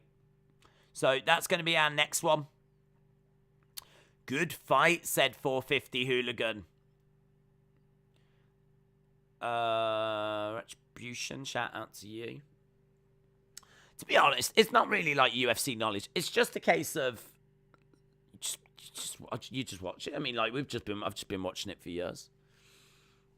So and because it's Anderson Silva, I can remember a bit more. But to be honest, I mean, like that's something I'd have to have a little look in about. Like I'm quite interested to know what he tested for and why he was pulled from the Gastelum fight. 'Cause I don't really know much about that. So it's interesting. That's why I love these streams. Let's go, Kai. Ledge Killer said, I'm looking forward to this fight. That's good, buds. Who do you think wins, Legend Killer? Askarov or Kai Kara-France? Number 2 or number 6? According to these rankings, we've got 2 number 4s. Brandon Royval and Perez are both ranked number 4, according to those rankings. Sean should take Pereira to the ground. The guy is one of the best kickboxers. Who won, Griffin or Magny? It was Magny. Magny won. Magny got the dub. Magny would lose to every top 10 in the welterweight, yeah. What is your favourite fight ever? That's a great question. Favourite fight ever? I mean, honestly, the ones that come to mind are Anderson Silva against Chael Sonnen, because he's getting battered and then he finds a win at, like, you know, late in the fifth. That's amazing. So that comes to mind. So Anderson against Chael Sonnen, Forrest Griffin against Stephan Bonner. I mean, it just is the fight, isn't it? I kind of feel like if someone was to say to me, what's the most, like, iconic wrestling match, pro wrestling match, my first answer would be Hogan against Andre from WrestleMania 3. Hulk Hogan, Andre the Giant. One's a massive good guy, one's a massive bad guy. You've got the size difference, you've got Hulkamania running wild, you've got WrestleMania, you've just got all the right factions, all the perfect elements are there, and that for me is the iconic pro wrestling match. Hulk Hogan, Andre the Giant, main event, WrestleMania 3. There's about 90-odd thousand in attendance watching. That's it. Same answer for UFC for me would be Stephan Bonner against Forrest Griffin. I feel like that is, I mean, it was spoke about earlier, that is the fight that saves the UFC. Isn't it like the first fight that got put into the Hall of Fame as well? So, I mean, what a fight that was. And, you know, they've even done a little documentary on it. It's that important. The fact that it was their one shot to save the UFC because they were struggling and the ratings were struggling, and they created The Ultimate Fighter, which was a reality show. Because in the early 2000s, reality TV was, like, you know, all the rage. So they were like, why don't we get fighters and put them in a house and do a reality show? So they did it. And the show did all right. And then they got to the final of the show where the two best fighters face each other, and that was Bonner and Griffin. And Dana says, like, as the fight's going, and the fight's incredible, he's just getting messages from the executives saying that the numbers are now, like, there's now this many people watching. And then, like, 5 minutes later, there's this many people watching. And then 5 minutes later, there's now this. And it's like, he said it was proper word of mouth. You could sense that people were like, you need to change the channel. You've got to put this fight on. And the rating they end up doing, I think, secures them another TV deal with, was it Spike at the time, I think, that they managed to secure another TV deal out of it. And it's all because that fight was so good that it brought eyes to the UFC. It brought eyes to the product, and it saved the UFC. I mean, it's hard to choose anything other than that, innit? It's the obvious answer. I wish I could say something else. I did love Joanna and Zhang Weili from the other year. That's probably the best women's fight I've ever seen. It's probably the best women's fight. Zhang and Joanna. That was sick, man. That was sick. Jones against Gustafsson as well was brilliant. I think that's another one that has gone into the Hall of Fame. Jones against Gustafsson. That was a great fight. That was a great fight. There's been so many good ones, man. It's been so many great fights. But those are always the ones that kind of come to my mind, like, first of all. I'm going to go for Askarov, says Legend Killer. KKF fans, get your tears ready. Get your tears ready. Zoom Station said Andre was undefeated. That was a big selling point of it. That's true. I mean, it wasn't true, but that is what they said. And didn't they also say he'd never been slammed, which also wasn't true. But that's what they said. Right, here we go. We're about to get underway with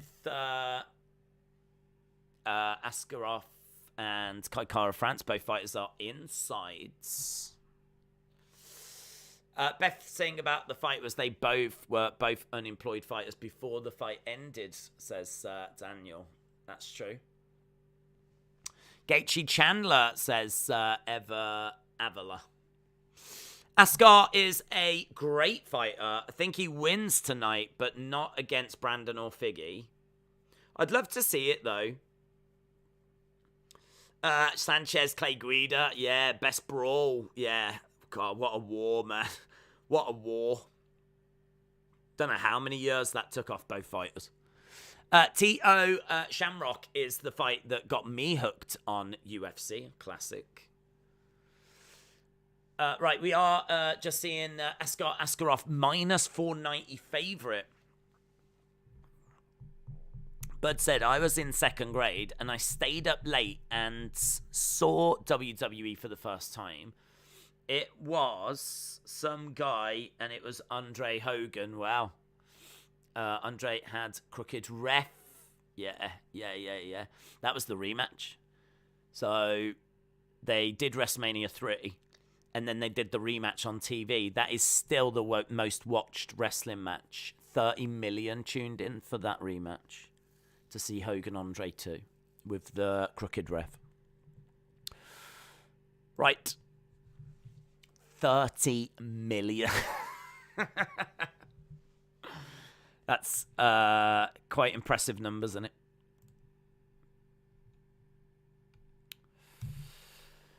How would WWE love to be doing 30 million now, eh?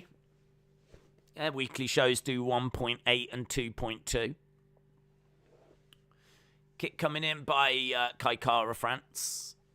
Right, we are underway with, I think this is our third fight on the main cards. We are almost halfway through the main cards.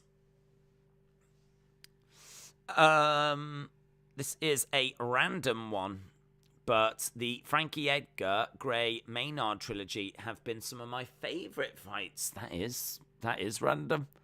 That is random. I must admit, that is definitely a trilogy that doesn't get shouted about very much, but very cool. I'm very excited for the Figgy Moreno fourth fight. I mean, they've been having some really good ones. The third one maybe didn't live up. That was probably the weakest one, but the first two were brilliant. But I think I'm right in saying, like, just talking of trilogies, that would be the first 4 fights that between 2 people in the UFC. Oh, he's picked him up here. He's got Kai Kara France. He's managed to grab the leg, Askarov. Askarov on the leg of Kara France. Looking to sweep the legs, and he gets him down. And that's good. Askarov in control. Inside control. So Askarov doing well. He's managed to get Kai Kara France down. There's nowhere for Kai Kara France to go here. And this is not where you want to be with Askarov. Great wrestler. He's going to be able to scramble well. And he's trying to get round the back. Yeah, he's looking for a rear naked, but he's got the body lock on. The body lock's on, but Kai Kara France is not allowing him to get that arm around the throat.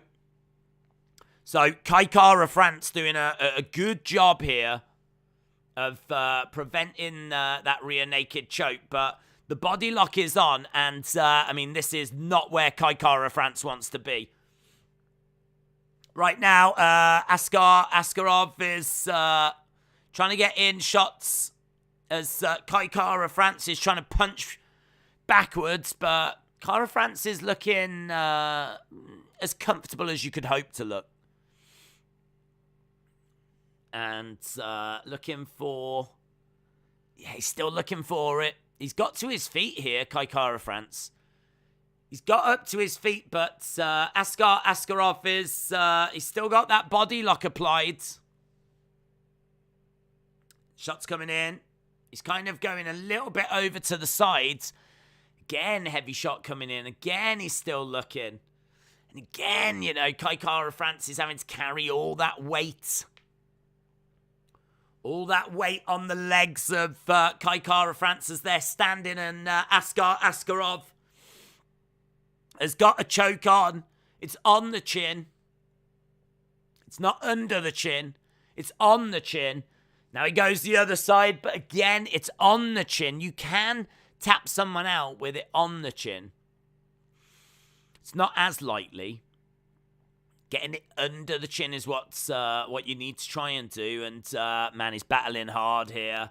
Kai Kara-France is having to work so hard just to stay in this fight. He's, as I said, on his feet. He's getting smashed in the side of the head. And again, the submission going under. He's trying to get it under. Can't do it. Looking again. Trying to go under. No joy. Yeah, oh man, 2 minutes 35 control time. Loads of control time. Nasty, nasty elbows. Nasty elbows. And again, he's looking for that choke. He's looking for that choke.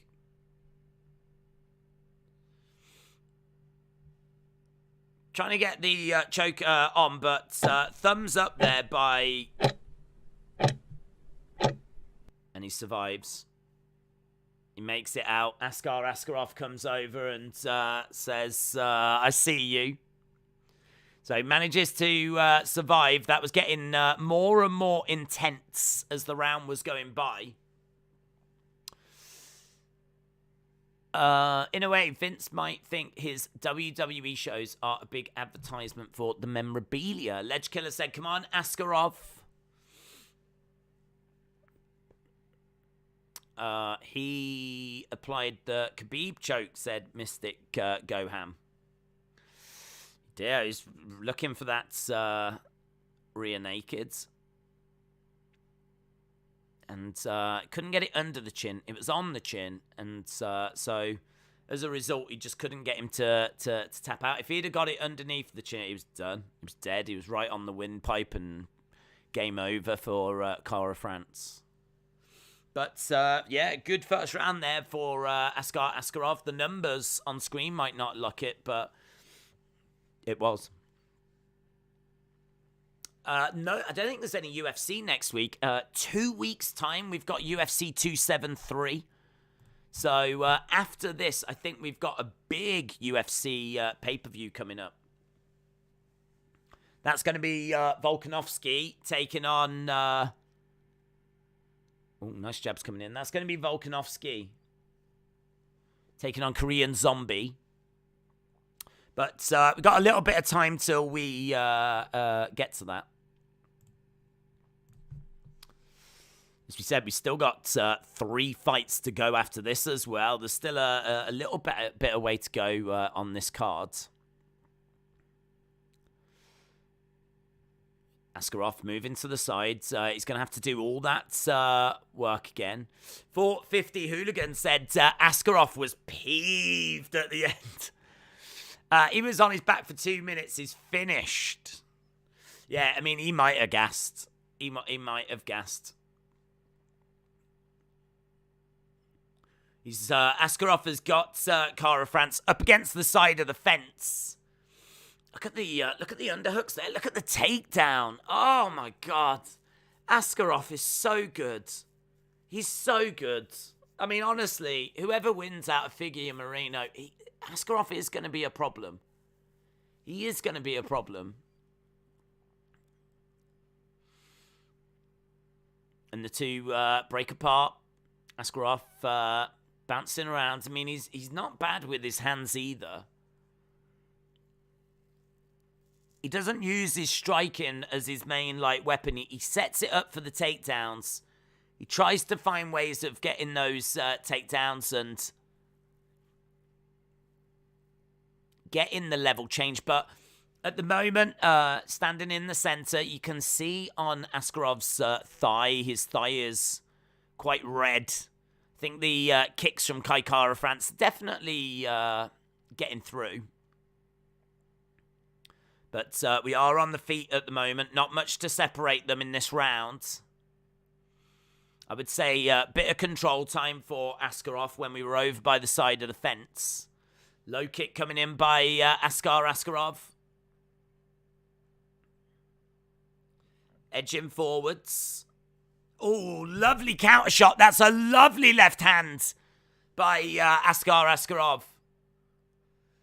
And again, Kai Kara-France charging forwards. Again, jabbing away, getting these shots through. Good work by Kai Kara-France. It's good. It's a good round, this, by Kai Kara-France. It's better. It's making it closer. He's not allowing Askarov to get in and cause the problems that he did in the first or at the start of the second. He just lunges in anyway, gets a single leg, Askarov. Gets a single leg. He's got Kai Kara-France up against the side of the cage. Strike coming into the side of the body. Good work by Kai Kara-France. Shot coming into the side of the body. He's got the leg. Still got the leg. Gets slammed into the side of the cage. And letting his hands go. Uppercut. Oh! Getting caught here. He's having to eat some big shots by Kai Kara-France. Yeah, he's shown that he's got a bit of a chin on him, though. There's some good shots that came in there by Kai Kara-France. That was good. And Askarov weathering a storm. I mean, if... oh, that's a big left hook by Kai Kara-France. God, man, these are bombs. These are bombs. I don't feel like the numbers on screen are updating. Some of these are bombs, man. Just proper rocking him. And he goes down. I swear these numbers aren't updating. There we go, that's better. That's better. I was going to say, man, these numbers are not reflecting the fight I'm seeing. Look at Kai Kara-France. Look at that advantage he's got now. UFC stats have frozen. I want France to pull the upset so I win some of my fantasy lineups. Kaya's got the momentum behind him, says Stratton. That is a France round for me. He did so well. 17-34 on ESPN. Yeah, I think they must have just froze or something. This is a great fight. Lots of fun. Yeah, Stratton Klein said, I told all of you, Kai Kara. Kai Kara was an extreme favourite. It's not like you told anyone. Kai Kara was plus 310 underdog. So, Askarov minus 410 favourite. So, I think this is one round each. I think it's one round each. I mean, Askarov has learnt that he's got to get those takedowns. I mean, if he's going to stand an exchange with Kai Kara-France, he's going to get pieced up. He knew that before, though. It's just that he managed to get the takedown in round 1, and it was a struggle in round 2. Let's see what round 3 brings. He's got a good team. Can I get a shout out to the Isle of Wight? Ernest, shout out to you. Shout out to the Isle of Wight. I've never been to the Isle of Wight. I used to live in Southampton, so I lived quite close. And I know people that lived on the island. But I never went, unfortunately. Low kick coming in by Kai Kara-France. Jamal Hill said Kara-France is an animal. 1-1. It's looking spicy, says Aljamain Sterling. Low blow, low blow, low blow. Low blow, guys. Low blow. Tell your friends. It's finally happened. It's taken a while. But we finally get a low blow. Was it a good one? Oh, it's a great one. Right in the lady garden. Look at that. Right in Kai Kara France's Lady Garden. Ismail, shout out to you, my friends.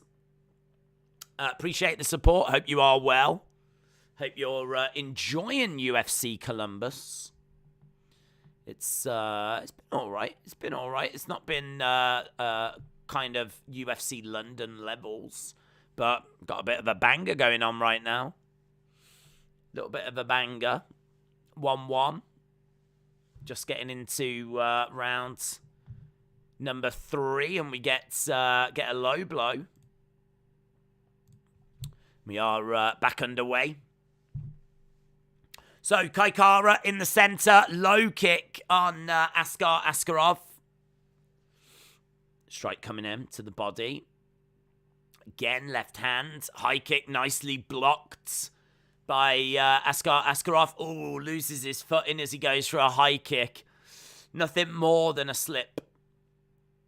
Askarov's got to find that takedown. If he's got to find that takedown, and he's looking for it, and he grabs him.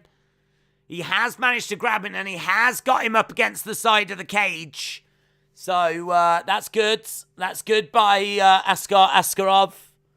The one thing he didn't want is to just be standing and striking. Right now, he's managed to grab. Oh, look at this. He's right on the back. Right on the back.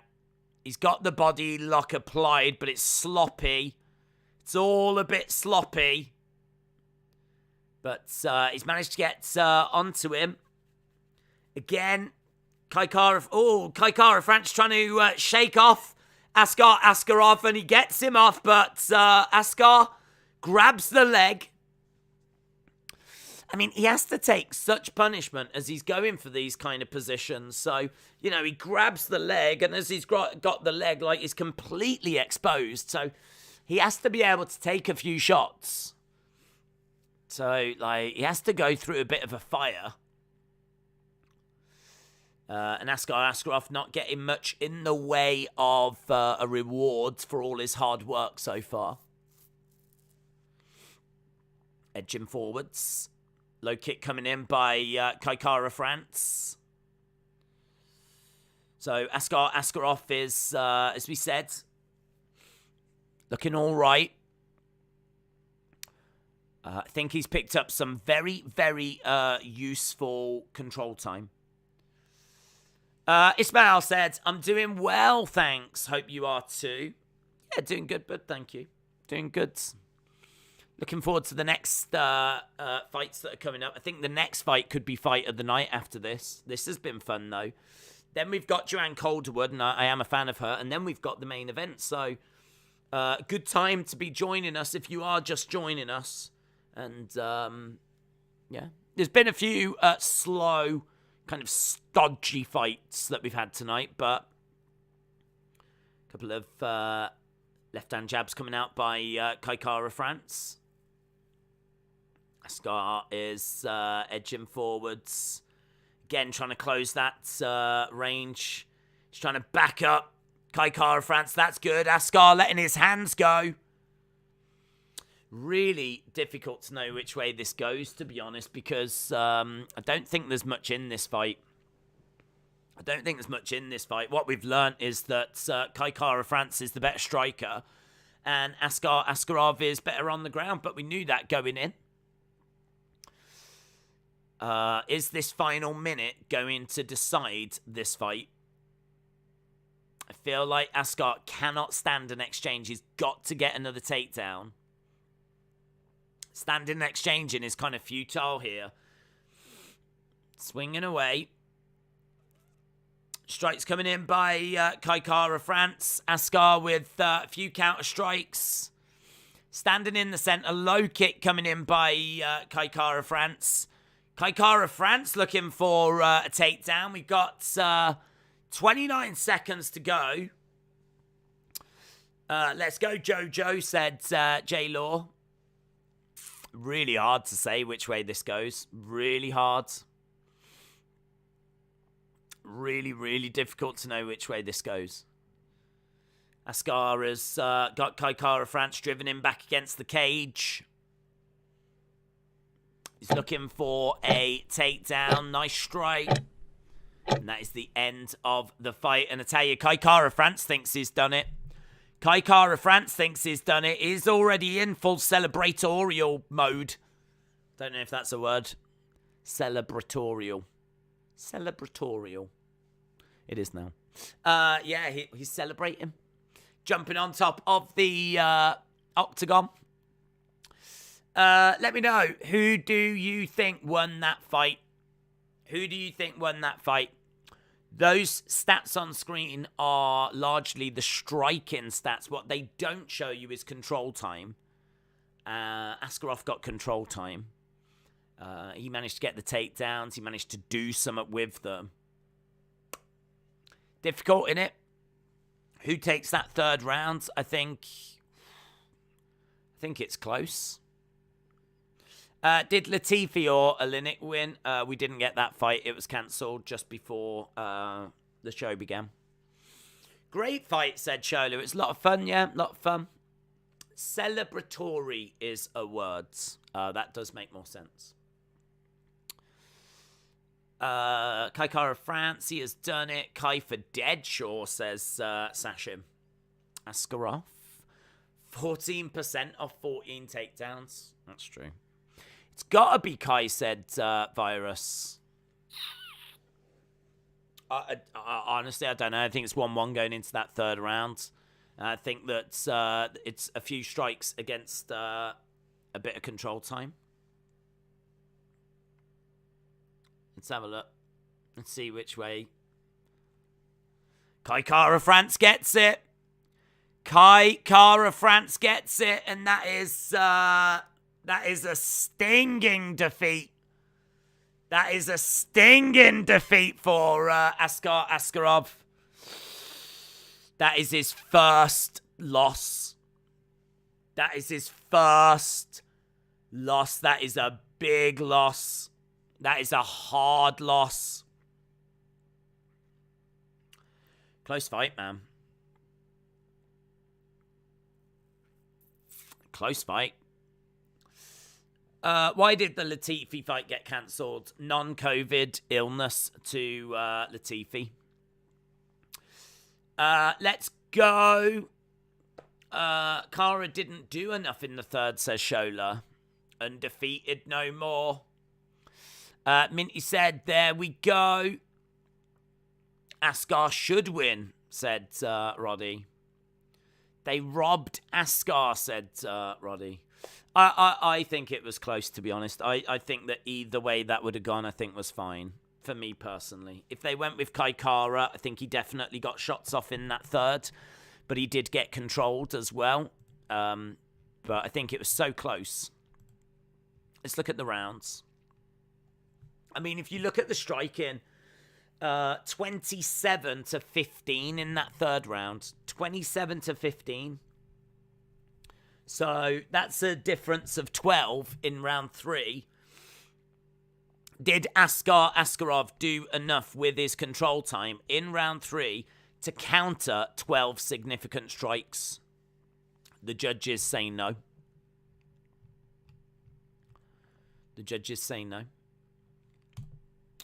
Big result. Big result. Yeah, big result for underdogs. It's been a massive night for underdogs tonight.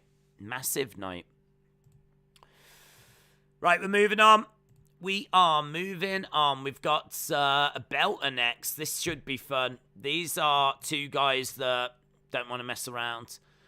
Joe Burrow is in the crowds. Cody Garbrandt is in the crowds. Joe Burrow, Joe B. Joe B in the crowds. I wonder if he's recovered from that disappointment that he suffered. Yeah, that's right. I know football. Barbarena.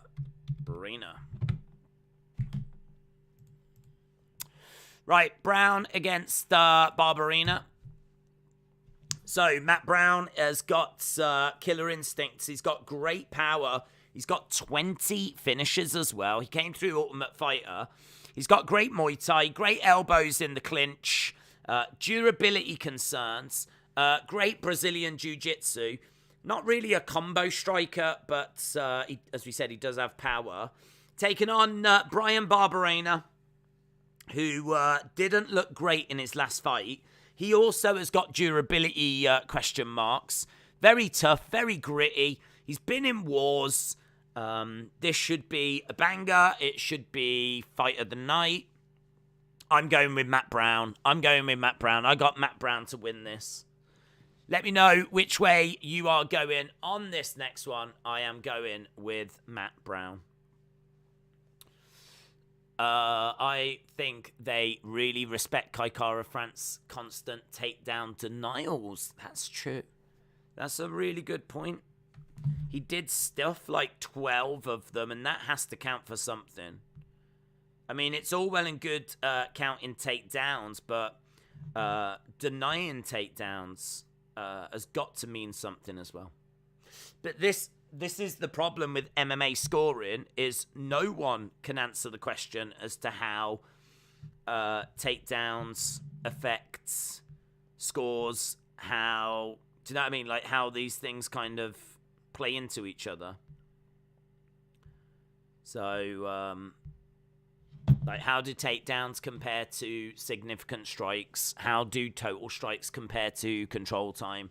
How does takedown defense compare to actually getting takedowns? Like, no one can really explain it, because I don't think anyone really knows. So, I'm just seeing UFC 96. Been a long road, man. We've already seen, Matt Brown, 41. We've already seen Sarah McMahon gets the job done. Matt Brown for the win. If I can get Matt Brown and Chris Daukaus to win, my parlay will be monster. I'm going with Bryan Barbarena because I'm a maverick, said Fortnite. You're a savage. I'm going for Brown. 2 votes. And then we're at 1,000 votes in our poll. If you are watching and you haven't dropped a like or a vote, then do it. It's greatly appreciated. Certainly the likes are greatly appreciated.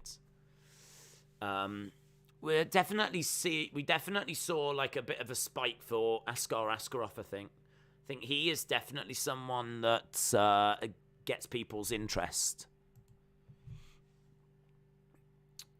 I'm not sure if these next couple of fights might not, but this next fight should be a banger, man. It should be a lot of fun. Just seeing Matt Brown, Bryan Barbarena, bam, bam. Bam, bam. Next fight after this is our co-main event, which is going to be Joanne Wood against Alexa Grasso. And then we've got Curtis Blaydes taking on Chris Daukaus. So 3 fights left to go tonight. 3 fights left to go. I'd never bet against Matt Brown or Sarah. Stratton Klein said, that being said, I've got Brown. The favour should be in Barbarena's youth, but that doesn't mean anything. He's also not really fought anyone, and he's not made it that far yet. Some good comments. What are you sipping tonight? Nothing.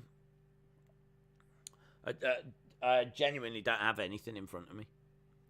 Sometimes I have a little bit of water or something, but because I am hardcore, but I don't actually have anything.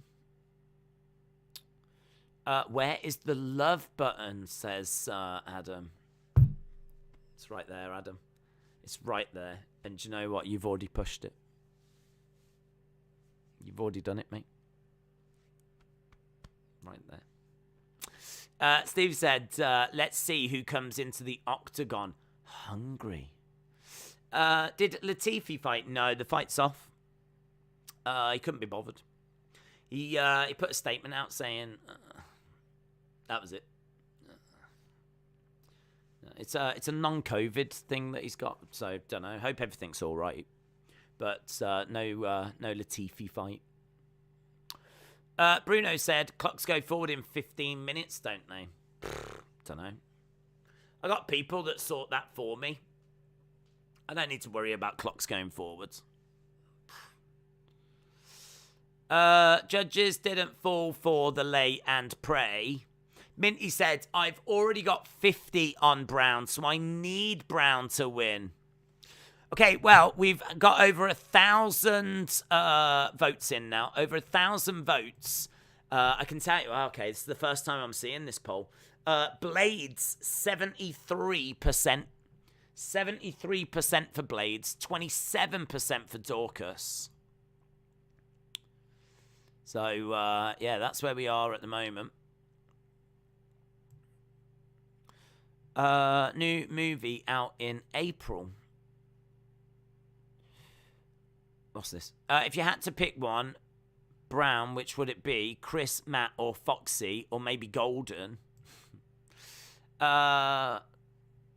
Chris Brown, Matt Brown, Foxy Brown. Might have to be Foxy Brown. Golden Brown. I'll go with Foxy Brown. Oh yeah. Matt Brown hits too hard, but try that on Big Boy Bam Bam, said Dreamer Knights. He is filler for the good guys. Right, well, I don't know if they're both in the ring yet, in the octagon. We've just been at commercial break, so we should be going back. We should be going back to the action. Here we go. Can't be too much longer. I feel like the show is overrunning a touch. We've already had like an hour and 50 of the main show. And this is fight number 4. Pick'em as well, by the way. I don't know if we mentioned that, but both of these guys coming in at minus 110. Both of these guys coming in at minus 110. True Killer said, Days, how many lines have you done tonight? I've done 7, but don't do drugs. It's very bad. Haven't done any, to be honest, mate. Haven't done any. I'm giving it up. I'm just going to focus on caffeine pills instead. What about Latifi? Oh, my God. How many times do we have to have the Latifi conversation? Latifi didn't fight. It's weird. Sometimes my poop looks the same colour as the food I've eaten, says William. Thank you for that. Did Latifi win? That's the question. It's not the question. No one's asking about Latifi. No one cares about Latifi. Apart from maybe Mrs. Latifi. He hasn't fought. He's not fighting. Right? It's done. Forget it. Don't lie. You do lines of those caffeine. That's true. I chop up the caffeine pills. Right, here we go. Boom. Underway. Barbarena in blue. Matt Brown in black. I said this before, man. If you've got a colour in your name, you should be forced to wear that colour. Why is Matt Brown wearing black? Why does Bobby Green wear not green? Doesn't make any sense. Jabs coming in by Barbarena. Low kick coming in.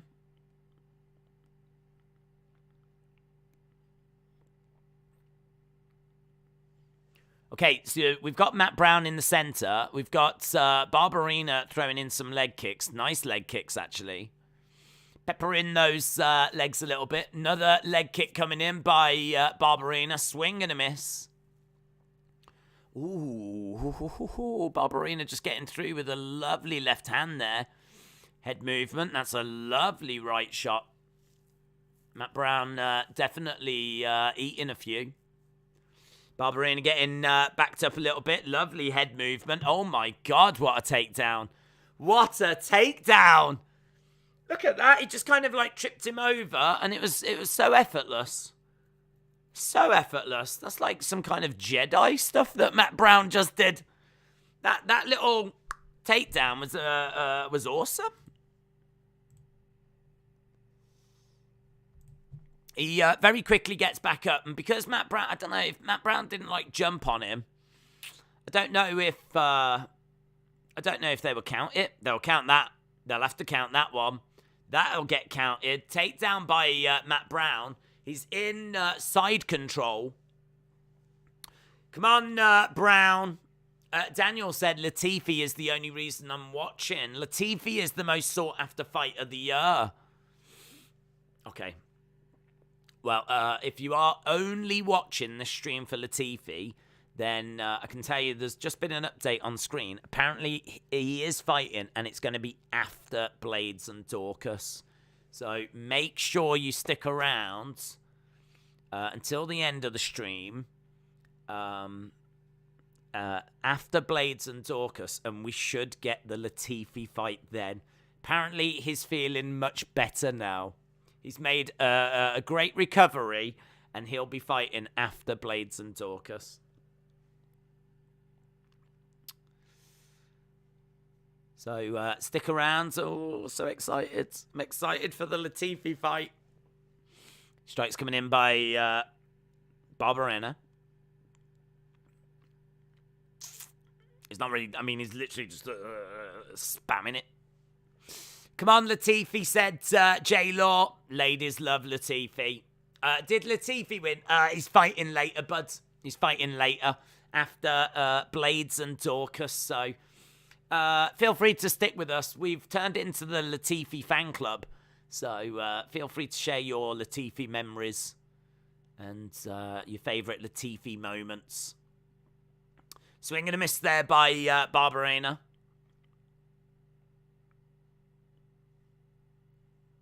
Barbarena in the centre. Both of these fighters, 10 significant strikes each. Saint said, Matt Brown's record does him no justice, and I hope in the future people don't discount him. Well, I mean, his longevity is stunning, isn't it? Bit of a deep breath there by Matt Brown. Nasty shot coming in by Barbarena. Brown backing up a little bit. And Barbarena throwing out a couple of right hands. Oh, swing and a miss there by Brown. It's not been a bad first round, this one. It's not been bad at all. We've had a bit of action in there. Barbarena only landing 36% of his shots to Matt Brown, who's been landing 52%. A little bit tricky to say which way this one's going to go. It's close. I feel like Matt Brown got that takedown and got control time. And again, look at that little throw, man. That little trip, that little throw. It's a lovely little technique that he's got. Works again by Matt Brown. We saw it earlier. Knee down the middle by Matt Brown. Knee down the middle. Barbarena has got Matt Brown. Let me know, which way do you go with that? I think I go to Matt Brown. It's a bit of blood coming down the cheek of Matt Brown, but he was one significant strike behind, that was all. Total strikes are with Barbarena, but that takedown and control time is with Matt Brown. I think Matt Brown. I'm glad that Latifi is fighting because Olenek deserves to lose. Yeah, it's going to be so good. I'm really looking forward to that fight. So much demand for it. It's the new main event. So Brown had 3 good trips, but I'm not sure it's enough. Matt. Dortnight said, I didn't know who Hasbulla was until I watched this stream. Shame on you, Dortnight. Shame on you. You call yourself a man. Right, here we go. Round number 2. 3 top fights in a row. Can't fault it, says Mark. That is true, but yeah, that is true. I mean, this is going to be a good fight. Wood against Grasso, I'm looking forward to. And Blaydes against Daukaus. So, yeah, it's true. Not bad.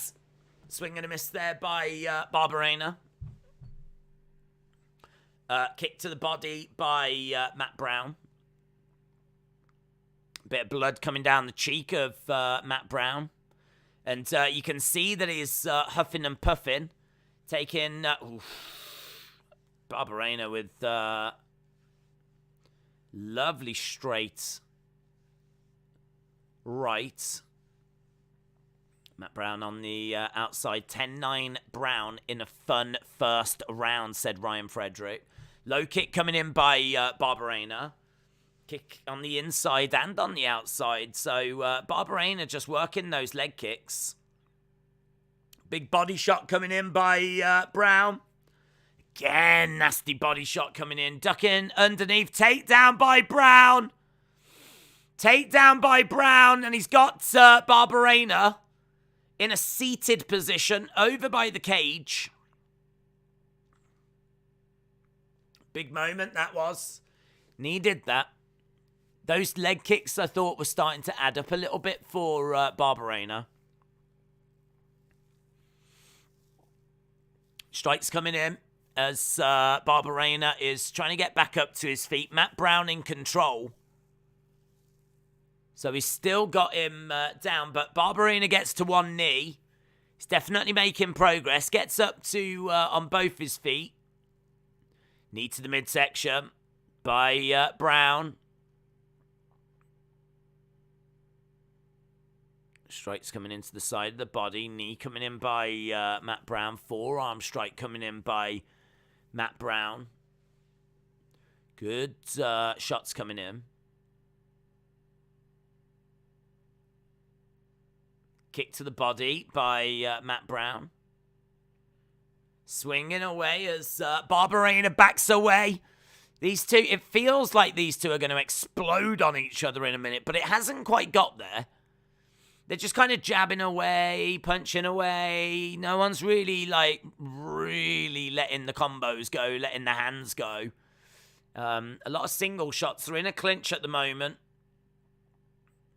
They're 38-38 on significant strikes. Kick to the body coming in by Brown. Looking for a molly. He was going for a spinning back elbow. Didn't get it. He gets another takedown, Matt Brown.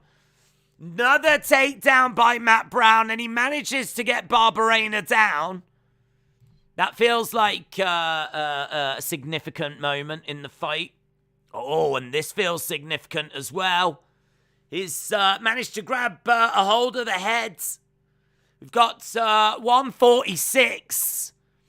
And has he got his legs wrapped around the head? I can't see what he's actually choking him with. He doesn't have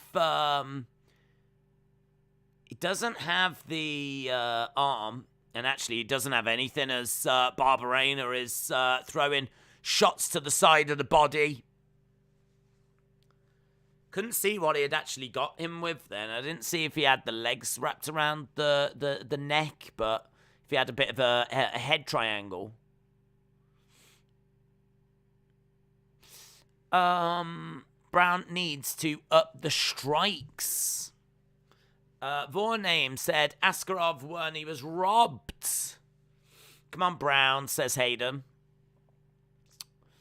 Right, on the feet, Barbarena with a couple of strikes coming in. Brown, that cheek, the blood coming down a little bit more. The hands looking heavy. Barbarena looks like he's struggling a bit here. Barbarena with 35 to 20 on significant strikes. Oh, big kick coming into the body. Big kick coming into the body. Yeah, these stats keep freezing for whatever reason. It's really annoying. But you can see that Barbarena has really opened up quite a handsome lead. uppercut coming in. Those leg kicks, the volume is definitely with Barbarena. Knee to the body there by Matt Brown, and end of the round. Let me know how you are seeing it. Let me know how you are seeing it. Shannon said it feels like these two are going to explode on each other soon. I know. I should stop watching pornography whilst I'm watching UFC. I should pay more attention to the fights. I want to take this opportunity to apologise and just let you know that I will pay more attention to the action that's happening in the UFC going forward. So that's my bad. That's on me. Well, it's not on me. It's not on me. But it's my bad. And I'm going to learn from this. So they eat them. Mooses don't give milk, says Sonny. Okay. I should try and get a moose milk cow. Okay. Lee says Brown. Okay. Your dong had significant moments with Brown. Sorry about that, Days, says Adam. It's fine, Adam. You don't need to apologise to me. Zoom Station says that was an awesome round. Here we go. One more round. One more round. Who's taking it? I think that's the McDonald's catchphrase, isn't it? Who's taking it? Kicks coming in by Brown. And knee to the side of the body. Final round to go. Brown landed the better shots. 19-19. Justin Credible says 1-1. Raptors suspend play versus Pacers.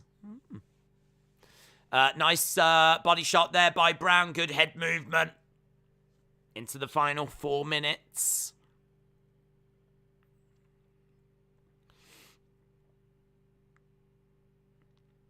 Oh, my God. That was a lovely right hand by Barbarena. Brown moving forwards. Knee to the body. Barbarena backing up a little bit. Brown grabbing him. Knee to the body again. These two trading forearms against each other. Nice straight right. Oh, that trip, man. That trip. I flipping love that trip. He's so good at it. So good at it. It's like the 4th time we've seen it in this fight. So he's managed to get Barbarena in a seated position. Volkanovski said these lads are working and they are scrapping. This is great by Brown. He's got Barbarena up against the side of the cage. There was a knee to the body and a forearm strike. Brown looking good here. Barbarena really looks like he's gassed to me. He looks like he's gassed. Brown is controlling this fight. Knee coming into the side of the body and again by Brown. One more for the road. Good work by Brown at the moment. What a great fight from Brown versus Barbarena. Eric said, update in 2K22 roster. You made the cut. Come on. Eric, shout out to you. Ooh, Barbarena just catches Brown there and kind of walks away as Brown kind of like bounces into the side of the cage, stays on his feet, is like, ugh. But yeah, they're over a couple of minutes to go. Yeah, you can see that Brown is just looking at the clock. Brown desperately wants this fight to be over. I'd imagine Barbarena wants this fight to be over. It has been a hell of a scrap, though. Hell of a war. And a hard one to score. Real hard one to score. Takedown for Brown. Takedown for Brown. Barbarena is down. I feel like Brown might just be edging this round, but Barbarena really unloading. With 1 minute 30 left to go, it can still go either way. 1 minute 30 on the clock, we can still go either way. Big shot coming in by, Brown, a big right hook. That was a lovely shot. And shots coming in. 1 minute 10 on the clock. Knee to the body. Good work by Brown. Ducking underneath. Good head movement. Strikes down the middle by Brown. Look at these two just swinging away, man. So much fun. 49 seconds to go. Look, there's just like... It's like two drunks outside a bar now. This is now a bar fight. That's what this is. It's been a bit of a bar fight for a while, but now they're just like swaying all over the place. Arms are down. Technique has gone out the window. Look at these two going, man. What a bar fight this would be. UFC should definitely have a bar setting. Imagine that. Forget the octagon. Just put them in a bar. Allow them to use weapons. Let's go for it. Let's jazz this sport up. 3 seconds to go. Barbarena is just unloading, man. Barbarena, with that final 10-second flurry, might have taken this one. He might have taken it. It's so hard to call. So hard to call. We said it had potential to be fight of the night. I believe it is. I believe it is fight of the night. I mean, obviously, we got 2 fights to go. And someone might have something to say about it. But what a slugfest. This is a great fight. Lee said fight of the night. I say fight of the night as well. Cardio a go-go. Yeah, man. It was a lot of fun. It was a banger. Drunk boxing style. Right, we are at commercial break. We're going to find out who has won that one. Fight of the year, says Mark. Nathan said toe to toe in the center to a finish. Jesus. Fight of the year so far. 520 takedowns, round wins. This is a classic. Wow. 2 gassed fighters. They need to fight again. Right, here we go. Here we go.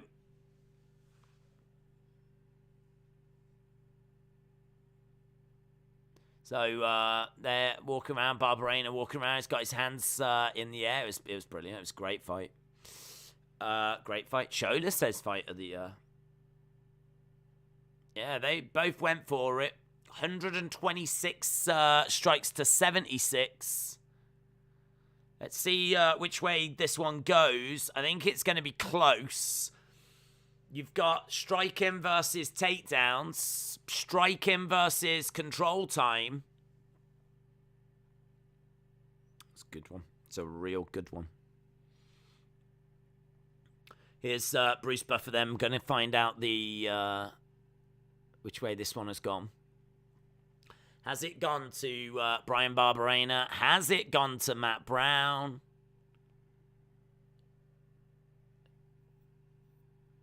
Brian Barbarena gets it. Brian Barbarena gets it. So Brian Barbarena takes it. Takes it by decision. I mean, it was a pick'em between these guys, both coming in at -110, -110. There's a lot of respect. Brian Barbarena going over, showing a lot of respect to Matt Brown. Wow, there we go. How has the card been? Little underwhelming.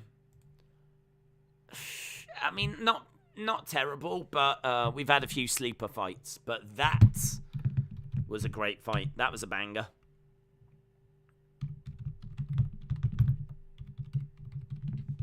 Two fights left to go. Co-main and main. That's where we are. 2 fights left to go.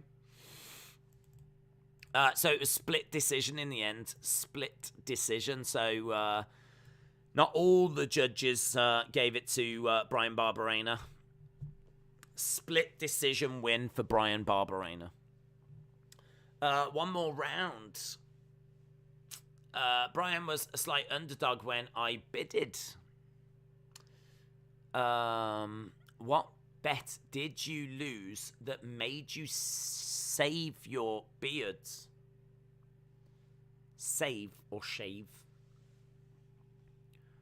Dawn Knight said, please acknowledge me. I told you Brian Barbarena would win. I told you that I was the Maverick. I don't remember that, Dawn Knight, to be honest, but the streets will remember. Brian Barbarena respected Brown from the start, said Mop Pop Shop. This co-main could be a banger, said Mystic Goham. Yeah, I mean, Joanne Wood against Alexa Grasso is next. As we said, co-main. Jojo needs to get a win here.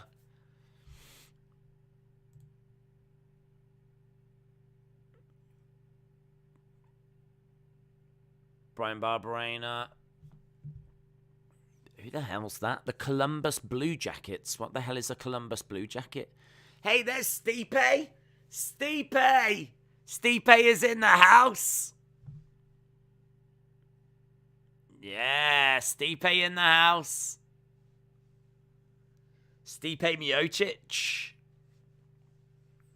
When's he back? When do we see Stipe again? Stipe obviously losing his heavyweight title to Ngannou. Ngannou has gone on to defend that belt against Cyril Gane. Don't know when we see Stipe next. Good to see him in the crowd, though. Good to see him in the crowd. Parlay Buster. That kind of heat would make Ronda Rousey stumble and cry. Last two fights should have been a draw, said Young Kim. Hayden said, I've got Grasso by decision. Right, yeah, so on this we've got Wood against Grasso. So Joanne Wood, kickboxing, decent experience, solid jiu-jitsu, well-rounded, throws good volume, multiple decision wins. She's got vicious Muay Thai. She has lost 3 of her last 4, that's the problem. Good inside leg kicks, good striker, good cardio, good front kicks. She's got a lot going for her. The only problem is this the decline? She's 36. Is this the decline? Is this like, has her time been and gone? She comes in as a plus 200 underdog. She's taken on Alexa Grasso, boxer, good durability, lacks a bit of power. If she gets taken down, she can stay down. That's going to be a problem against Jojo, who's got really good jiu-jitsu. Grasso's good on the feet, not as good on the ground. She's coming in as a minus 240 favourite. People seem to be leaning to Grasso. Jojo, though, you know, this has been a night for the underdogs, and Jojo's got a great chance. So, hard to say. Hard to say, to be honest, which way this is going to go. I might lean Jojo. We're seeing the... look at this. The support for Korean Zombie. Korean Zombie is... he's been great, isn't he? What a fight this is going to be. Korean Zombie taking on... as people know, zombies don't run away from anything.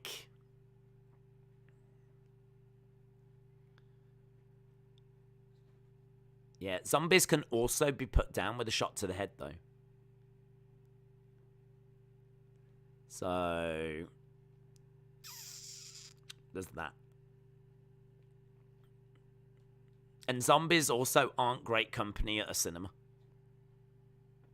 Just throwing it out there. The belt will be a reward for all the blood, sweat, and tears and everything I've worked for. Volkanovski against Korean Zombie. But yeah, it's going to be a fun main event. I don't know if that's a main event that brings in the casuals, but who cares? Screw them. Forget the casuals. It's going to be a good fight. Matt the Immortal Brown will come back for sure. Right, we've got Volkanovski against Korean Zombie for the featherweight championship. We've got Aljamain Sterling taking on Petr for the bantamweight championship. We've got Gilbert Burns against Chimaev. Mackenzie Dern takes on Tisha Torres. Calvin Gastelum takes on Imavov. It's a good card, actually.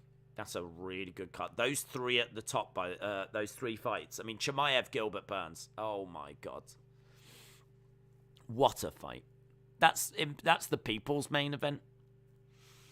Gilbert Burns, Chimaev. That could get more interest than anything else on that flipping card. Prelims, Aspen Ladd against Raquel Pennington. Oh, I didn't know that. Tybura against Rosenstrike. Ian Gary against Darian Weeks. Hernandez against Duplessis. I like Ladd against Raquel Pennington. Number 4 versus number 7 in the bantamweight, women bantamweight. I like that. 8 versus 10 in the men's heavyweight as well. I like that. Right, very good. Next, we're going to see Joanne Woods. Just seeing her backstage. Lucky there's no UFC next week because of WrestleMania. Very much so. Don't get me wrong, I enjoy the Oscars, but I think it's pretentious. Is the Oscars on tonight? Is it the Oscars tonight? Hamza is going to maul Gilbert Burns. I've got Chimaev winning that. I'm just looking. Is it the Oscars tonight? It is the Oscars tomorrow, is it? Oscars, Hollywood gears up for its biggest night.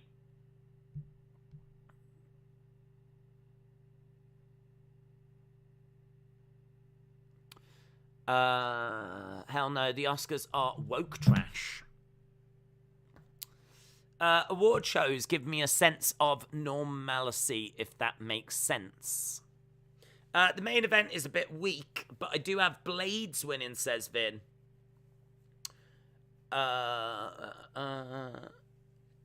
Hernandez against Duplessis is going to be a banger. I'm going to be honest with you. I can't even think of what films have been out in the last 12 months. Batman, Spider-Man, James Bond, maybe. It'll be one of them. Probably. It's going to be some arty film in it. It's going to be like My Grandmother's Hand that wins it. It's always stuff like that. God. Why can't it be something interesting? Oh my God, have you seen My Grandmother's Hand? So emotional. If no one's made a film called My Grandmother's Hand, you need to get on it now. I'm telling you. That has got Oscar winner written all over it. I don't even need to see the flipping film to know that that's going to win an Oscar. I swear they just give an Oscar out for the title alone. So good. Don't be fool. Korean Zombie has got no chance, says Fresh Prince. I think Volkanovski wins it. Stream the Oscars. Nah, fam. I thought about it, and then I thought, nah. Korean Zombie deserves that belt. Apparently, West Side Story remake is a front runner. West Side Story? It's old. Don't care if it's a remake, it's old. You can't just remake it and then win an Oscar. Someone's just going to do Ben-Hur again, aren't they? A Godfather? And what, get the Oscar next year? Ah, that's cheating, that is. It's flipping cheating. Joe says, you should write it. Listen, I tried to write it, but I get too emotional. It's a very emotional film. Has to be about a disease, doesn't it, to win an Oscar or some kind of, do you know what I mean? I feel like a film called My Grandmother's Hand would have to be about Alzheimer's. So I'm going to go that way. I'm going to make an Alzheimer's related old person film called My Grandmother's Hand. And I'm going to leave YouTube so that I can go and win the Oscar next year. Done. And it's going to have Helen Mirren in it. Here comes Grasso. William said, can we stream me dancing naked in the mud? Not on this channel. Nana's secret bigotry. Very good. Palacis, very good. They did Ben-Hur again, and it was rotten.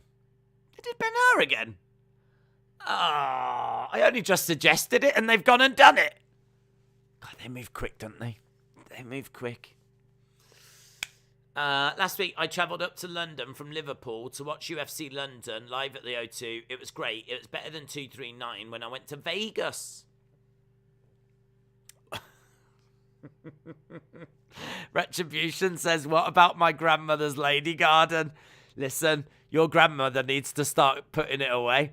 That's what your grandmother needs to start doing.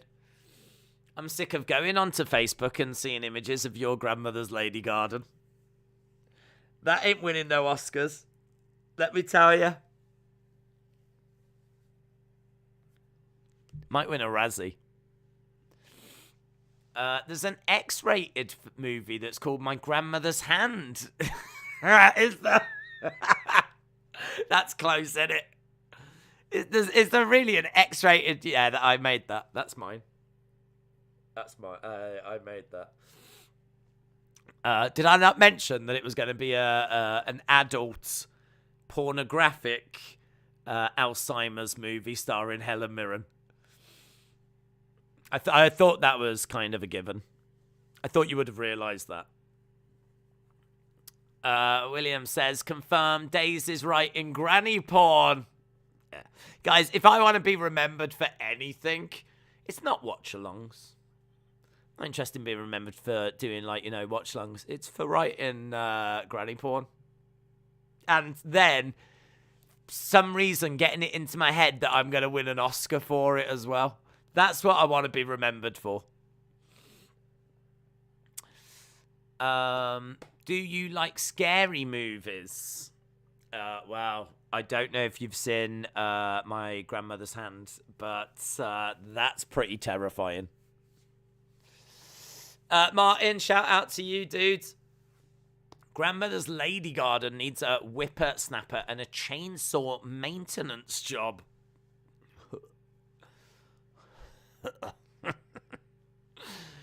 Joe said, where do you think Dave's got that idea from? It's true. I get all my ideas from pornography. Right. Grandma's bush. Right, we're about to go back, and both fighters should be inside the octagon. Was Mae Young not the star of My Grandmother's Hand? Very good. Very good. It does. It follows. It follows that story. Yes, you're absolutely right. Yeah, for those of you that don't know, in pro wrestling, there was an old female wrestler in her 80s who got pregnant, and then when she gave birth, it was a hand. Like, that's a story that they actually told. It's a story they actually told. They actually told that story. Do you know what? Any time that I get a bit, like, worked up about, like, pro wrestling, because it happens. I'm ashamed to admit it happens. And I'm like, oh, this is stupid kind of a thing. I just need reminding that they did that story. They've told that story. That's a story that's been told. So, nothing from this point matters anymore. Although, fun fact, I heard that back in the day, they did use hands as sex toys. I don't know if they're mannequin hands or what kind of hands. Not a clue. I don't know. I don't really want to explore it. I don't really want to go there. But there could be a reason why that hand was, going places that hands, really shouldn't be going. How are we on this subject? I don't know how we're on this. I just want to watch this fight. I just want to watch Joanne Wood take on Alexa Grasso. That's all I want to watch. That's all I want to watch.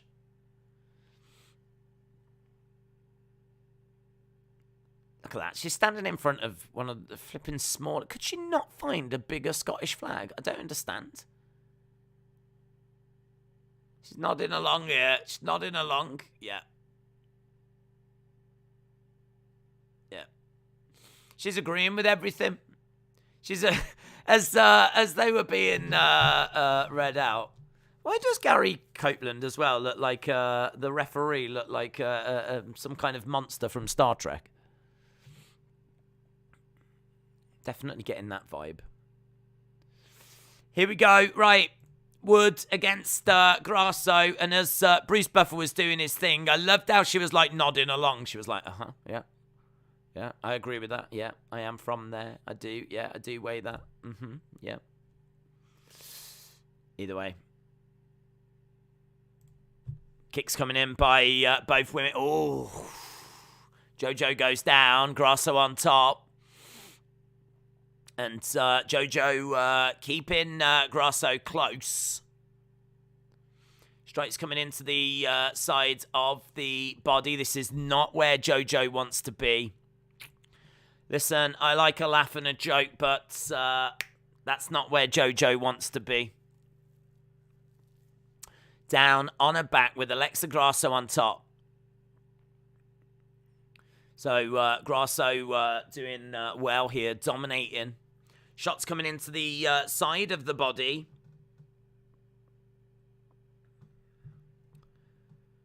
Elbow coming in by... and again, elbow coming in by Jojo.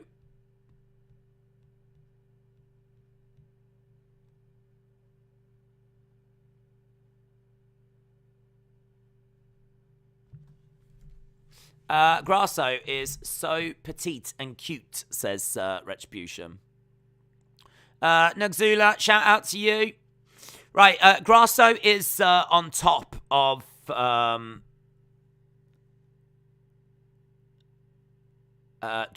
Jojo just can't do anything. She's being pinned down at the moment.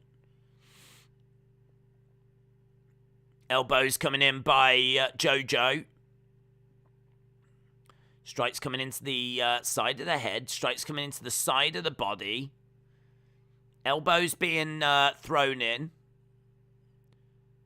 Again, they're just pounding away at the moment. But, she got took down so early. There's just nowhere for Jojo to go.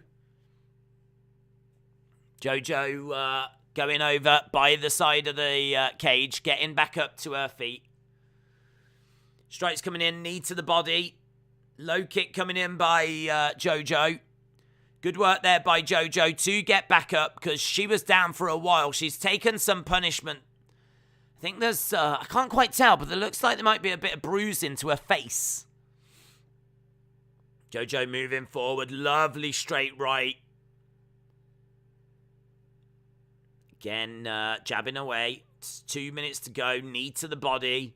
Good work by Jojo. Is it here? Is there like a bruise around her eye? Kick coming in. Yeah, I think it is. I think she's done a number on the side of her face, I think Jojo's face is pretty battered. Grasso has got good forehead control, says Karen.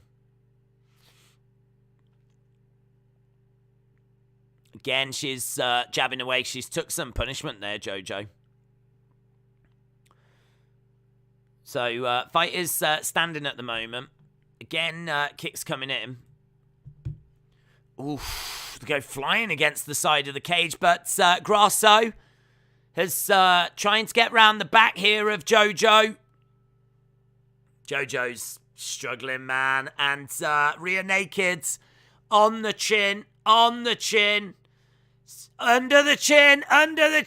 Oh, she's in trouble. Jojo taps. Alexa Grasso wins. Oh, that's gutting. That is gutting for Jojo. That is gutting.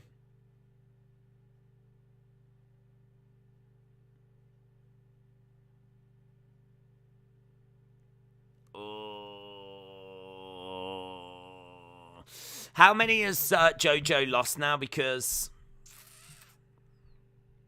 that's not good news. Let's have a look at Joanne Calderwood's. Joanne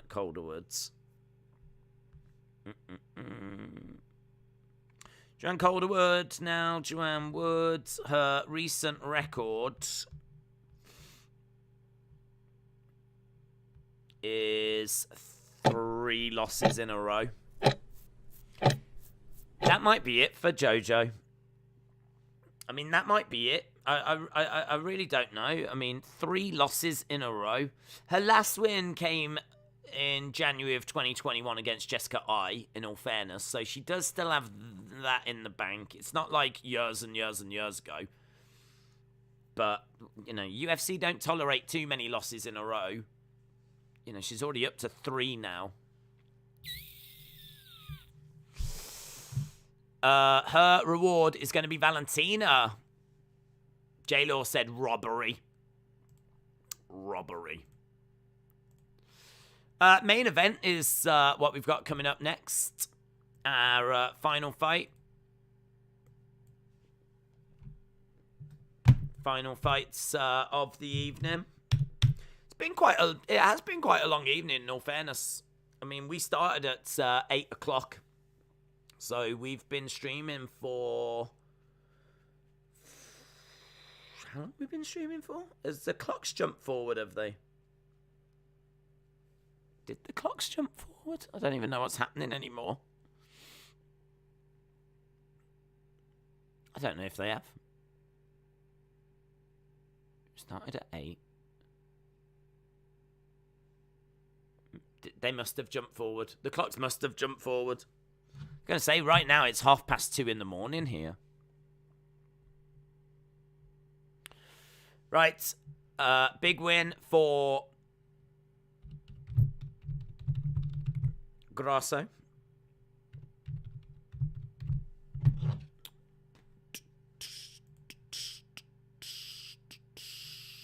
Upset in the main event. They will cut her now, says Mark. Yeah. That does not look good for Calderwood at all. Tyson Fury punching bag advert. Yes. Sam Alvey has got about 6 losses. I don't believe they're in a row, though, are they? Let's have a look at Sam Alvey. Alvey is... Wow. He's got a draw, and then he's got 3 losses. Before that, he had 4 losses, in all fairness. So he suffered 4 losses, then he got a draw, and now he's got 3 losses. So he's actually got 7 losses in his last 8 fights. His last win came in 2018. Like, he should be cut. He should be cut. He's got to be... I mean, like, he's got to be cut.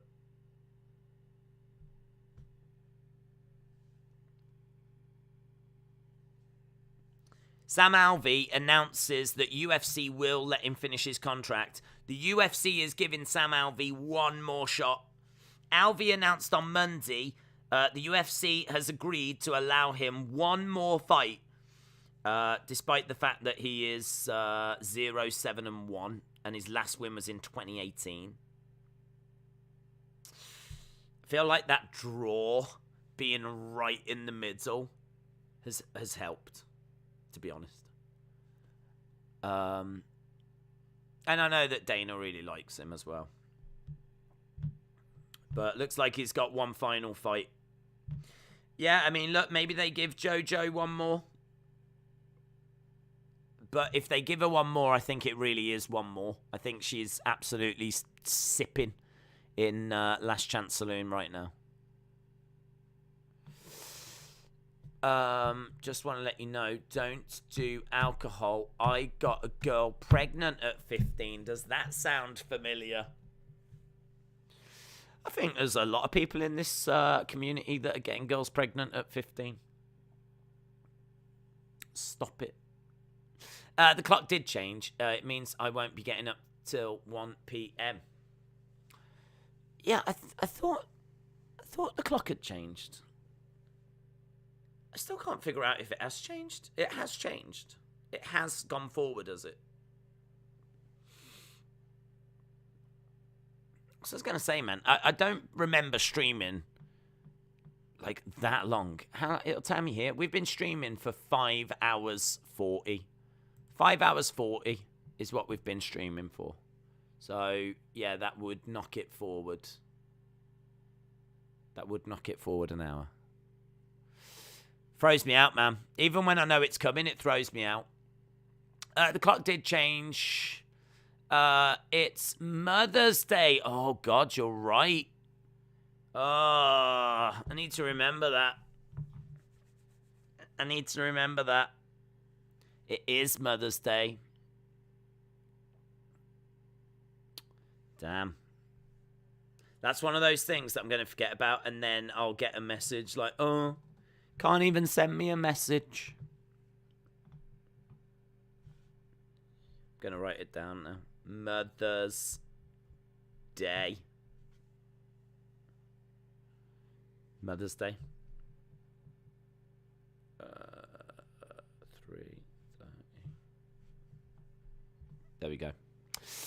Right. Chris Daukaus just knocked out Blaydes, says Colin. What do you think of Khamzat versus Burns? Thinks a great fight. Really looking forward to it. And I'm leaning to Khamzat. Days is a time traveler. Dork Knight said, Mother and Father's Day can be really tough for people. I never really think about that. Mother's Day in the US is May 8th. Well, it seems like we love our mothers more because we do it as soon as we can. We don't wait till May 8th. We get it done in March. Yeah, because mums are really important. So shame on you, America. Shame on you. We do it. We get it done. Yeah, Mother's Day. I'm surprised it's not January 1st. I'm surprised it's not the first thing we do. But it's not. We give it a bit of time.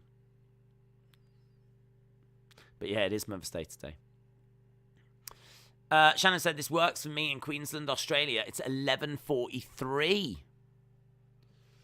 Ha ha ha. Sunday is Mother's Day. Yeah. Right, let's stop talking about Mother's Day. Although Hayden does say Happy Mother's Day to all the moms out there. I don't know how many moms watch us, to be honest. But shout out to them all. Colin, shout out to you. Appreciate the kind words. This is our main event of the evening. Curtis Blaydes taking on Chris Daukaus. So Curtis Blaydes operates behind the jab. Good cardio, good body shots, a few chin questions. Fight IQ is a bit questionable. He's a wrestler. He's got good takedowns. He's got good top position.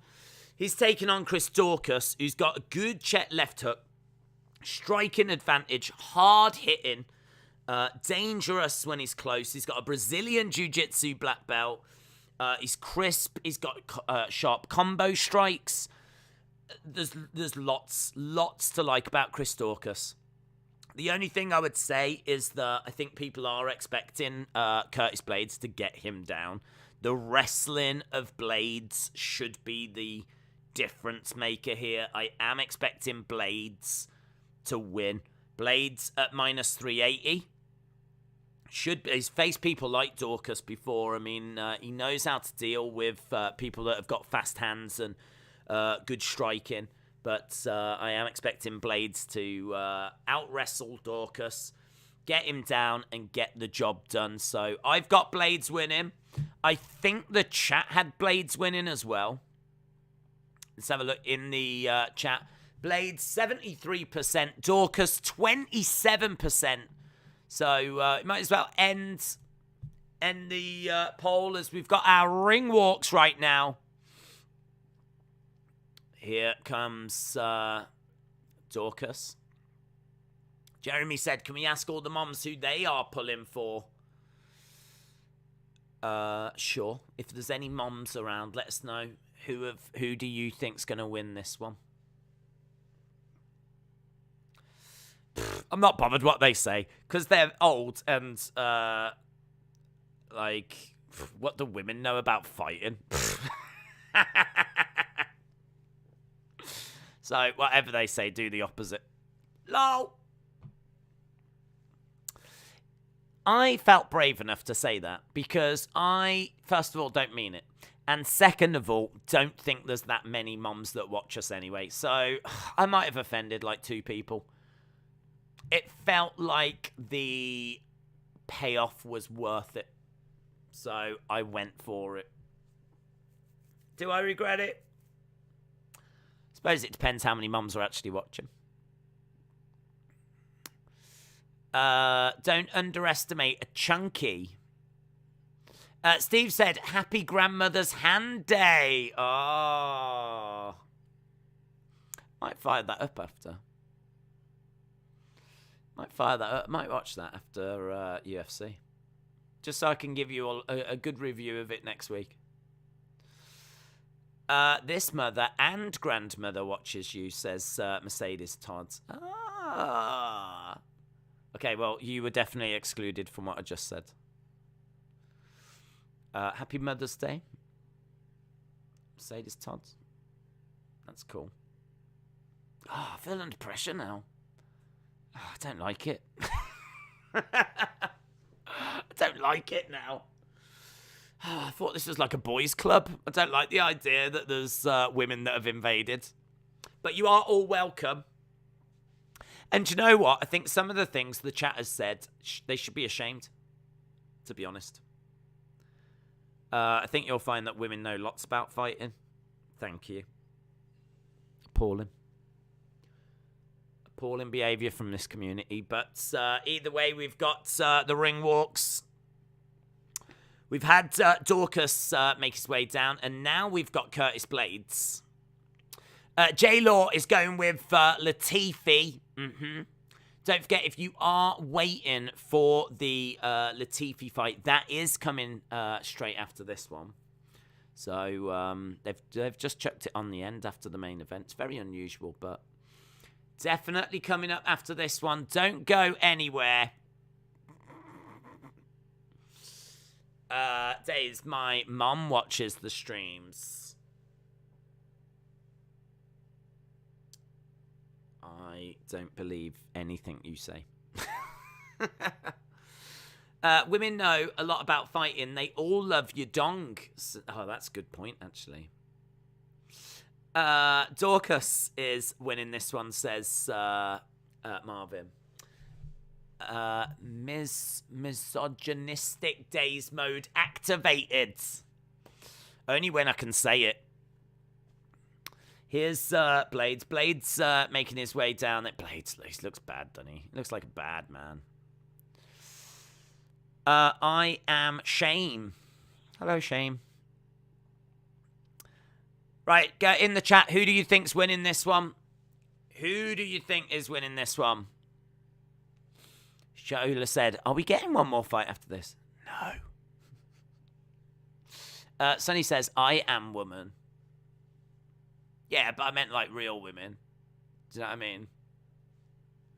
Real ones. My 4-year-old girl dog watches you. Oh. Mercedes thought that this mum has been watching UFC since UFC 1.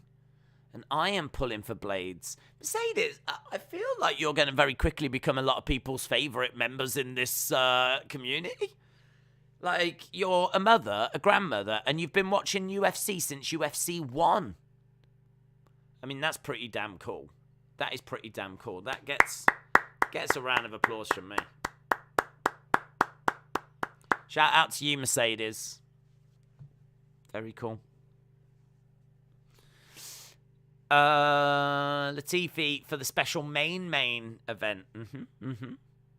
Shola said, I thought we were getting 13 fights. Yeah, we was meant to, but Latifi had a boo-boo and couldn't fight. Don't know what it was. They just said non-COVID.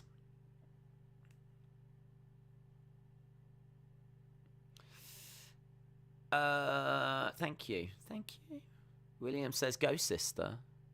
Go sister. There's a grandma that goes to every UFC event and press conference, and she gets special perks from Dana.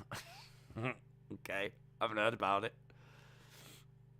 Is there really a grandma that gets to go to them all? What, is he some kind of perv? What's happening? All right, Bruce Buffer doing the intro. Max Griffin just said on Insta that the UFC is still giving him a win bonus, even though he didn't win, just for the good of the performance he put in. Probably the same will happen to Matt Brown, says Daniel. Here's Herb Dean.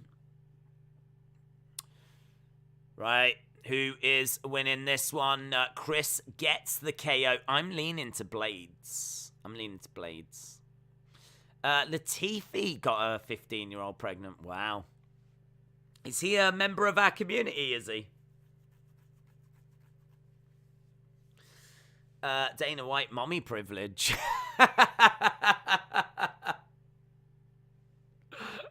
Very good. Dana White mommy privilege. Can I just say that UFC Columbus have got the funky light up edging of the octagon? In UFC London didn't get that, did it? It's true, there is a grandma that goes to them all, and she's the same star from Grandma's hand. Oh. She deserves it. She absolutely deserves it.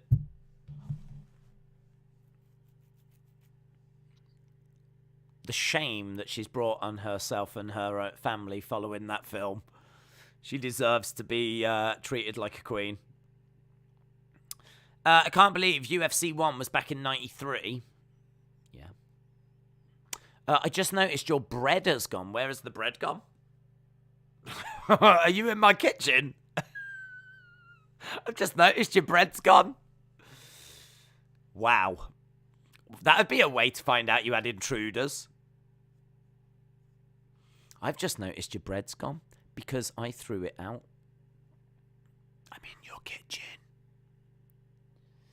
Here is Blaydes pacing around, getting his intro from Bruce Buffer. Here we go then, both of these walking forwards. Whoever wins this is going to still be in the conversation. Whoever loses is not, to be honest.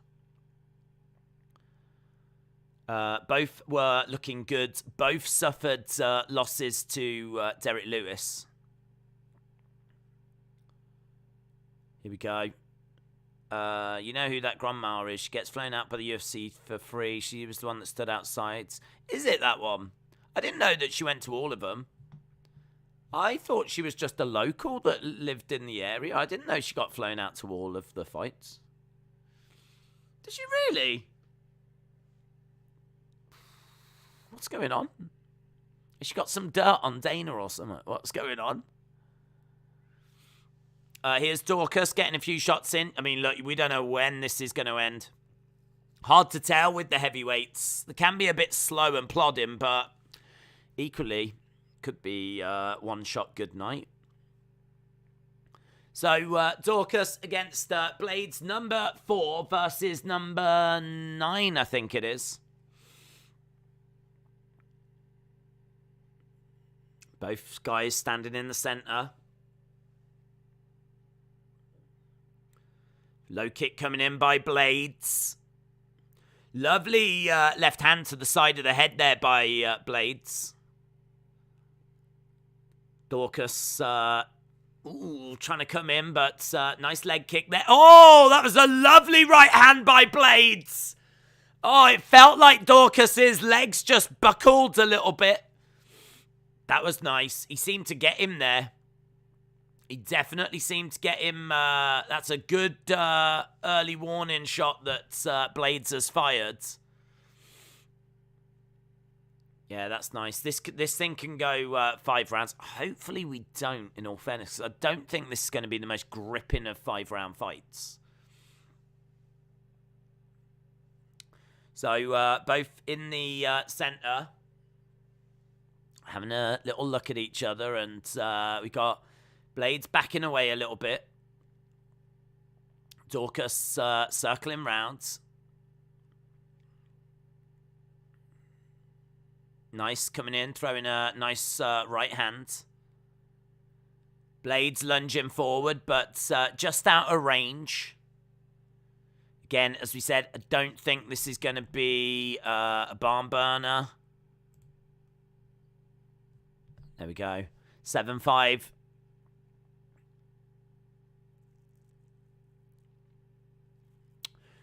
So, both guys in the center. A couple of jabs coming in by Blaydes. Oh, that was nice. That was nice. Couple of shots getting through there by Blaydes. Blaydes just got a slight advantage at the moment. Did you notice Blaydes' entrance was Mortal Kombat? That was awesome, says Retribution. Do you know what? I've not had sound all night, to be honest. I've had to call this with no commentary, no sound or anything. I haven't had sound. I don't know why. I don't know if something's like a loose connection. I got picture fine, but I've had 0 sound. So I couldn't tell you what they came out to, but I think, doesn't Blaydes come out to the Mortal Kombat theme?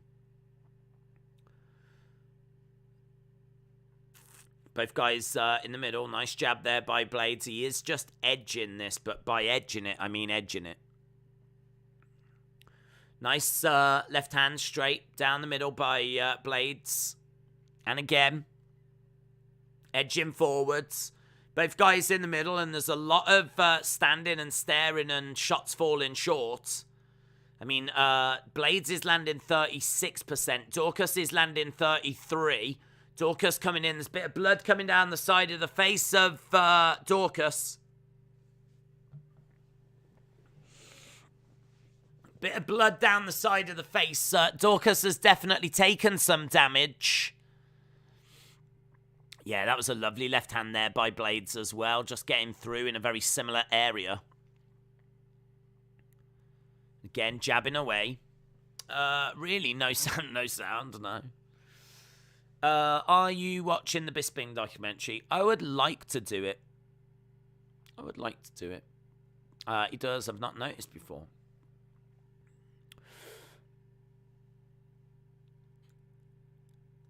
Again, a couple of left-hand jabs coming out by Blaydes. 17-11. Oh, that was nice. Straight down the middle by Blaydes. Couple of counters coming back by Daukaus. Blaydes hasn't gone to his wrestling, to be honest, which is quite surprising. That is eye poke. So with about 10 minutes left in this, there was an eye poke in there. I don't know if it's the eye poke or if the no, I think it's an eye poke. I was going to say, I don't know if the doctor's going to come in and have to deal with the blood. I mean, the blood seems to be coming like, it's really close to like the eye. Yeah, I mean it is. He just catches him. It's the end of the round anyway. End of the round. That is, for me, a Blaydes round. Kurt, shout out to you. You must feel like you're at the Etihad commentating with no sound, says Dortnight. It is weird. I don't know what happened, to be honest. I don't normally not have, like, any sounds. It's normally good to, hear what the commentators are saying. I do find, like, sometimes... I don't mean it as a diss. I mean, like, genuinely, sometimes, like, they come out with some really interesting stuff. A lot of the time, they're just calling the action, but sometimes they throw out some really interesting bits. So I do like to have it on. But I've just not had it tonight.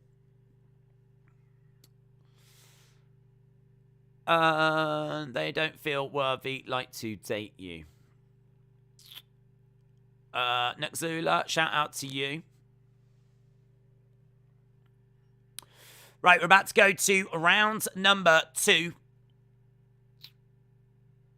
Let's see how this one goes. I think Blaydes will be quite happy with that. More of the same for him. Lee said, unmute it. That is such good advice. I don't think it actually is that. Imagine if it was now. I can't even unmute it. The box is upstairs. Oh, Blaydes comes out, catches Daukaus. Daukaus goes down. Blaydes is pounding away. Oh, Herb Dean stops it. Herb Dean stops it. Blaydes catches Daukaus early. And it's done, mate. It's done.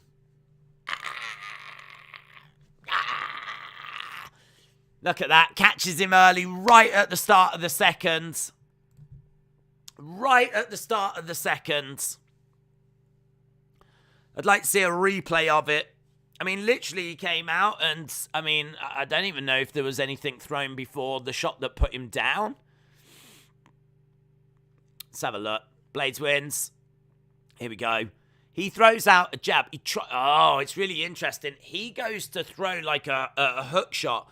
Blaydes, whilst this hook shot's coming round from Daukaus, Blaydes goes more central. Straight down the middle. Yeah. It's weird because, like, Daukaus, whilst he's throwing something around here that takes about, a year to get round, Blaydes is just like, pop. Daukaus is like, here it comes. Oh, I'm going down. Oh, you've punched me in the face. Oh, you rascal. You swine. Here it comes. Yeah, he should have punched straight. That would have been a better idea. As I said 2 seconds before that KO, Blaydes has been working the boxing. Damn, says Jordan. Damn. Mark said, great win for Blaydes. That win by Blaydes was dedicated to Mercedes. Shout out to you, Mercedes. Great win. Great win. Yeah, second round finish, man. I gotta say, that is... it's really good because I didn't want this fight. I mean, I know that you should want to watch lots of fights, but we've had lots of action tonight. I didn't need this one going the flipping distance. 2 heavyweights that could descend into a bit of ploddage. Drunk Tommy says, Days, about to get off for the night and find someone else to hang with. Drunk Tommy, shout out to you, my friends. Have a good evening. Charlie said, who got the low blow? Damn, who did get the low blow? Who did get the low blow? I feel like it was...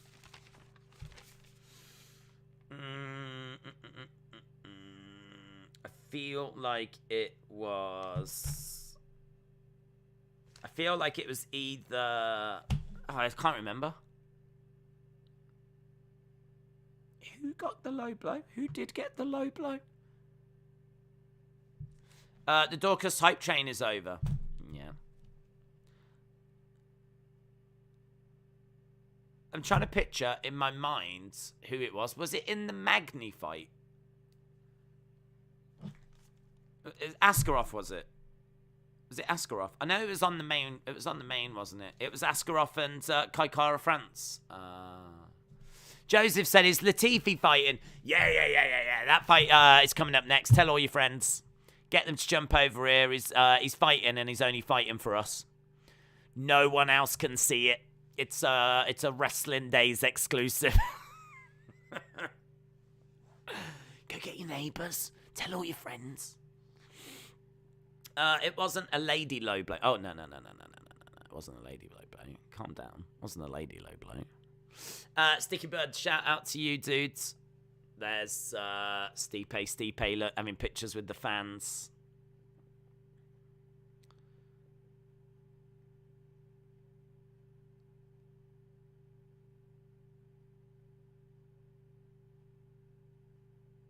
So, yeah, I don't know what he said, because I ain't got sound, have I? But they showed a split screen of Stipe, so, I don't know, was he showing respect to Stipe? Smile on the face of Curtis Blaydes getting the job done. Dylan, shout out to you. Appreciate the kind words, buds. There we go. Boom. Is it going to be Blaydes against Miocic? I don't know that I don't know if I'm that crazy about that match. Blaydes against Miocic.